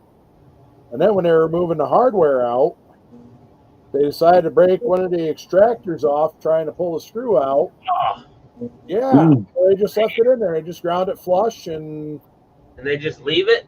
yeah, they just left it. They ground it flush, and it's like when he explained to me, because they would have had to core it out a lot bigger, Right. and they were nervous about the bone collapsing in on itself. So since it was worried about collapsing in on itself, so they would have drilled out bigger. They were more worried about the bone collapsing in, so they just left it there. And when he told me he broke an extractor off, I explained to him, it's like, I'm a mechanic. I've broken extractors off before, not intentionally, but I know how much a pain in the ass it is. Yeah. So, you know, it's like, he's like, okay, he kind of had like a look of relief kind of come over him. It's not like he expected to break the extractor off. I'm like, shit happens. I'm a mechanic. I've done that shit myself.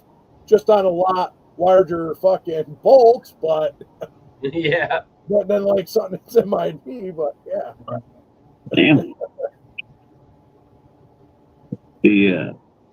Ooh. That makes sense though. Grind it flush and just.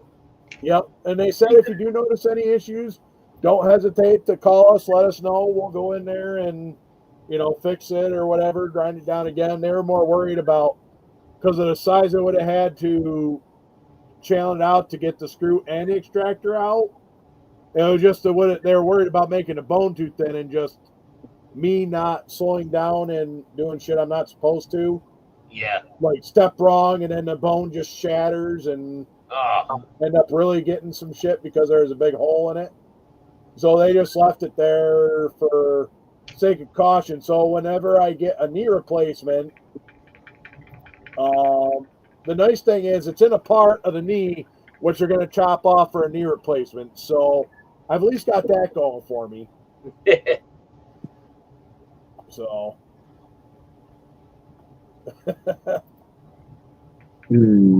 How brave am I feeling? I want to go put a coat of paint on this hood. Joey's going to will the tools to Arco. Yep. Joey said like a robot arm. Just have him shove a welder in there. So you got a little welder built into your arm. Damn, Kevin. Can you walk down your leg and stuff, Joey? Nice. That's good. That's at least they're getting you the health care or the health aid and shit like that you need to keep the wound clean, because that's fucking rough. Especially dealing with it like that.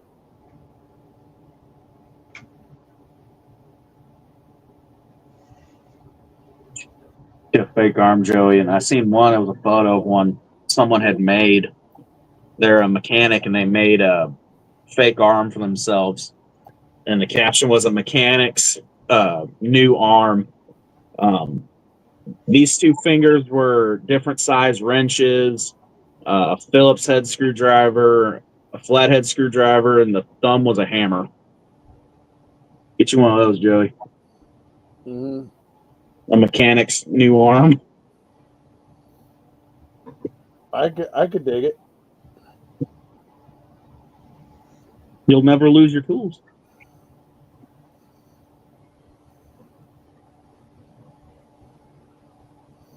X1, X11. Now, how brave am I? Do I want to go put another coat of paint on this hood? Yes. I don't know. You're the one telling the story. Yeah, fuck it. Now we're going to look for it. Oh yeah, like your body's going through withdrawals. That's what that do to me and shit like that. Up down. It's so low down there. It was nuts. Oop. There you go. You guys will get to see firsthand me painting.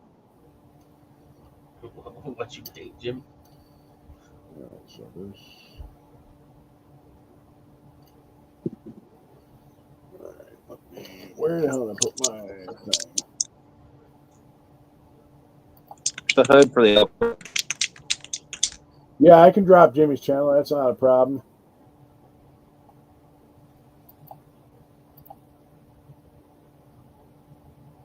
And of course, my hotspots.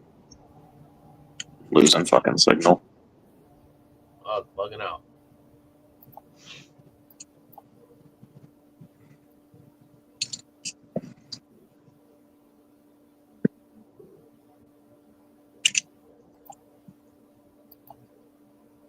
There it goes. Ah, what's going on there, Joey? There we go. Maybe never mind, because when I walk over that spot, lose the signal. What's up, Joey?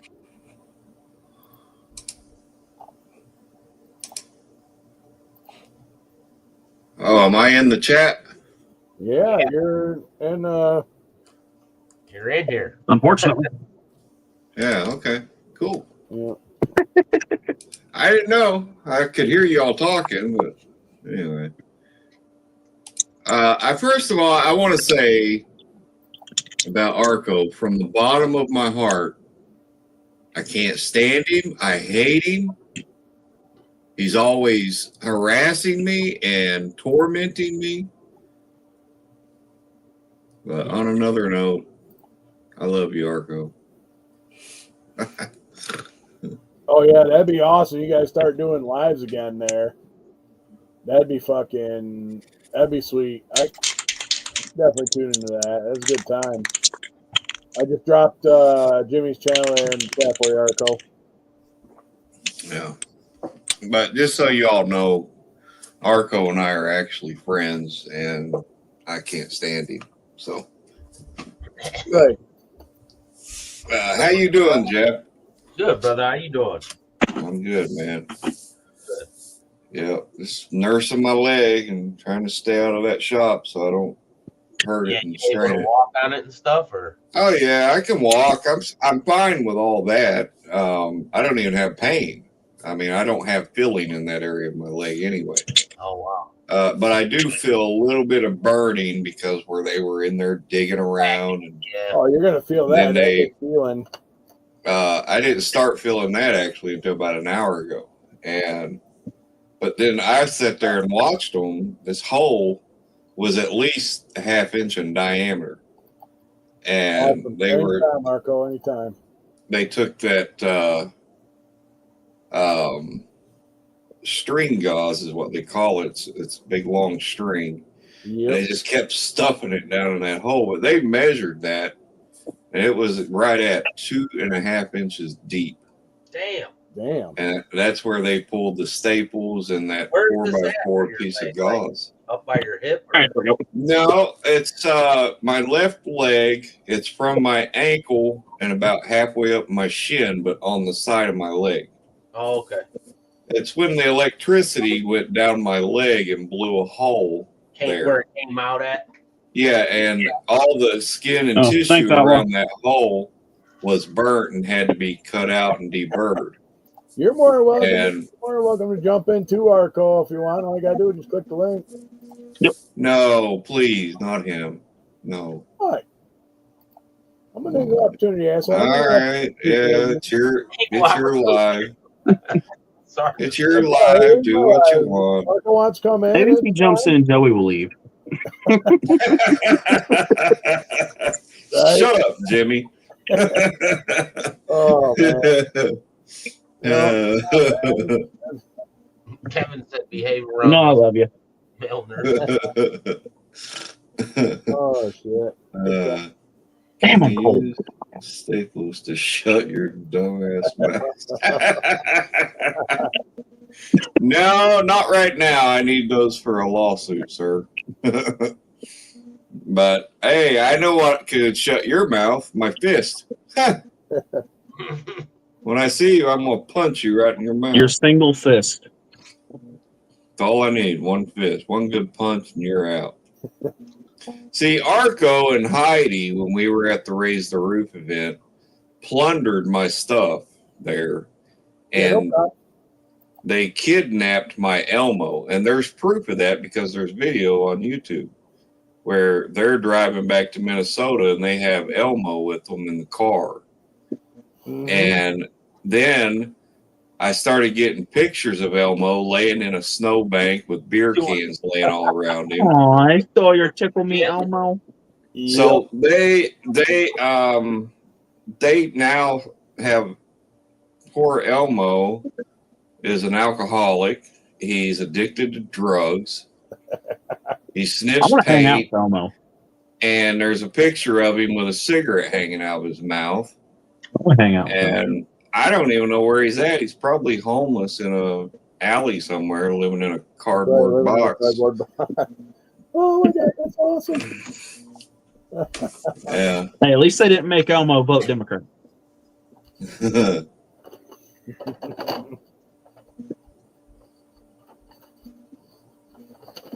What now? Jimmy said you're flat as I said it. What? I don't know. Edward's sleepy or something.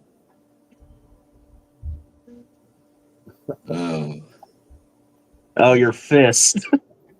Yeah. Well, how Arco ended up in here tonight. Yeah.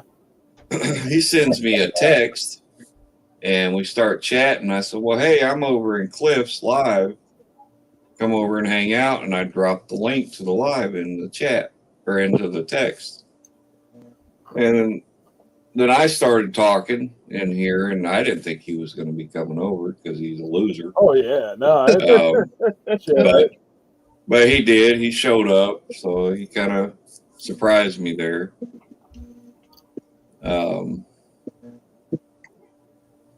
Anyway, so if he gets on here, go ahead and call the priest, because you need an old priest and a young priest.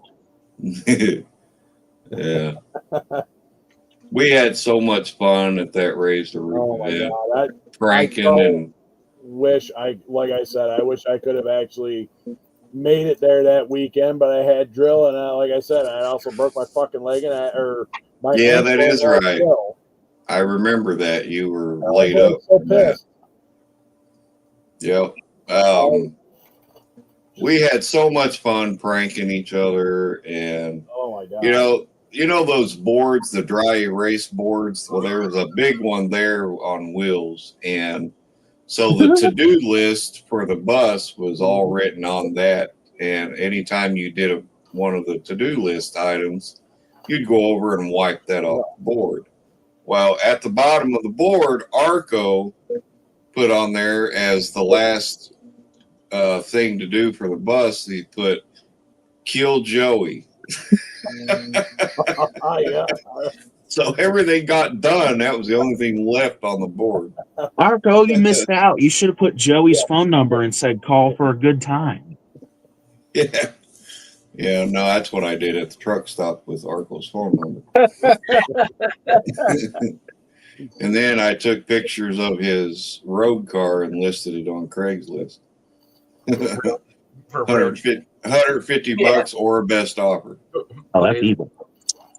Comes with Predator 212 engine. Someone did that to my buddy when it's 69 Cutlass, and they put it online for like $2,000, and his phone would not stop ringing.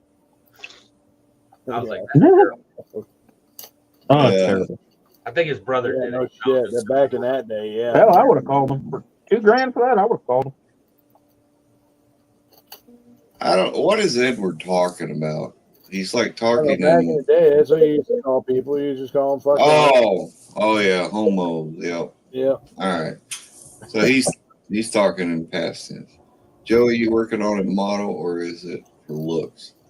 Kevin, no, I have been working on this car a little bit at a time. It's the GT40, 1966, and I got the paint from what is that place called? MT. Oh, MCS or something like that. Yeah, something like that. It's automotive paint, and so it's the correct color of the 66 Ford GT40. And I have the decals here.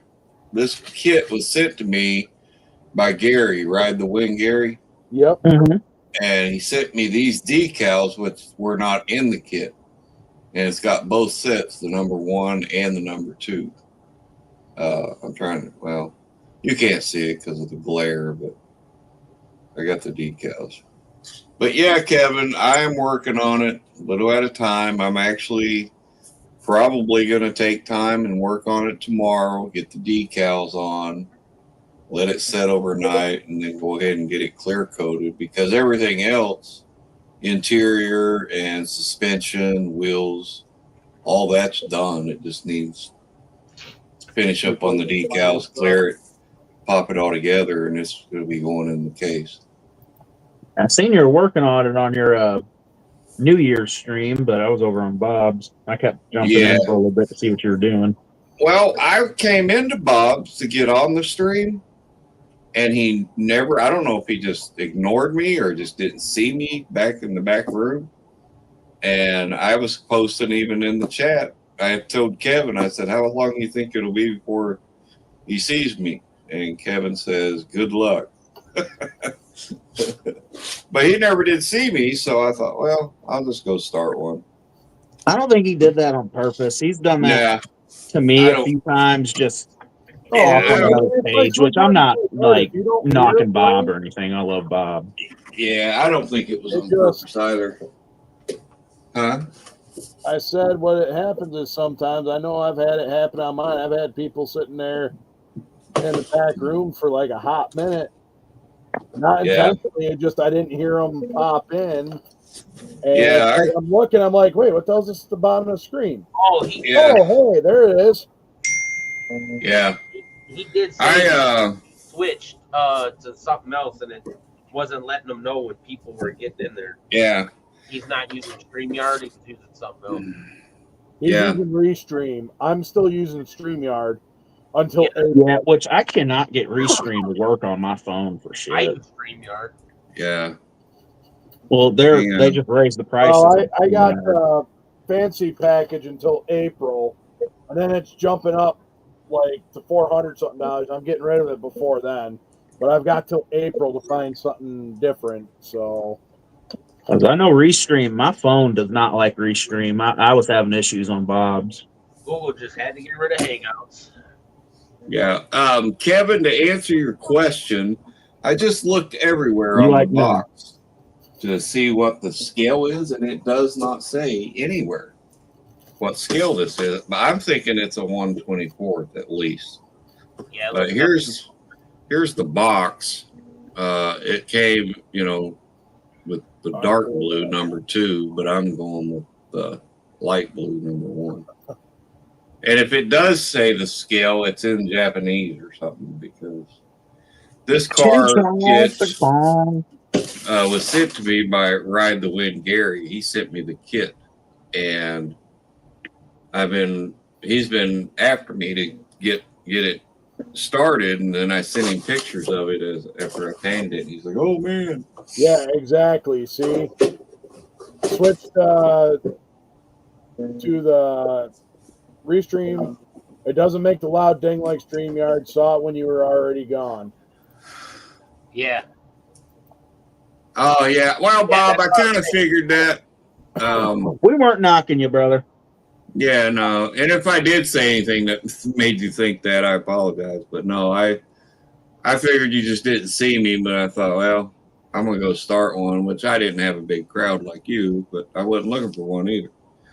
I just needed something to do because I was bored. Yeah. Yeah, it is kind of small, Kevin, but it's easy to work on. There's really nothing to it. There's no engine. You are very small. There's not much to the interior. You got 2 seats, a center console, and a freaking steering column and a steering wheel. That's it. And suspension is all one piece on the tree for the front suspension and for the rear. You just clip it off, clean it up, paint it, glue it in, and put the wheels on. You're done. I never do that. Fuck, So, yeah. I never do that while I'm doing this. But yeah. But hey, King Bob, good to see you, man. Arco sent me a text clip, said he's headed over to his shop, and he'll be on in a few minutes. Yeah, that's fine. Not a problem. Yeah. You son of a bitch. But while I wait for him, I'm going to go to the bathroom. I'll be right back.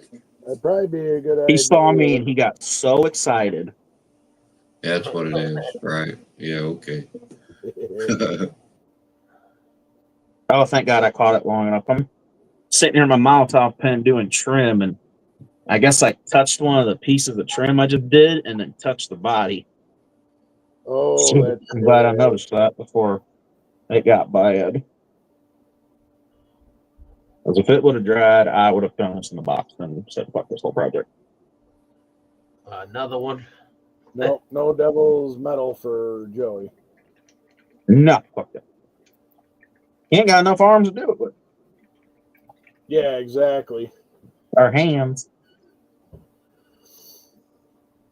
That's why they make tape. That's why I make tape measures, Kevin. That's why I use Molotov pens. The devil's metal can go fuck itself. I hate that shit. Oh, okay. I did put it on right. Oh, shut up tomorrow before I touch something else. Right. Just let that dry. I'll end up touching it and fucking this whole thing up. Yeah. Jimmy, you see what Bob said? Alcohol takes that molotow off. Yeah. Well, I caught it just kind of where I was able to just lick my finger and wipe it off. But yeah, I'm glad I caught it. There we go. All right. 2 carburetors on. So let's go put coat number 2 on.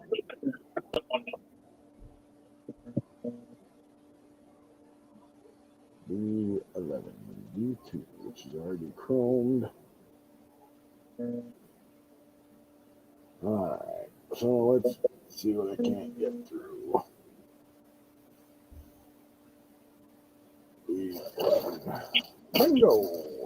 Called by the little lady in the back row again.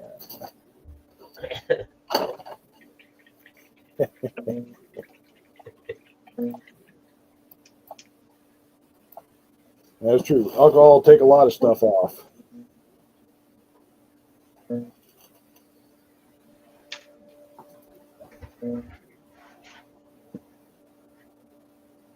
right.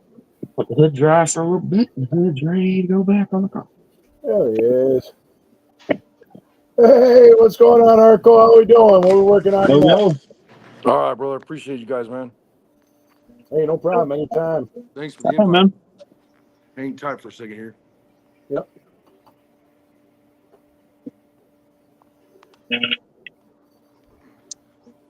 Trying to get you guys on my tripod, bro. You can. Oh, yeah. We turn my phone back up. Man. So what's crappening? Where's Joey at? I want to punch him in his mouth. He's down there in the bottom right corner. I figure somebody would have been saying sucking dick, but whatever. They did say about no. No, he's in the bathroom. He got really excited when he saw me. Bumping tit, touch the tip.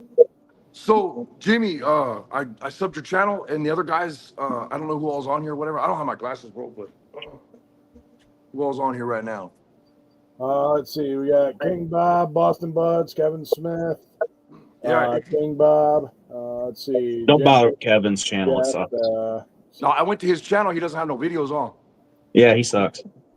oh yeah. No, he supports that, but yeah, he doesn't have any videos. Trying to get him to get videos on there.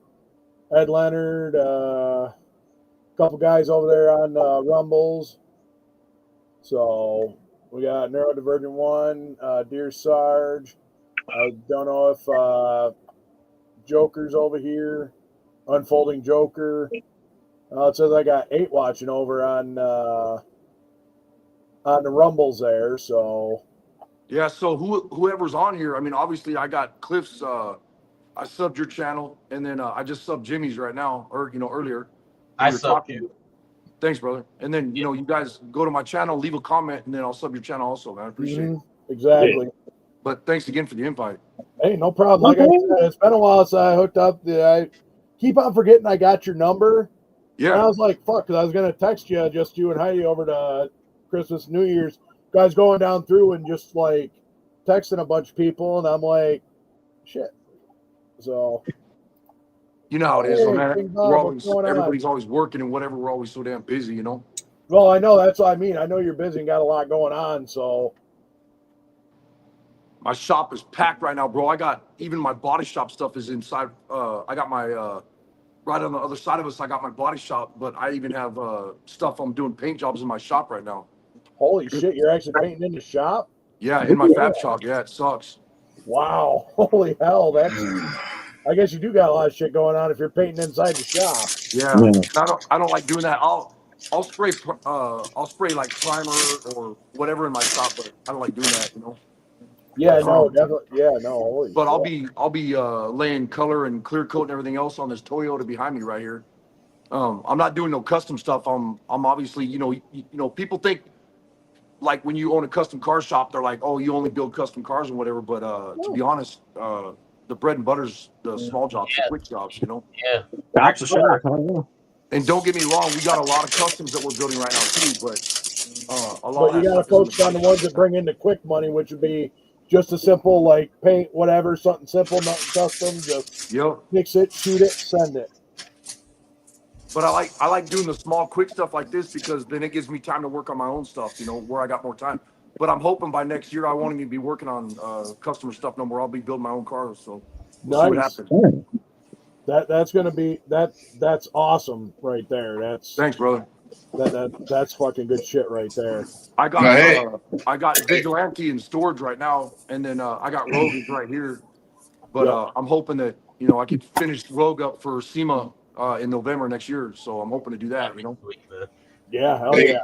Hey Cliff, the screen quality for me got really bad, so I think I'll go. All right, well, I don't care. I mean, and every time that middle guy talks, all I hear is screeching.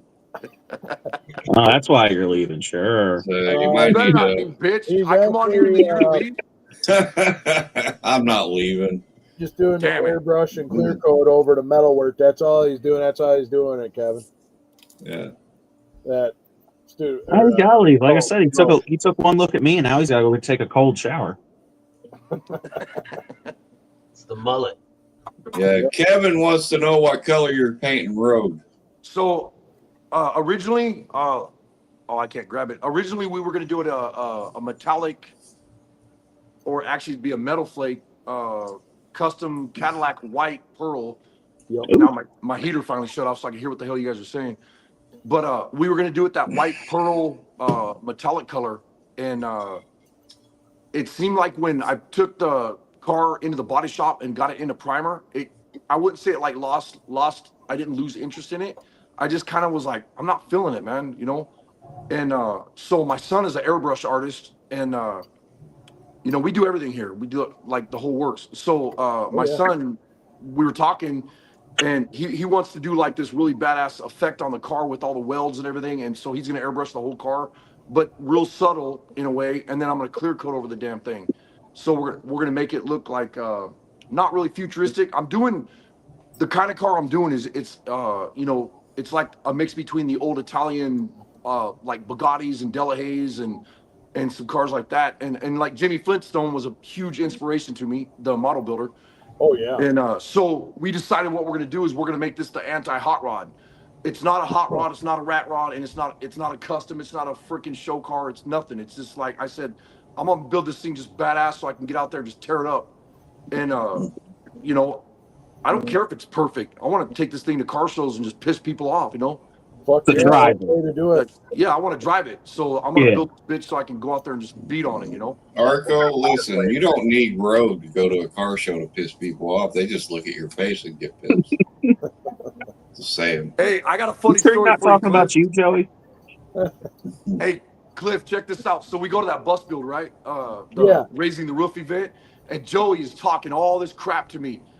So literally, when we got there, like I was minutes away, and he's talking all this mess. He's like, "When you get here, I'm gonna open that door and beat your ass and all this."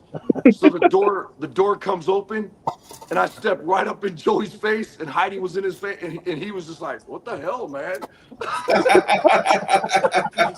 And I was like, "What were you saying?" And he's like, "I was just playing. Come on, like." I was just goofing off. He says, "Are you really gonna beat up a cripple?"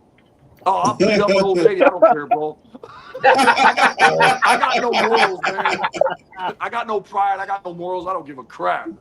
I'll beat up an old lady for a shopping cart if I have to. No, Joey's one of my best friends, though, and I consider Cliff one of my best friends too, man. Oh, hell yeah! I wish we had more awesome. time. I wish I could have made that event.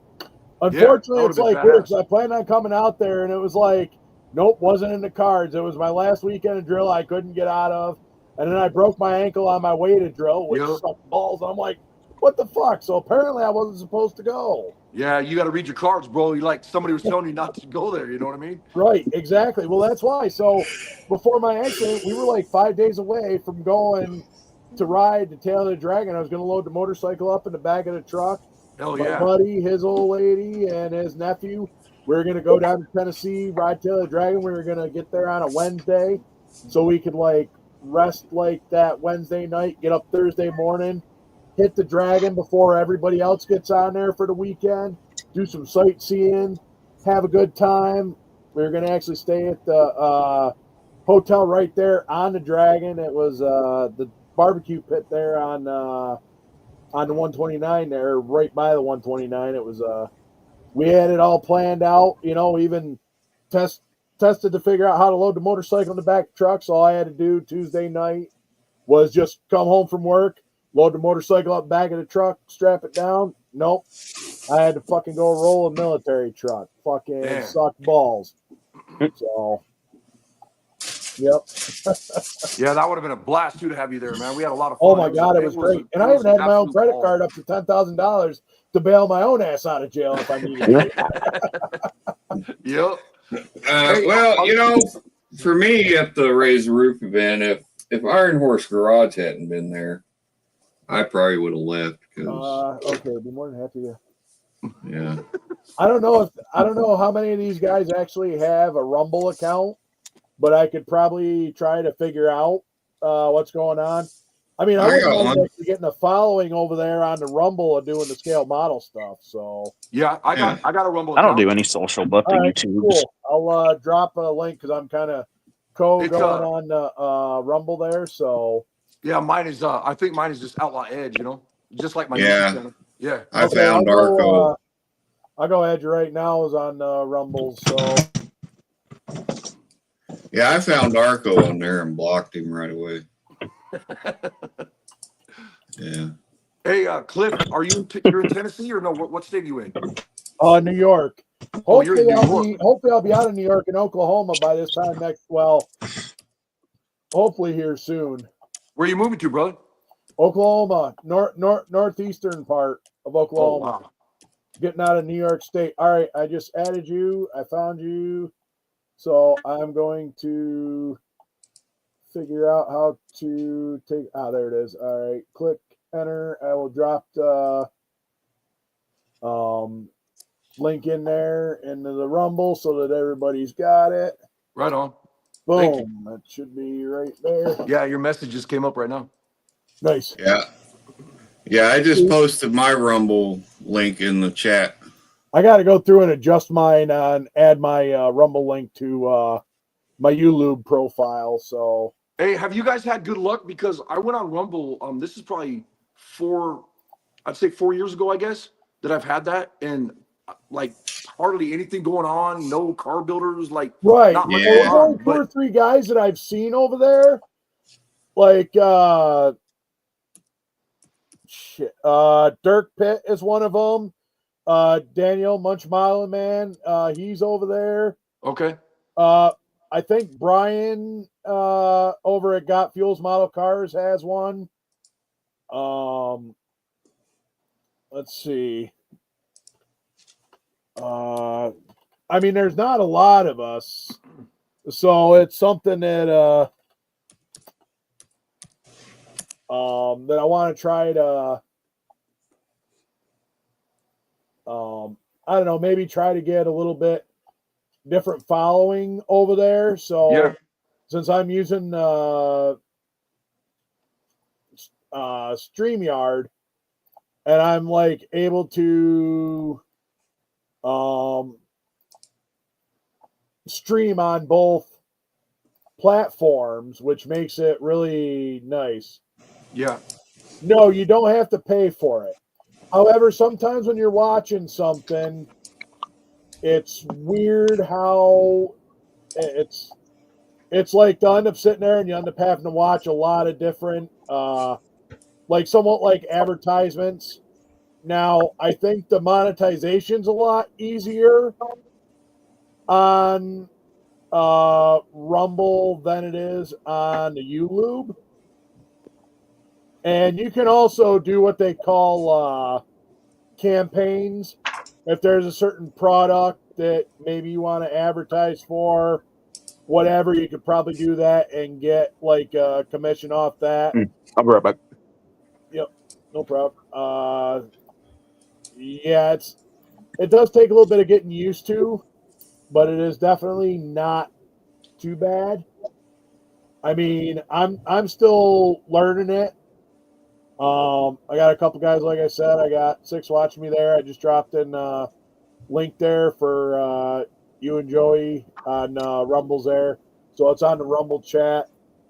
Well, I'll definitely go over there and follow everybody else too, man. Oh Yeah, yeah, I found you. like I said, I can. And also another thing too, they have this feature called a raid.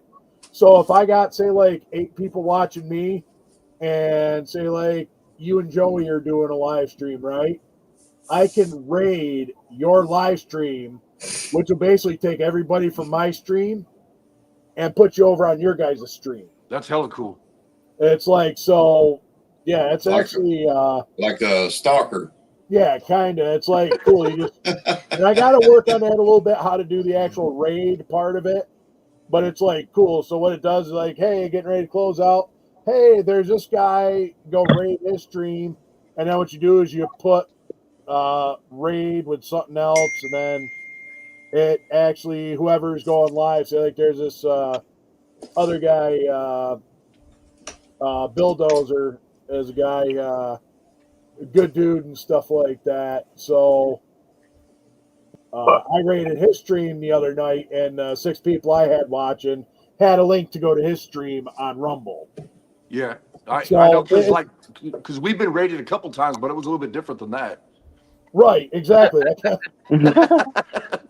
Yeah, no, this is like where it's like everybody from like my stream would go over and.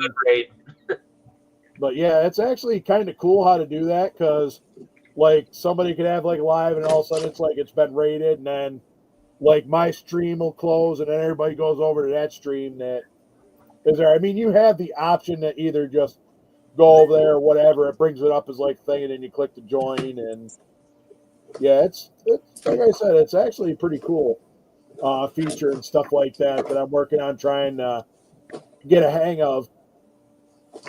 You know, and honestly, like I never would do social media, and I think my YouTube channel made me like a social butterfly now, because Heidi even talked me into doing Facebook. I even have a Facebook account now. So what? Oh my god, I haven't even gotten that far. YouTube would be the only social I have. I mean, yeah, I got Instagram because I had one of them while I was over in Ukraine. Well, I mean, I even had Facebook as well for a while, and then I went through a bunch of bullshit with that, and I got rid of. I nuked that. I mean, I still use Instagram just for like the scale model part, and then YouTube. You know what I hate about Facebook though? It pissed me off. I almost shut it down just because of this. I like to say what's on my mind. I like to talk to people, and I don't. Oh, hell yeah! If you're one of those guys that gets hurt feelings and whatever, it's like, hey, kick rocks, man.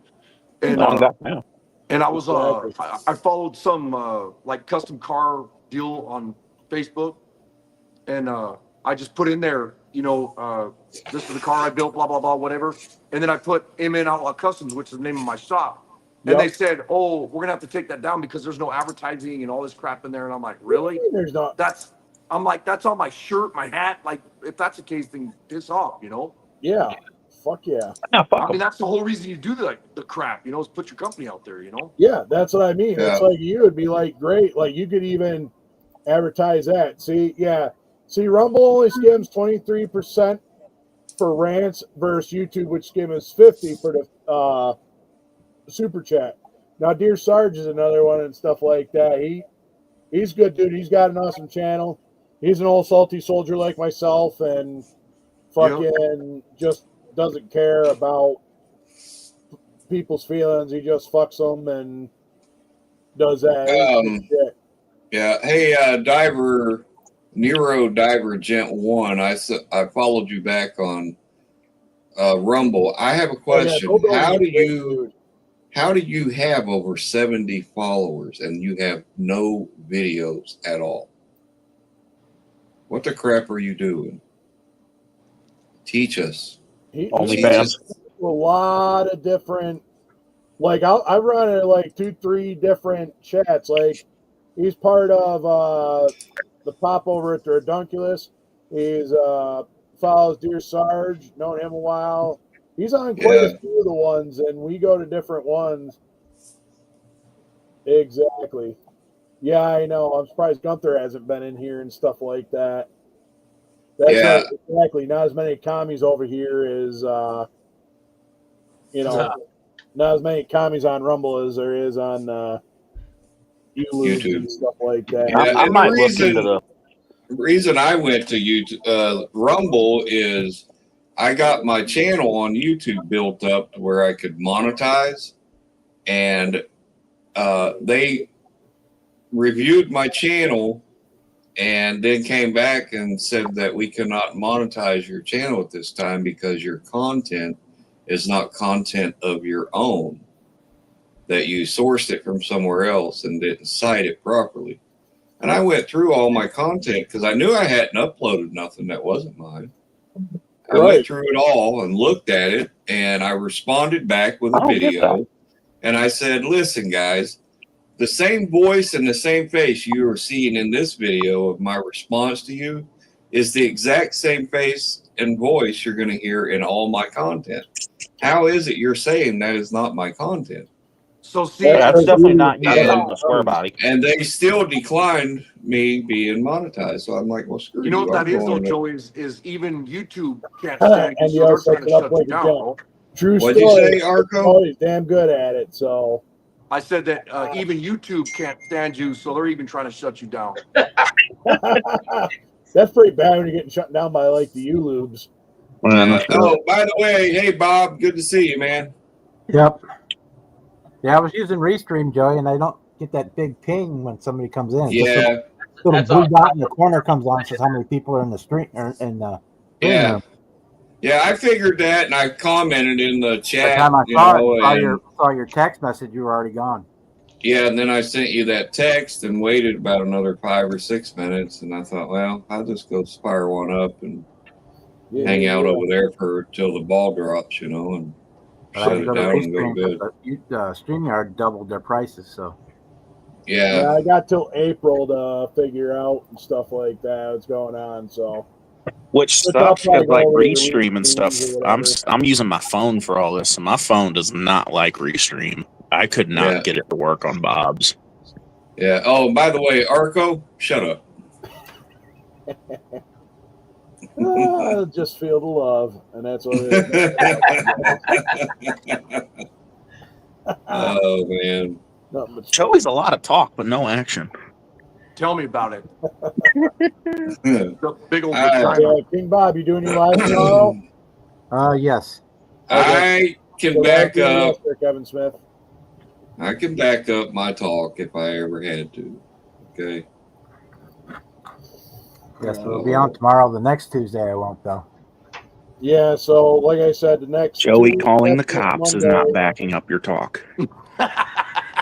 Well, actually, the 27th will be the next live that I do. He couldn't fight his way out of a paper bag, man.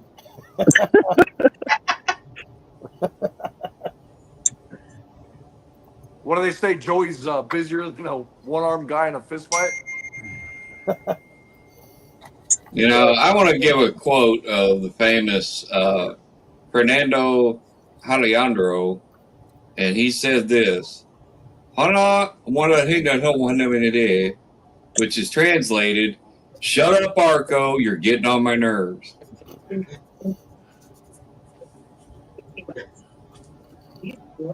What language was that?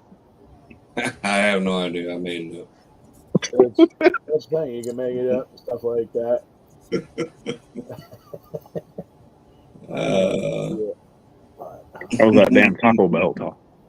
Well, hey, the chat's eating this up. Arco picking on me. And oh my god! But that's the thing. It's like everybody who comes hangs out with me knows that I do my best to keep this a freedom of speech 1A fucking. Hell yeah! I don't care. I will use any language, whatever. I know it's not for whatever. Some like it, some don't. That's why I normally do a segment called "Fuck Your Feelings." It's just how I roll. Hey, the way I look at it, we're all family. If they don't like it, they can go to their own family. You know what I mean? Exactly. Yeah, no shit. True story, Arco. True story. Mm-hmm. Hey, Cliff, have you seen Convict yet? Convict? Yeah, my truck. Oh yeah, that's sweet. I love that bed he built for that. So, which one's that? That's that 49 GMC lifted for. Oh, the lift. Yes. Yes. It's named Convict because it's full of bullet holes. Oh, I didn't even think about that. I was like, I knew you were working on a lifted truck. You got a lot of projects, and I'm not gonna lie. I mean, I try to keep up with them, but I don't keep up with them as good as I should. Yep. But that's fucking awesome. We're all busy, you know how it Yeah. goes. That truck would be easy to replicate into a model truck because that's what year is that? 49? Yeah, 49 GMC. Yeah, 49. Yeah. Mm-hmm. Yeah. So that kit's available. I'm gonna have to look at it because I'm in a You'd have 4-wheel to- drive mood right now. You'd have to custom I'll show you real build. quick, bro. Hey, You'd have you guys don't mind my shop? Like I said, Cliff knows what I'm talking about. My shop is never like this, but Oh shit! Damn. Your That's shop all right. your shop always looks like My freaking workbench is downtown my shop's California. trash right now, bro. It's like I never have stuff in my toolboxes. I was gonna say, Your holy shit, shop, that's Arco. Look at I even got Joey's crap in here, bro. All over the floor. That's What? okay. Your shop is still cleaner than my workbench. Look, I got my Right, same my here. kids, all my kids' stuff's in here, and here's Convict right here, bro. Oh yeah, that's right. Fuck yeah. Here, I'll blow you up some of the big screens there. And I built the fan. I put it up on I think these are 36s or 38s. I don't remember. I got the new motor transmission transfer case in it. I put it on it's like on a 88 Chevy square body frame. And this is my old man's truck, bro. I That's tried right. for like that's 30 right. I do something. remember that. What's that? Yeah, it was your old man's truck. Yeah. Yep. And he's a Vietnam vet, which is badass. He's a mean bastard. All his bullet holes and stuff. I took all the Bondo and crap out of it. I got all his old bullet holes and stuff in here, down in the fenders and whatever. I left them all on the truck. Yeah. This is a shotgun blast right here. Kevin, the Raise the Roof event guy, Lewis, and Motormouth Ray and I are going to be taking a trip in the bus, and maybe even Terry, Coverman 66 from Monster Garage. Lewis is planning a trip. We're all going to drive. He's going to drive the bus and haul all of us down to Summit Racing. So I'll let you know when that happens. You can meet us there. Yeah, definitely. But yeah, he's got that bus ready, Cliff. He's just got a few things left. The last video I seen, they're doing some finishing touches on it. But it was I have his mini split brackets here in storage. I just finished back in November fabricating and welding those together. And we've been waiting on a nice day so that I can take those over to him and he can get them mounted on the bus frame. Hey, you can see how low my car is, Cliff. Sitting next to this sitting next to you. Little Toyota pickup. Oh, I love the ass on that thing. Yep. Hey, tell them how you built that grill, that front grill, Arco. Yep. Well, it looks good, so I know Joey didn't build it. Yeah, exactly. Oh, no. That's where Shut up, Jimmy. On Rumble, So on the middle part of this grill is from a hospital floor. When you're walking outside, you walk out the sliding doors. Great. Yeah. The stainless steel grate. Yeah. And then a bunch of people on YouTube, they told me you couldn't bend that. They're like, hey, you can't bend that. So I spent like a week building a jig for it, and I put it in a 22-ton press, and I bent that at the top and not at the bottom, so it fits in there perfect. But it's just kind of sitting in there right now, so it looks like crap. But it actually fits really nice in there. But the outside part of the grill on the body right here, that's a 2003 Chevy truck top of the door, and then that's the driver's side, and that's the passenger side top of the door right there. Oh shit! Oh wow! Yeah. So if you're looking at this truck, this is a Toyota, but like on a Chevy, right here. See what I mean? And I cut it right here. I cut it right there, and I cut it right there, and this is how this car got started, bro. I was one night I was like a tweaker. I woke up and I ran out in the shop when I had my shop across the street in my body shop, and Heidi comes out. She's like, "What the hell are you doing?" And I'm cutting up this truck door and stuff, welding stuff together. She's like, "What are you doing?" And I said, I had a dream. I had a dream about this grill on this car, and I want to build it. So then that's how the whole car got started. You missed about having dreams. Remember what happened to the last person who had a dream, right? I got a head wound. Arco, you mispronounced twerker. Oh, yeah. But anyways, it's got Lamborghini doors on it now. I just got the hinges done. Here's the other side right here, and then I got the hinges all cut in here. And then check this out. This is wild. So the dashboard, I had this dash. It's a 1951 Studebaker dashboard. Not dashboard, grill. And this was hanging on the wall of my shop. And Heidi was like, I told her I want to do like a Art Deco grill in the car. Right. So I took a 51 Studebaker grill and put it in there for the dashboard, you know? Oh, wow. Oh yeah. That's sharp. Oh, I like that. It works too. I love it. And then I got a wicked all aluminum billet, and I'm not into billet stuff, but it'll go with this style car, I think. You know, the steering column, tilt telescoping steering column with the steering wheel and everything. Yeah. Obviously the car's airbag, it will sit on the ground, and then I got the motor, transmission, all the parts for the cars all sponsored, so we can go to Siemens, whatever. But the guy, when he was building the motor, I'm sorry, I didn't mean to steal your show for a second, Cliff. Oh, dude, you're good. You're good, Arco. But the guy was building the motor for me. I wanted to interrupt though, real quick, and tell you the dash looks like Stop shit. interrupting, goddammit. Shut up, Joey. I want a shirt that says that. I'm gonna have Heidi make a shirt that says that. Shut up, Joey. I got Shit, one that says blocked. Block. Yeah. Yep. But so anyways, the guy was building the motor for me, and the motor was all sponsored and whatever. And when they had it on the dyno, he got it up to 622 horse, and the front of the block, the motor just exploded on the dyno and blew the front of the block off and stuff. So that was like $13,000 down the drain, and thank God I didn't have to pay for that because it was sponsored. So Fuck it. That's good. I called him and asked him about it. Happen. Yeah, You didn't have to pay for it out of pocket. It was sponsored. yeah, exactly. So now I'm looking for another motor for it right now. So You know who Mopar Joe is, right?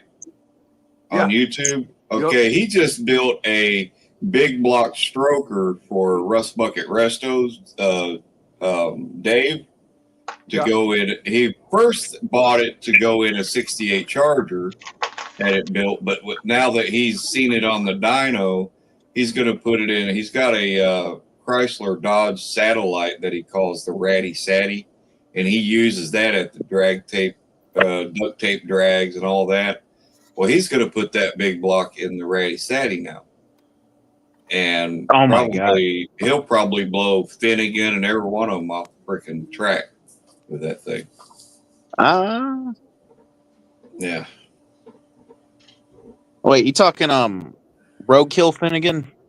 Yeah. Depends if he brings Blasphemy. If he brings Blasphemy, there's no chance. That car's so sick.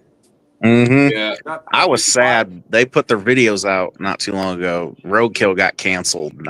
I shed a little tear. I love that show.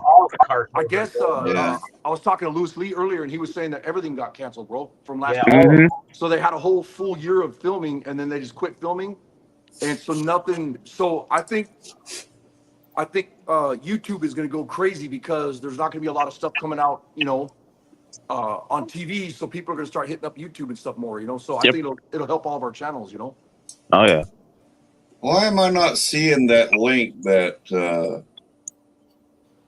Yeah, but I don't know. If Finnegan brings Blasphemy, and depending on what Freiberger brings, it might be a good show. I'm actually going to build a model of Blasphemy. I 3D printed the intake and stuff from it. I designed it and then 3D printed that crazy intake. Man, I know. I've got the parts to build the Crusher Camaro and the muscle truck.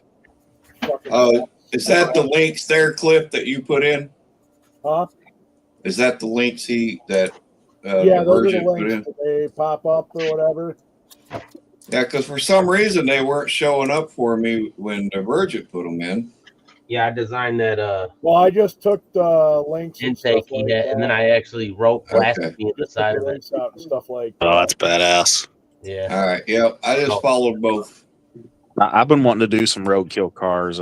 Yeah, I got the parts for the General Mayhem too. Crusher Camaro, muscle truck, and I'd like to do the what the fuck was it just now? They did it on Roadkill Garage at the Dragoneer, but I need to find a Wagoneer kit.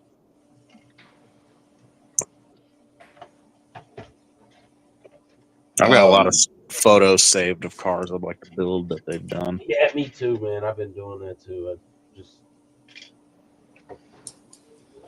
I've got this. What is this thing? It's an old Ford pickup. Yeah. 92 Ford F-350 dually, or no, 91 Ford F-350 dually pickup from the truck series by Revell. Oh yeah, I'm building that. I'm building that now as a SEMA truck. I got the. Yeah, well, I built that same kit years ago, and I cut and spliced that frame and lowered and slammed that front end and the rear end. And instead of using the dually wheels, I used Pro Street wheels. Mm-hmm. And man, it turned out slick. But I painted it red. I'm going to do that same thing with this one whenever I get to it. And I had made a half camper shell for the bed back then, and also a bed cover to cover what the camper didn't cover. Oh. But this time I'm going to build a full with the high roof camper to cover the entire bed and paint it all the same color. And it's going to be smooth all the way across, no windows on the sides. Oh. And what is this you're talking about? It's the 91 Ford F-350 dually model kit by Revell. But you're going to put a camper on it, you said? Yeah, I got to custom build the camper shell for it. And then I'm going to slam it to the ground, and instead of using the dually wheels on the rear, I'm going to use Pro Street wheels, the weld drag lights, which will be all the way around on it. But see, I did it before on this same kit a long time ago. Hey, what's going on, Seamus? Hey, man. Holy shit, I didn't realize almost fucking midnight. Hey, Seamus. You're right in the goat's ass. Yeah. Hey, Seamus. I'm building that same kit currently, Joey. Yeah, I'm doing a full Your striker lifted, looks badass, by the way, bro. lifted SEMA build with it. I got a 7.3 3D printed Power Stroke. That'd be sick. Wow. Some freaking stupidly massive dualies to put on it. That's going to be a badass build. I'm stripping it now. I painted it black and taped it up to do the side trim, and just peeled the paint right up like a dumbass.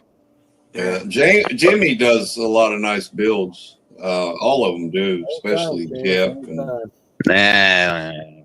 This is this truck I'm working on. This is my pastor at the church. He's actually he's a top fuel drag racer. His name's Mike Booker, but this is his truck. There, I'll actually put you up there on the big screen there. Ooh, that's sick. So I'm building. Damn, bro. Holy shit. Yeah, that looks good. That's like Convict right here, my dad's truck, bro. This is the motor I built for it. Damn, that is nice. Yeah, these guys, man, they go deep into these firewall there. I took a piece. I like that. I like how that two-tone is on that firewall there. That's nice fade.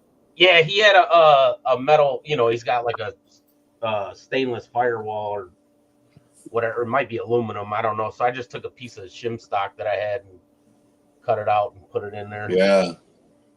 I got a question for you guys about gluing something. I'll be right back. Hold on. What, your mouth? No, we're going to glue a new arm on you. Oh, and then that's got the wood in it. So, I put the. So next time you can't say it wasn't a fair fight. Yeah. I designed the roll pan on the 3D printer, printed that out. And wow. Put it in the bed. Man, that come out sweet. Thanks, bro. Jeff, you are a genius. Just saying. You are my kind of guy if I was that way. Hey, Jimmy, check it out. This is one of my first builds, bro. This is like 35 years ago or so. Oh, shit. But I got a question for you real quick. So this was a real car, right?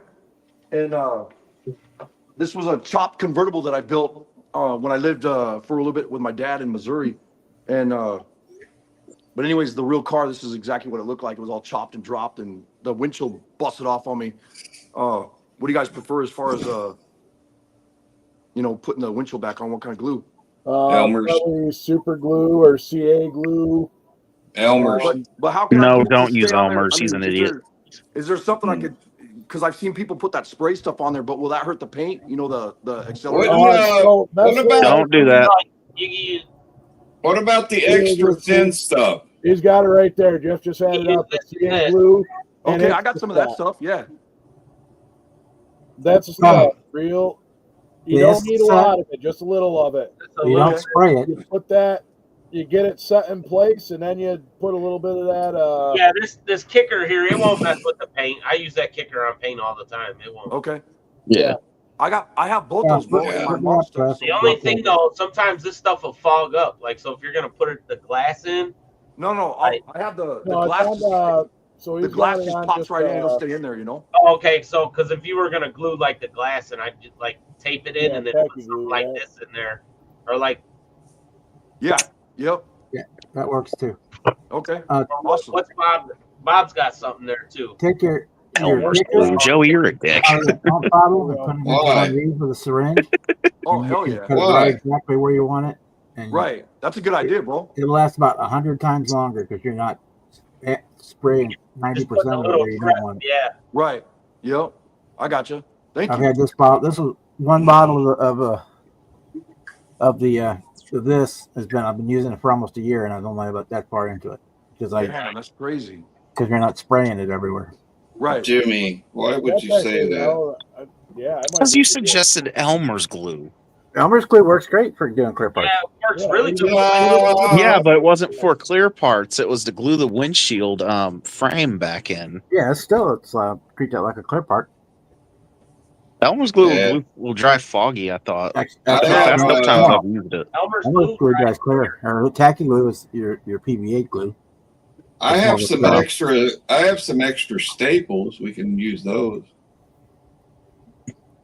On your ass. Now, if you want to get really deep into it, you get the UV cure resin. No, don't close that. I need that. You're mean, Marco. Is that UV stuff? Is that expensive? No. No, this is the Harbor Freight flashlight was probably more expensive than the bottle of resin. Right. Was. Hell yeah. Okay. Yeah, I use this for clear parts a lot too. Or if you want to make headlights, or if you get like an AMT kit, an old one that had where the headlights are molded in. Right. You put this over the top of those and then cure it in, and it looks a lot more realistic. Oh, that's hella cool. Yeah, I love all the little tricks like that. It looks neat. You guys are way better model car builders than me, man.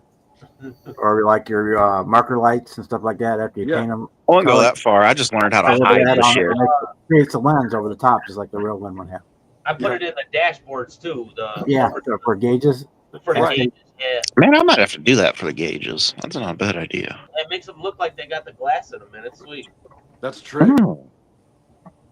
Yeah, I think this bottle was like $7 or something like that at Michael's, and I've had it. It's almost empty, but I've got another one. Damn. There's just two. Make sure you get the right kind. There's two kinds. There's a soft cure and a hard cure. You want the hard cure. Okay. The soft cure will stay kind of rubbery. What do you guys prefer as far as paints for your model cars? Rust-Oleum. Whatever color, whatever paint has the right color I want. I use a lot of Duplicolor or Tamiya. Yeah. And then what clears do you use? 2K clear, regular. Yeah. I don't have a spray booth set up to do the 2K. Otherwise, I'd be doing 2K. What brand is that, Jimmy? Is that Jimmy that's in it? No, this was from Splash Paints. This was like a 2K harder. Okay. Clear. Yeah, 2K is the best clear you can use, but you got to have the booth and stuff set up. And this stuff, if you're going to use a 1K, like this stuff is the best I've used so far. Yeah, this is what's on that front. And it's also lacquer too. Yeah, the only problem I had with that, it's a one and done. If you try to put a second coat on it, it's going to you can't. It'll crack. And see, that's the thing. I found that out the hard way, Bob. Yeah, you can only shoot one coat. Hey, Cliff, when Jeff is done showing what he's doing, will you give me the screen for a minute? Yeah. No. I want to show Arco the paint that I use. It's all I use, man. It's great stuff. It's from MCW Finishes. and it's actual automotive paint. And the primer that they send with it will protect your plastic from melting and warping and stuff. But this is the Limelight that I'll be using this on a 1970 Super B build Pro Street that I'm going to be doing. And then this, our friend, which you probably remember him, Hobby Barn. Yeah. Yep. Okay, he passed away. Yeah. So everybody's been doing a tribute build of his old '69 race car Camaro. Yeah. And this is what I'll be painting mine with. It's Maserati Red from MCW. I thought you'd already painted that. No, I got the strips on the roof for the vinyl top, and then it just stopped there because spring got here, and once spring gets here, you can forget it. I'll be outside or in the shop. And you'll be on the street corners. Yeah, and that too, and dumpster diving, and I did mine with the. Ain't nothing wrong with dumpster diving. Hey, listen, Arco. The other day, well, it was yesterday. My neighbor and I went back to that factory that went out of business. Yeah. And man, I hit the freaking jackpot and got 3 full sets of tap and dies, 3 full boxes of those gold-plated drill bits. They're a special type drill bit, I guess. Yeah. Gold-plated. I got 3 full boxes of those out of that dumpster. I got another box full of awesome 4-inch caster wheels. Damn. For, using on, score big time. They were throwing all that stuff away?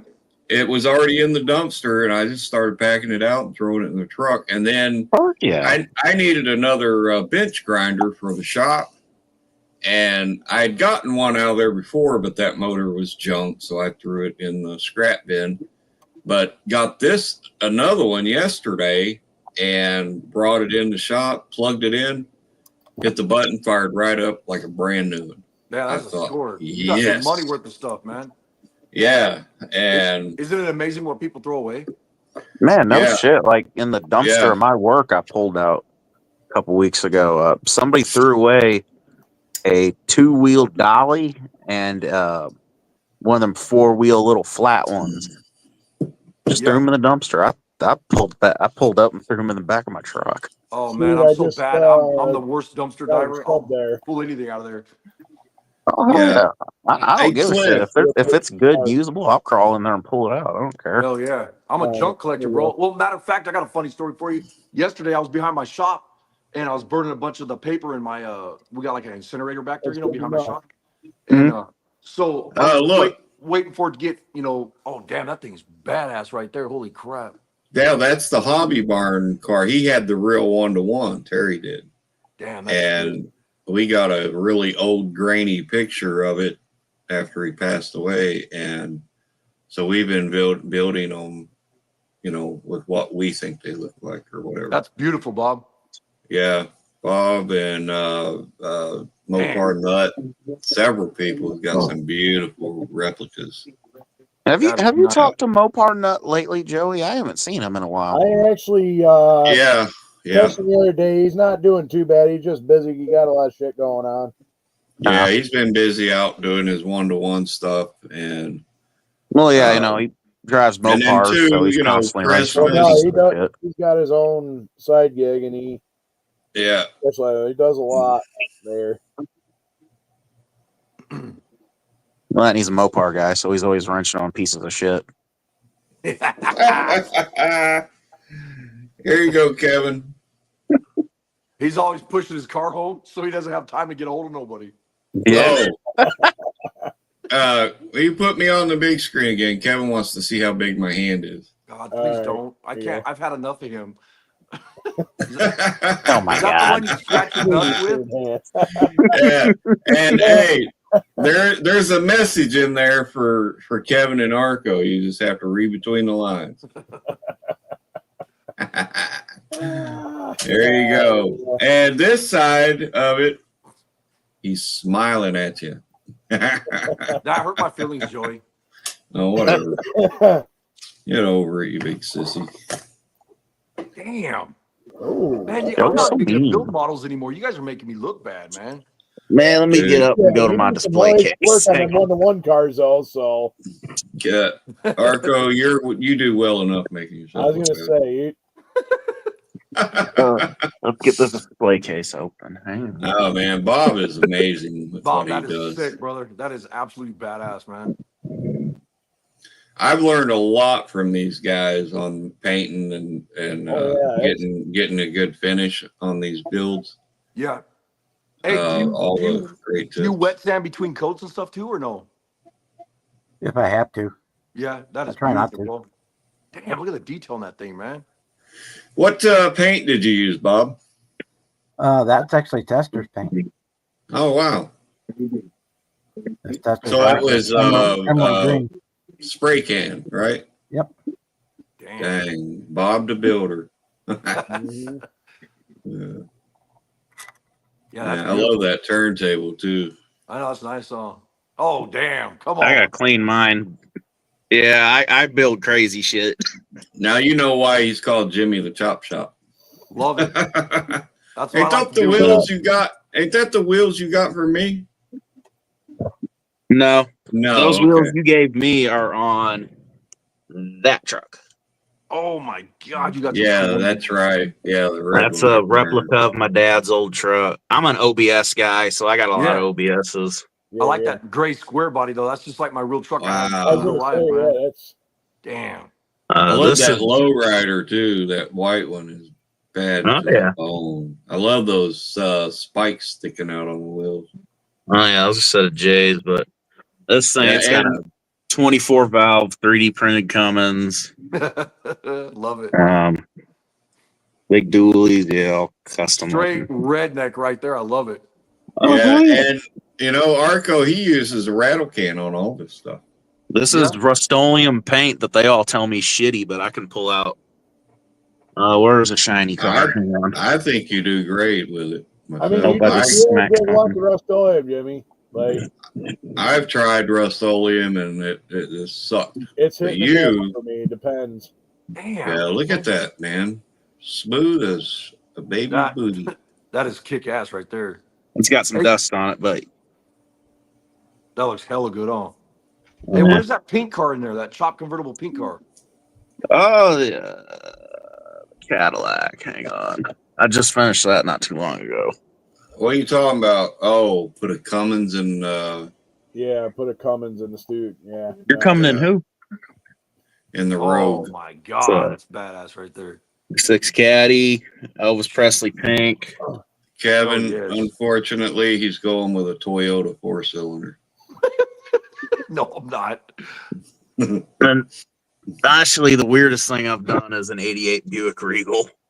Yeah. Why? Because it's different, and I like different and weird shit. Yep, and you know why? Because you could. Hell yeah! That's the best part. Build what you want, how you want. Yep. Yeah, I got a lot of. Yeah, we call that the Mary Kay Caddy.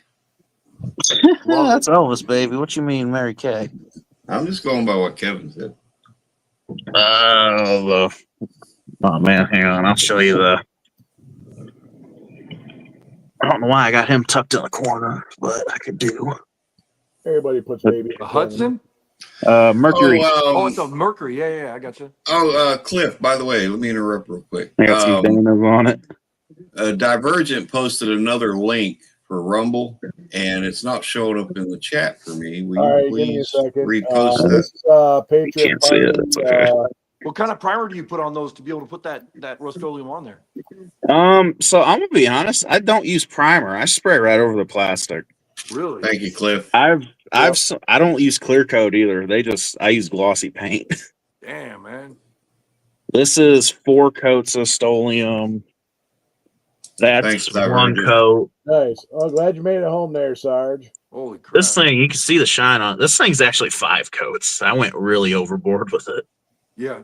Yeah, but it laid nice and it looks good. I mean, Looks hella good, You huh? don't even. That's stand out. that's just stand straight over out, the plastic. Did you? Damn. You can see the reflection, yeah. That's what I mean, you can actually even see the. But yeah, everybody always told me when I first got on the YouTube thing that was crappy paint, but I've somehow mastered it. Well, it's hit and a miss.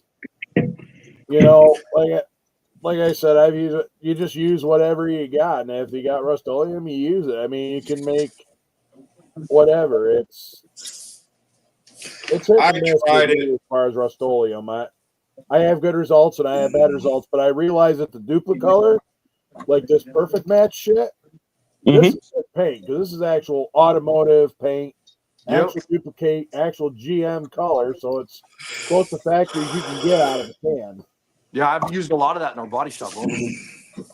You know, like when you have to like in an engine compartment or something, and you got like a new I don't know, Expedition or whatever the hell, and you got something in there that you have to just, you know, the car's been totaled out, you fix everything else, you got a bracket you got to weld on or something. Yep. You throw some etch primer on it, let it dry, scuff it, and throw some of that crap on there, and then, you know, it's real close to the stock colors that they have for them, you know. Yeah, that's what I mean. That's why I use it. It's great. I mean, I have been known to take other like regular paint and just decant it. Well, yeah, it stinks like hell because it's a lacquer there, Kevin. That's why. Yeah. It's a lacquer. Oh, Rust-Oleum does too. I spray in the basement of my house and it'll stink up the entire house. Yep. Yeah, but I've probably not good, but that's okay.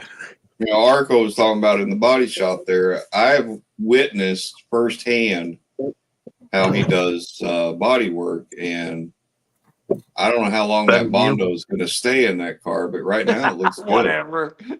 I hate Bondo, man. It's okay. He's just mad because you do it better than he does. Yeah, and he's mad because he was born on a landfill and floated to this country in a basket. So. Oh shit! Yeah, hey, you guys are going to get me back into building model cars, man. Good. Yeah, no, I mean that's kind of like the thing. We've been working on trying to, you know, get other people and shit like that, you know, in it and whatnot. So yeah, I was actually just telling. I just had a rant. I was just telling Sarge, thank you, I appreciate it. Let's see. I never ran on mobile as Google can chug some more pud. They don't deserve a cut, but since I'm home now, teamwork, bitches. That's what I gotta say. That's right. Fuck you, Dan. That's what I gotta say about that one. Thank you, dear Sarge. Appreciate it. I gotta get working on your Jeep, so I still got it here. It's in project mode, but I got you your Jeep, which will be coming your way. But I got your numbers, so we can, you know, chat bullshit, whatnot. Kevin, the thing about the painting, you say I'm either lucky or good. I just kind of wing it until it looks good. Do you ever have to like wet sand or sand between coats or anything to get it to Edward? That's, you know, like nope. you have imperfections or whatever? My models, I don't know. I'll show off a few of them just because I'm proud of them, but they're shelf queens. They got some of them got trash in the paint and orange peel, but I mean they look good on my shelf. That's all I care about. What you got there, Jeff? Jeff, you're muted. I must have been muted. I don't know why the hell I couldn't post that over there. You got an award at your show last show. All right, Seamus, appreciate you. Thank you. See you, brother. That is beautiful, Jeff. But I love that green color. Green color is just like the newer really nice. too. Good God. Yeah, I think what you getting back into models now because all the 3D stuff you just have access to. I know that's what I love about it is I used to have dioramas. I was really big into dioramas, you know. I don't know why my camera is not focusing. I think it's too bright. Watching off, but either way, that's a sharp green. I like that green. Hell yeah, pretty. Oh yeah. That was an actual Ford color. I had an old can of spray paint, like some plastic coat. Night, Seamus. Like some of this. Yeah. Yeah, it was an actual Ford color. I was like, it looks Hey, nice. Jeff, if you clean the chicken grease off your screen, it won't be blurry. Yeah, so I got some of this GM dark I don't know. green. It's saying I can only put it up to 720, but the cameras I got are One's 1080 and one's a 4K. Yeah, you can only. That's all. Yeah, it's all StreamYard. Wow. Okay. Yeah. Because see, I got this stuff right here, which is like the same. This is a dark green, original GM color, dark green. Nice. I got one more car. Plays nice. It's a hunter green. Yeah, it's like a hunter green. That's what the green OBS was. That truck I sort of did to replicate my dad's old truck, which is the truck that got me loving OBSs so much. Oh yeah. My stepdad and mom just moved here from California. That's where I'm from, in Stockton, California. And we moved to Minnesota, my whole family did. And he's got a wicked badass drop slam custom OBS that's just absolutely badass. If I get a chance and I get some pictures from my mom or something, maybe next time I'll be able to share them with you, you know? Oh yeah, definitely. Oh hell yeah. But it's funny because you can't go anywhere in that in the town they live in. You can't go anywhere without somebody stopping. Hey, where's that truck from? It's not from here. And my it's a Cali truck, man. It's stock, it's Northern California truck. So yeah. So you're from California? Stockton, California, yeah.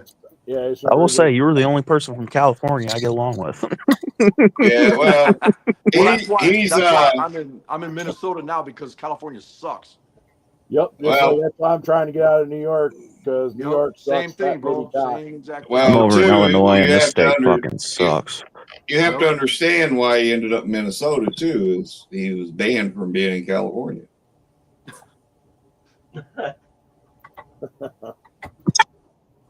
No, Kevin. They stand for old body style. All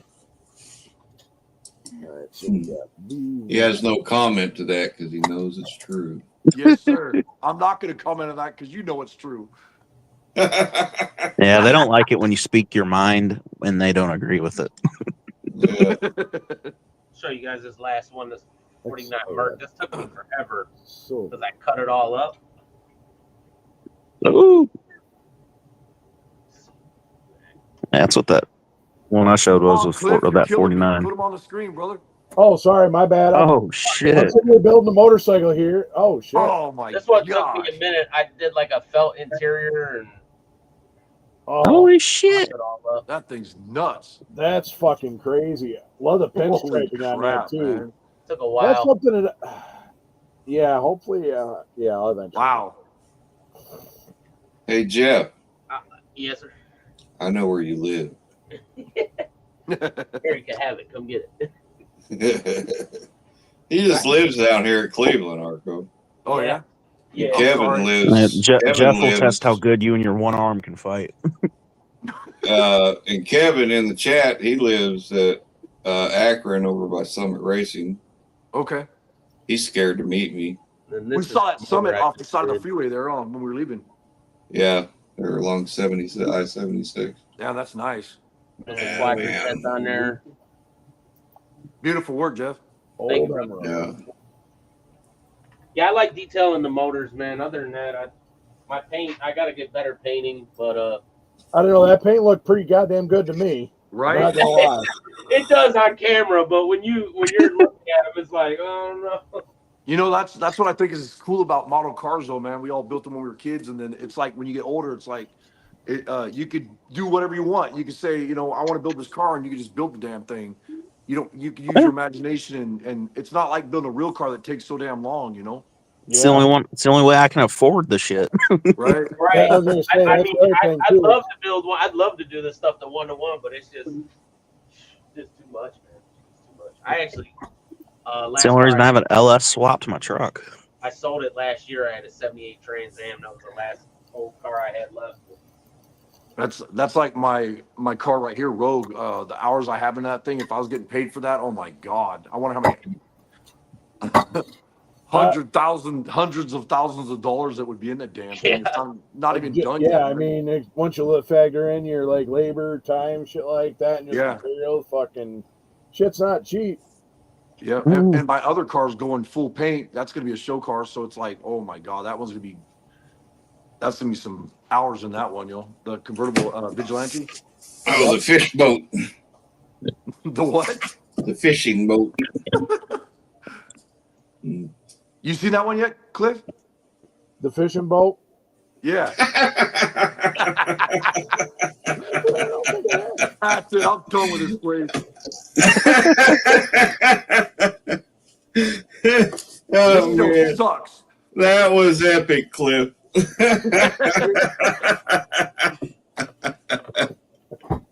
Thank you, man. I love you. So this is the other car that I'm building is Vigilante, and this is what it is right here. Yeah. I don't know if you can see that in the picture. So. Oh yeah. So kind of looks like one of them old Auburns or something. Yeah, it's. I took an Auburn and there's a vintage Delahaye that I really liked, and I kind of modded them and made my own style car. And then the car is actually like almost the body's almost done right now. So, but next time I have it in the shop, maybe I'll show you guys. But it's real radical, and that car is gonna be just beautiful.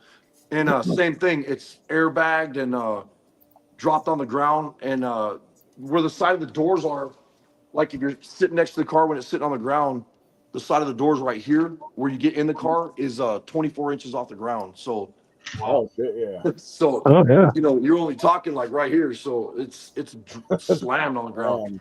And it's kind of cool because the way it came about, I was telling some people, I'm like, you know, I want to use an old Chris Craft boat windshield on this thing. And I was talking to a few guys about it, and I'm like, but I know they're like, the cheapest one I found was like $4,500, $3,000, and whatever. And I'm like, screw that. So I was like, maybe I'll build it, you know. And I'm at one of the Grand Rapids car shows. That's all right, Sarge. I appreciate it. Pay attention. Keep Miss Sarge happy. Yeah. Daughter, give her good time. I like what you said there, dear Sarge. That was funny. You have a good night. See you, brother. Yeah, he's over there on that left coast time. He's 3 hours behind me, so it's like 9 o'clock there. So where's he at? And what? He's over Arizona. Oh, okay. So yep. What time is it here? It's 11:27. Yeah, it's actually almost 12. It's 12:30 here. So yeah, it's after midnight here. I was gonna try to actually, you know what? I at least got spark plugs there. I'm just gonna leave them sitting there. I'll deal with the spark plugs in the morning, but at least I got some of a motorcycle engine built. Just got to put the plug. Hell yeah. So Arco and Vigilante, are you still using that Macy Ferguson 3-cylinder? Hey, actually, I was talking to a guy in Little Fork this was like last summer or whatever, and he's got a couple old vintage V12s and V16s, and I was like, oh man, that would be rad. Oh my god, yeah. Oh yeah. In that old car, like a car like that style would be just super rad. Awesome. Oh yeah. Like an old Lincoln V12 or whatever? Yeah. Yeah. Yep. Oh, and then, that'd be badass. The other one that he has is out of sorry, my bad. 2 hours. Have a good night, dear Sarge and Miss Sarge. Have a good evening. Good night, guys. Enjoy. Night, dear Sarge. Motor would be awesome. Something like the 12-cylinder Packard Merlin would be. Oh my god, right? Wouldn't that be radical to trick one of those out and put it in that car? Oh hell yeah! Because and what I would do, I'd be a dumbass about it. I'd put like a 8-speed behind it or something stupid. You know? Next thing you know, you'll have a semi drivetrain under that car. That's what we were. Oh, is that what Cliff looks like? The PT boats in World War II were those Packard 12-cylinder Merlin engines. Hell yeah! Didn't they put those like in like P-51s, or is that what you said? Look at there, that baby. They were Rolls-Royce Merlin engines, but they were built by Packard during the war, and they put them in the PT boats and then the P-51 Mustangs. Hell yeah! And see, that to me, that's history, bro. So like to be able to get something back on the road like that, and drive it, that's oh man. Like I mean, that's why like my Roadster. Did mommy take you out, or do I? My Roadster's so special to me. We have a 29 Chevy Roadster. I dragged it out of the river and built the car. And or did mommy just take you? This thing's it's pretty badass. It's a rat, but it's fun as hell to drive, you know. And it cracks me up because we get more attention in that car than we do any of the show cars, you know. Oh, yeah. So the gas jet turbines came real popular. The unlimited hydroplane race boats. They all use those Packard V12s in them. That's right. Oh yeah, I've seen those So, like the so they old started hot rod getting those magazines and stuff. gas turbines out of the Huey helicopters, and they switched over to those. Oh my god, that'd be wild, huh? See, and that's the thing is I like all the weird stuff like that. You know, something different. Come here. I know you're being a little turd. What's your dog's name? Oh yeah, this is Gunther. He's gotten big. Come here. Hey. Come here. No, we're not going to play this game. You try and fucking take my hand. Hey, can you go big screen, Cliff? Huh? Can you go on big screen? Yeah, give me a second. I don't want to see you. I want to see Need Gunther. an awfully big screen for Cliff. Come here, Gunther. Come here, Kurt. Hey, Cliff has changed, Darko, since he retired from the Army. Why is that? Look at him. He grew a full beard. And really?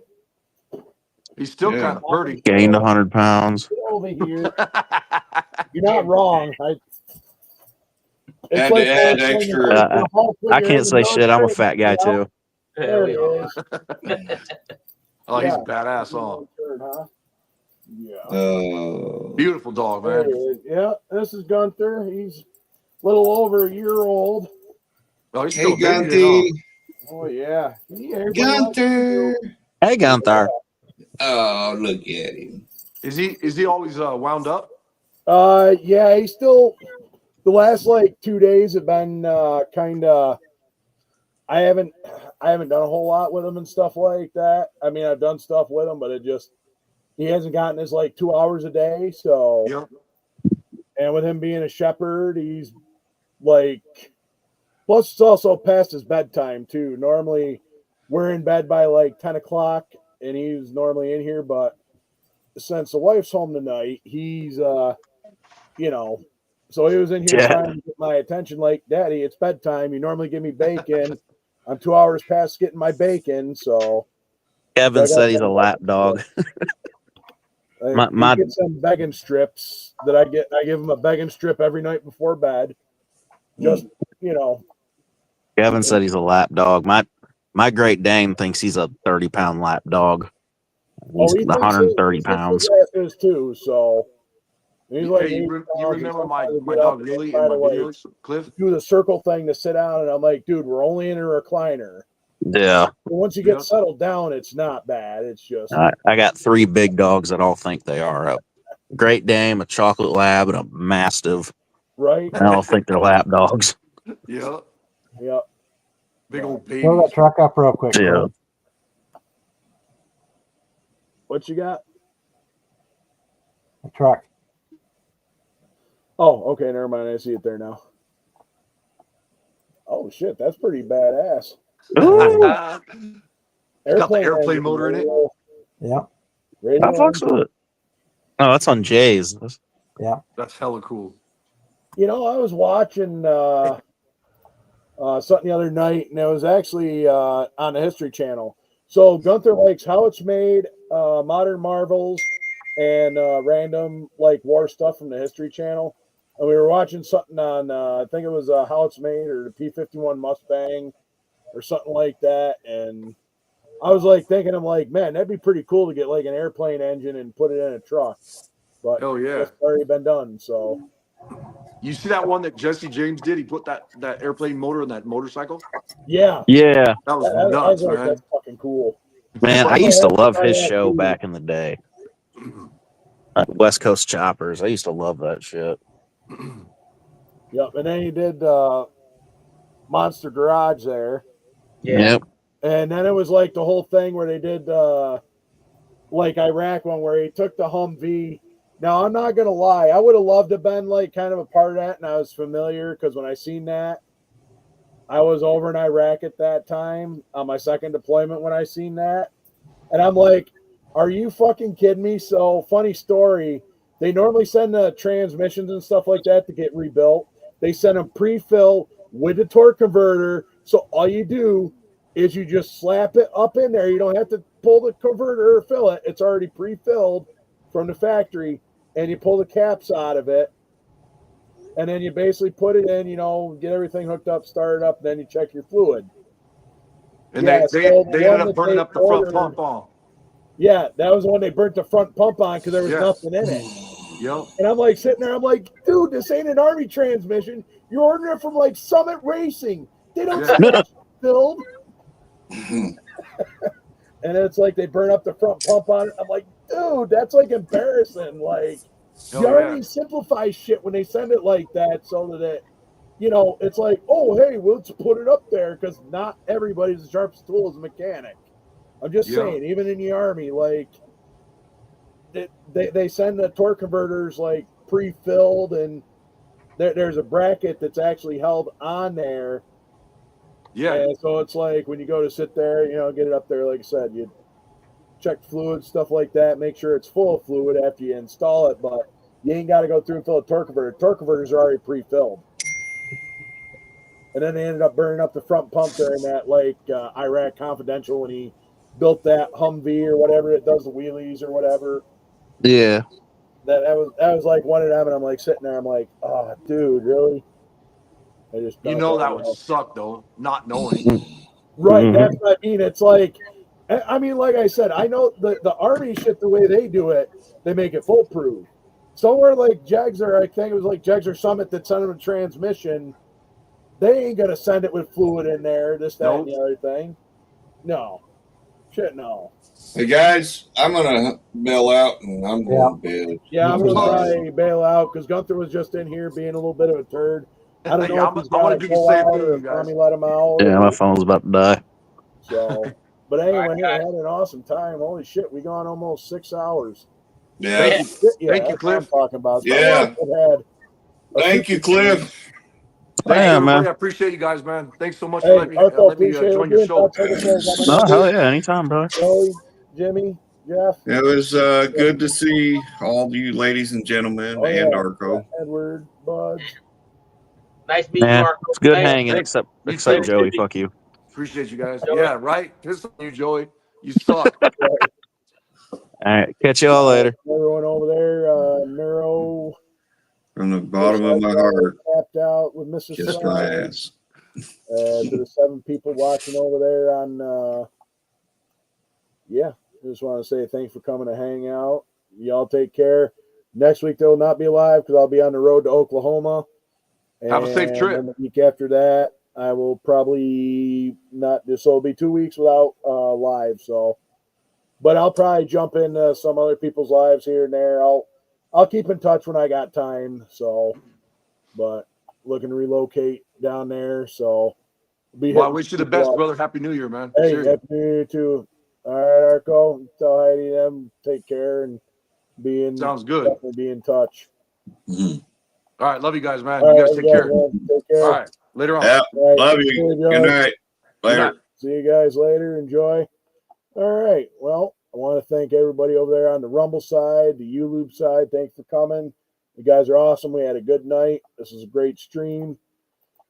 Be safe out there the next 2 weeks. This next Monday and the Monday after, there will not be a live because I'll be on the road in Oklahoma. I don't know. Maybe I'll go pop up somewhere and some other random YouTubers place, and we'll I don't know. We'll figure something out. But I just want to say thank you all again. I appreciate y'all, and this is the Sarge, and I'm signing out. See ya.